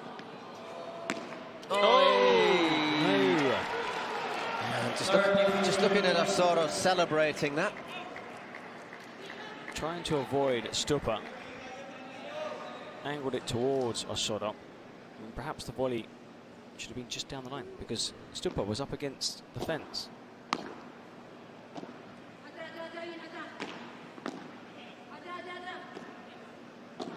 Be interested to know how much time they've had to practice a mixed doubles. I suspect not very much if they only get a couple of hours on court. Much. No. Soro's laughing because sort of get out of the way there a little bit better. Like scurried. Yeah, yeah. And she's like, "Woo! I didn't." She saw him coming. It was like. But see, now the third time, she'll, you know, if it's up there for her partner to get, she'll move right out of the way. Yeah, that's gone off the side of the court, so Osorio holds a serve. Ari Sanchez will be up to serve next after this short break. Stupa and Aranzazu looking reasonably happy. Ordéname vos, pues yo... No, tranquilo. Lo que sí, confía. ¿Vale? Confiar y tampoco juega de derecha. Entonces está un poco más perdida. Entonces, así lo que se te salga de los huevos. Yo te voy a apoyar en todo. ¿Vale? Pero confía en mí. I can't translate that last bit. It's basically... You can first of all, you can trust me, okay? Confia me. And also, Ari is uncomfortable playing on the G side. Yeah. Okay? We can see she's uncomfortable. That's almost like, you know, let me have what, you know, you can trust me. If the ball's coming my way and it's high, I've won a point outright. Yeah. I can, you know, I can deal with it.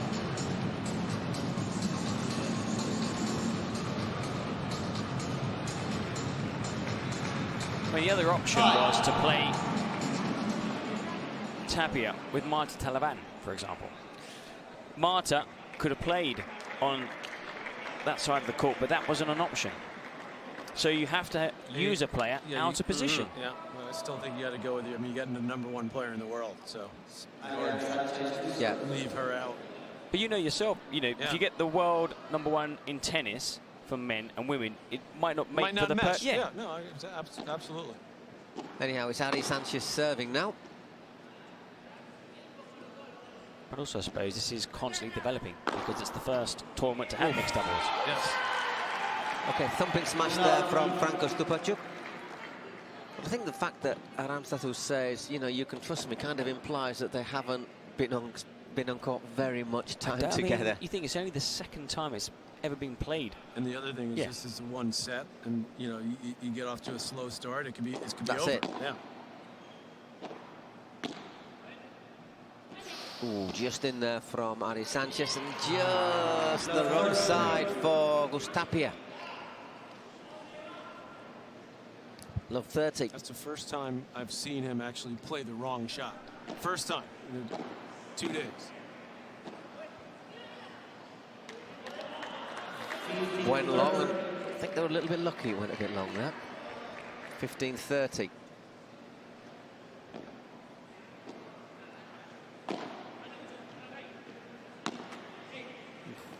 Clips the net there from Gus. And Aranzazu helps it round the corner. And Brilliant. Well played, Ari Sanchez. Steady on. We've seen that shot a couple of times up against Stupa.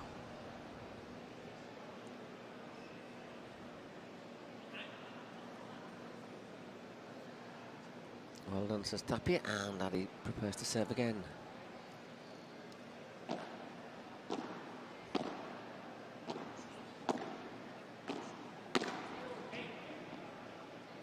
Look out. Well played. 40-30.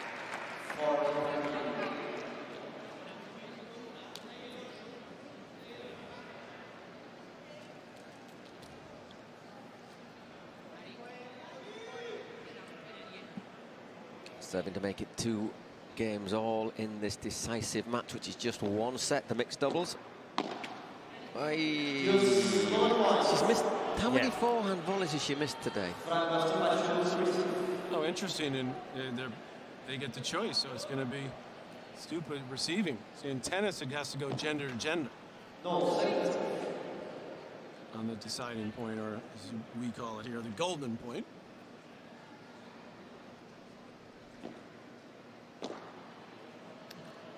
There's a winner. Excellent. Takes advantage of it. So 3 games to 1, and it'll be Stupa to serve as well. I'm surprised they opted to serve that way with Adi having to recover the position. up against Stupa, leaving that gap. Leaving that opening, yeah. Because Tapia didn't rain. He crossed over to his natural position straight away. I think this is over, isn't it? 15 Yes. love. Well, that point is.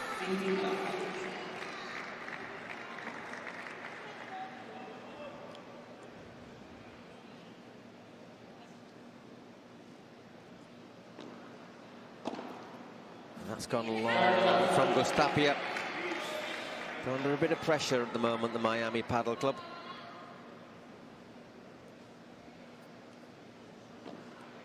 Another good serve. Does well to get it back. Can't do much with that though. Another good put away. Well, the two lower ranked players playing in their natural playing position are beating the two higher ranked players.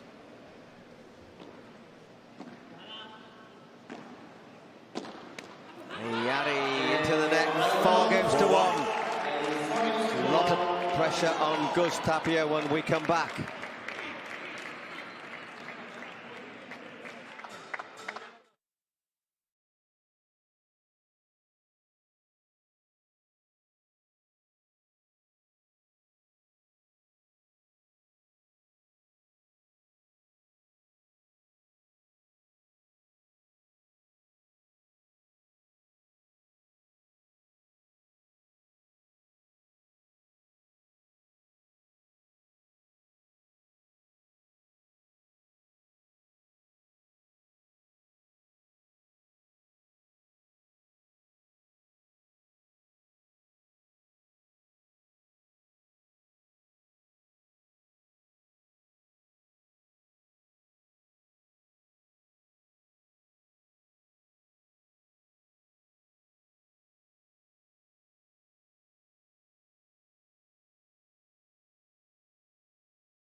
Augustin Tapia to serve.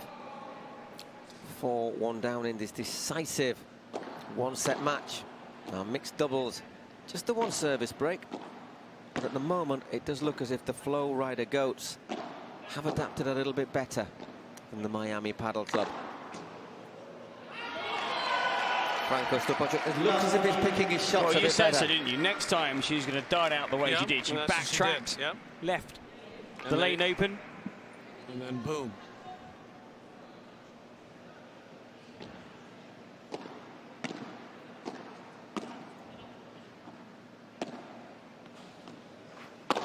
That's better.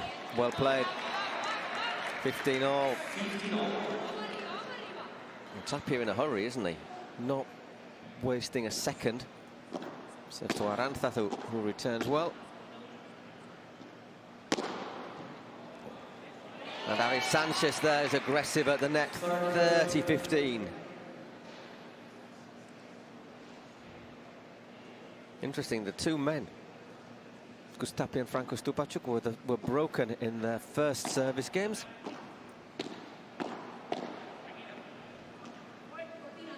And Tapia Another takes control. Smash is buried.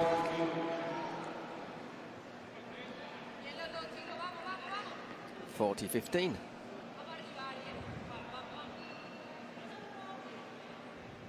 Very much an undiscovered country. Mixed doubles in paddle. 40-30. Still working out tactics. Still working out really the best style of play. Also still working out should players play in their natural position or not. Once again. Look at this one here. Well, the thing is, he's pushed her so far that he couldn't really get a smash in. Yeah. And then he couldn't catch up in the point. Yeah. Left behind. And it's a goal point and a break point, obviously. And if it's a break point, should have left that for a Soto. Should have left it for Ari, really. I think Ari should have hit that rather than Augustin Tapia there, but...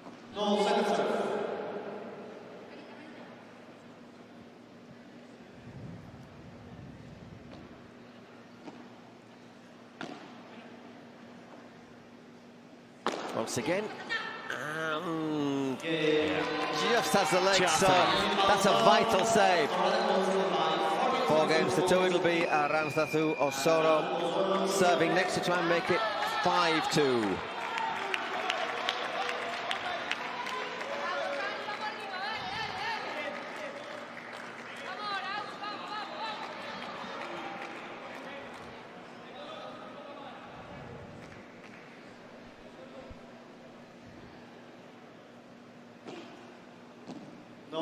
Just a little bit deep, that serve. Well, the umpire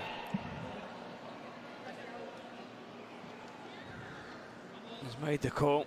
Still not too happy. Looked a bit deep to me. Oh, let. Oof. That's because Adi said.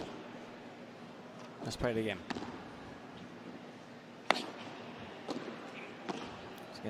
That's the good. Really clever Backhand there, lob. great Really lob good from lob. Sanchez. Oh! Races forward, backhand volley into the net. He's made more mistakes in this match, Adi, than Osoro.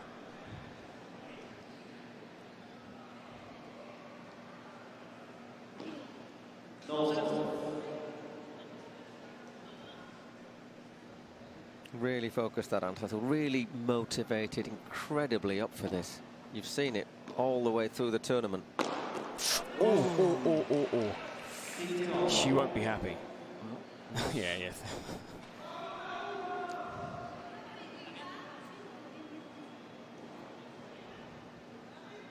She'll channel her in a Viking next time she gets the chance.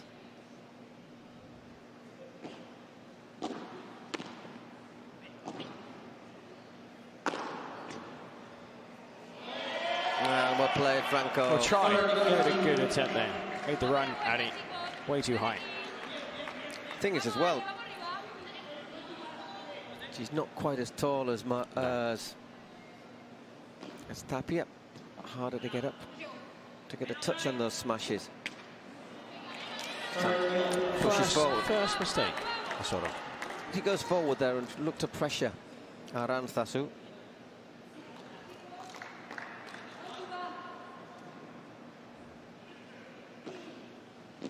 Another good serve, though. This time, Tapia tries to go for it, but can't.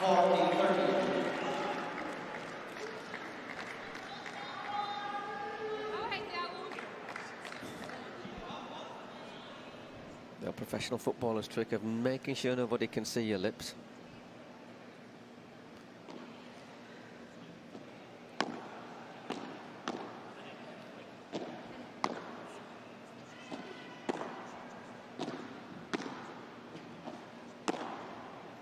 Well played, Adi. Does really well. Does really well. Oh, that's clever there from Osoro. And again. Yeah, drives. No lobs. Yeah, you don't want a lob because then this is what happens. Yeah.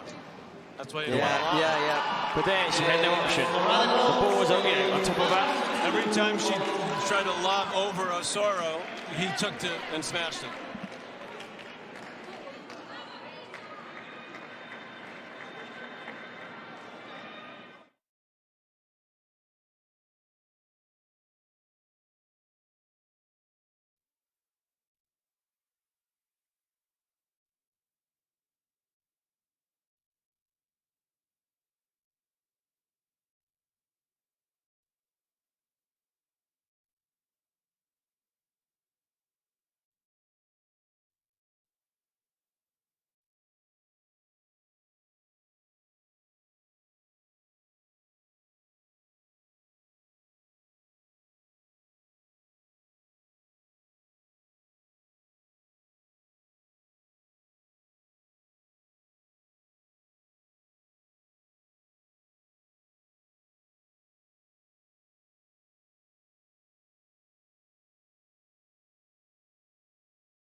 Well, we're back on court. Ari Sanchez serving 5-2 down in this one-set mixed doubles.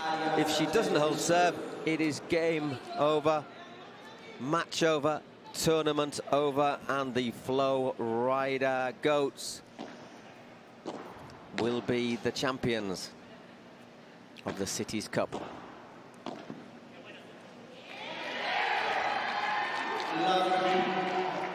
Love 15.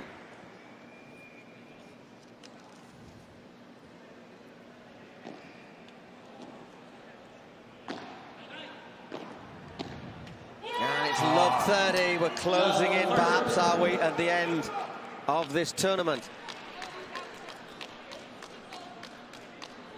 A punch volley pull into the net.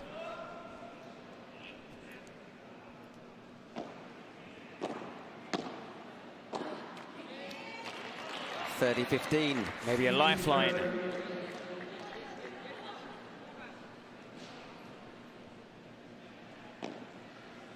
That's gone long.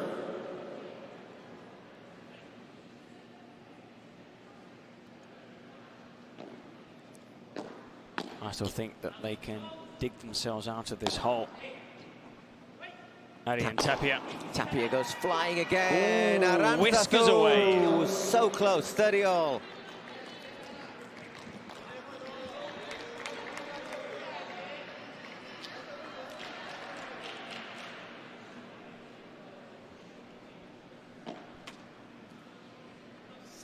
Second serve.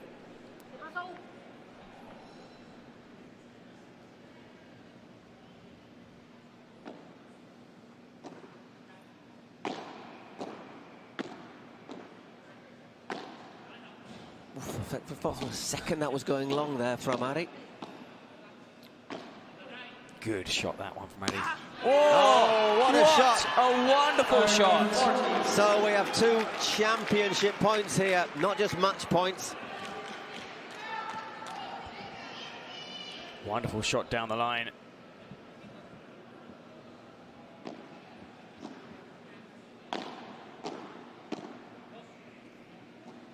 Oh, that's a great shot.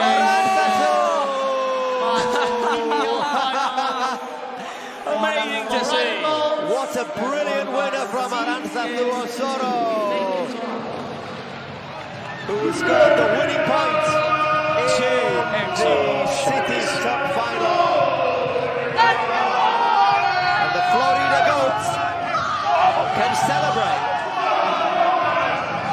I think quite fitting that Osoro hit that shot down the line, Paul, and then the winning cross-court forehand down low, the return into the net, and they will celebrate.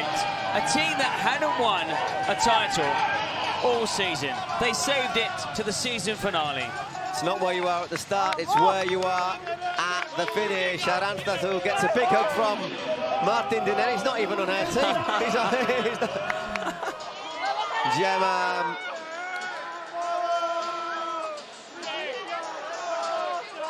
Well, they are this year the GOATs, it has to be said. The greatest of all, 2024. Delighted for Osoro. This is her first ever title. And playing a big role in the mixed doubles, in the women's doubles. Yeah, she's been great. She's been really, really good. Vikinga, Viking.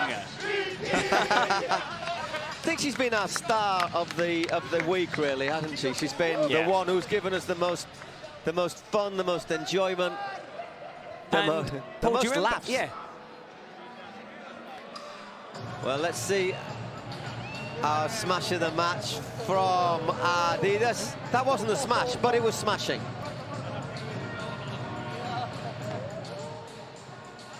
Here he goes, up in the air. And it is Franco Stupacuk, there you go.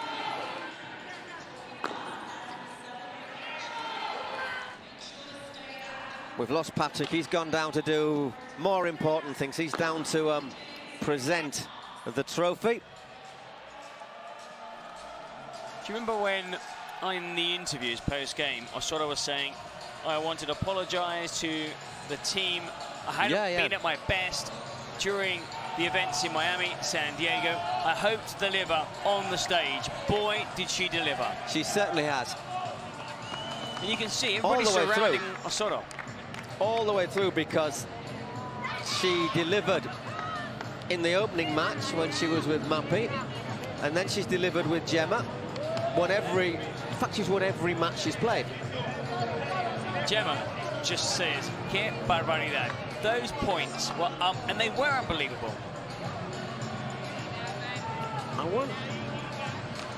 wonder if they might reconsider things for the future after this tournament, Gemma and Arantxa. So it'll be interesting. Keep an eye on that when the pairings maybe start to change at the end of the season. These are the highlights of our mixed double, just the one set which decided this year's Cities Cup in the Pro Padel League.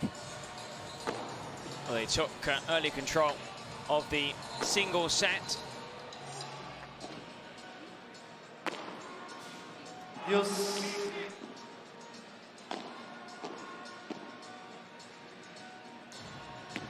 Game set. There is the winning point, and there is the Viking. Celebrating as a Viking should. Lovely crossing forehand.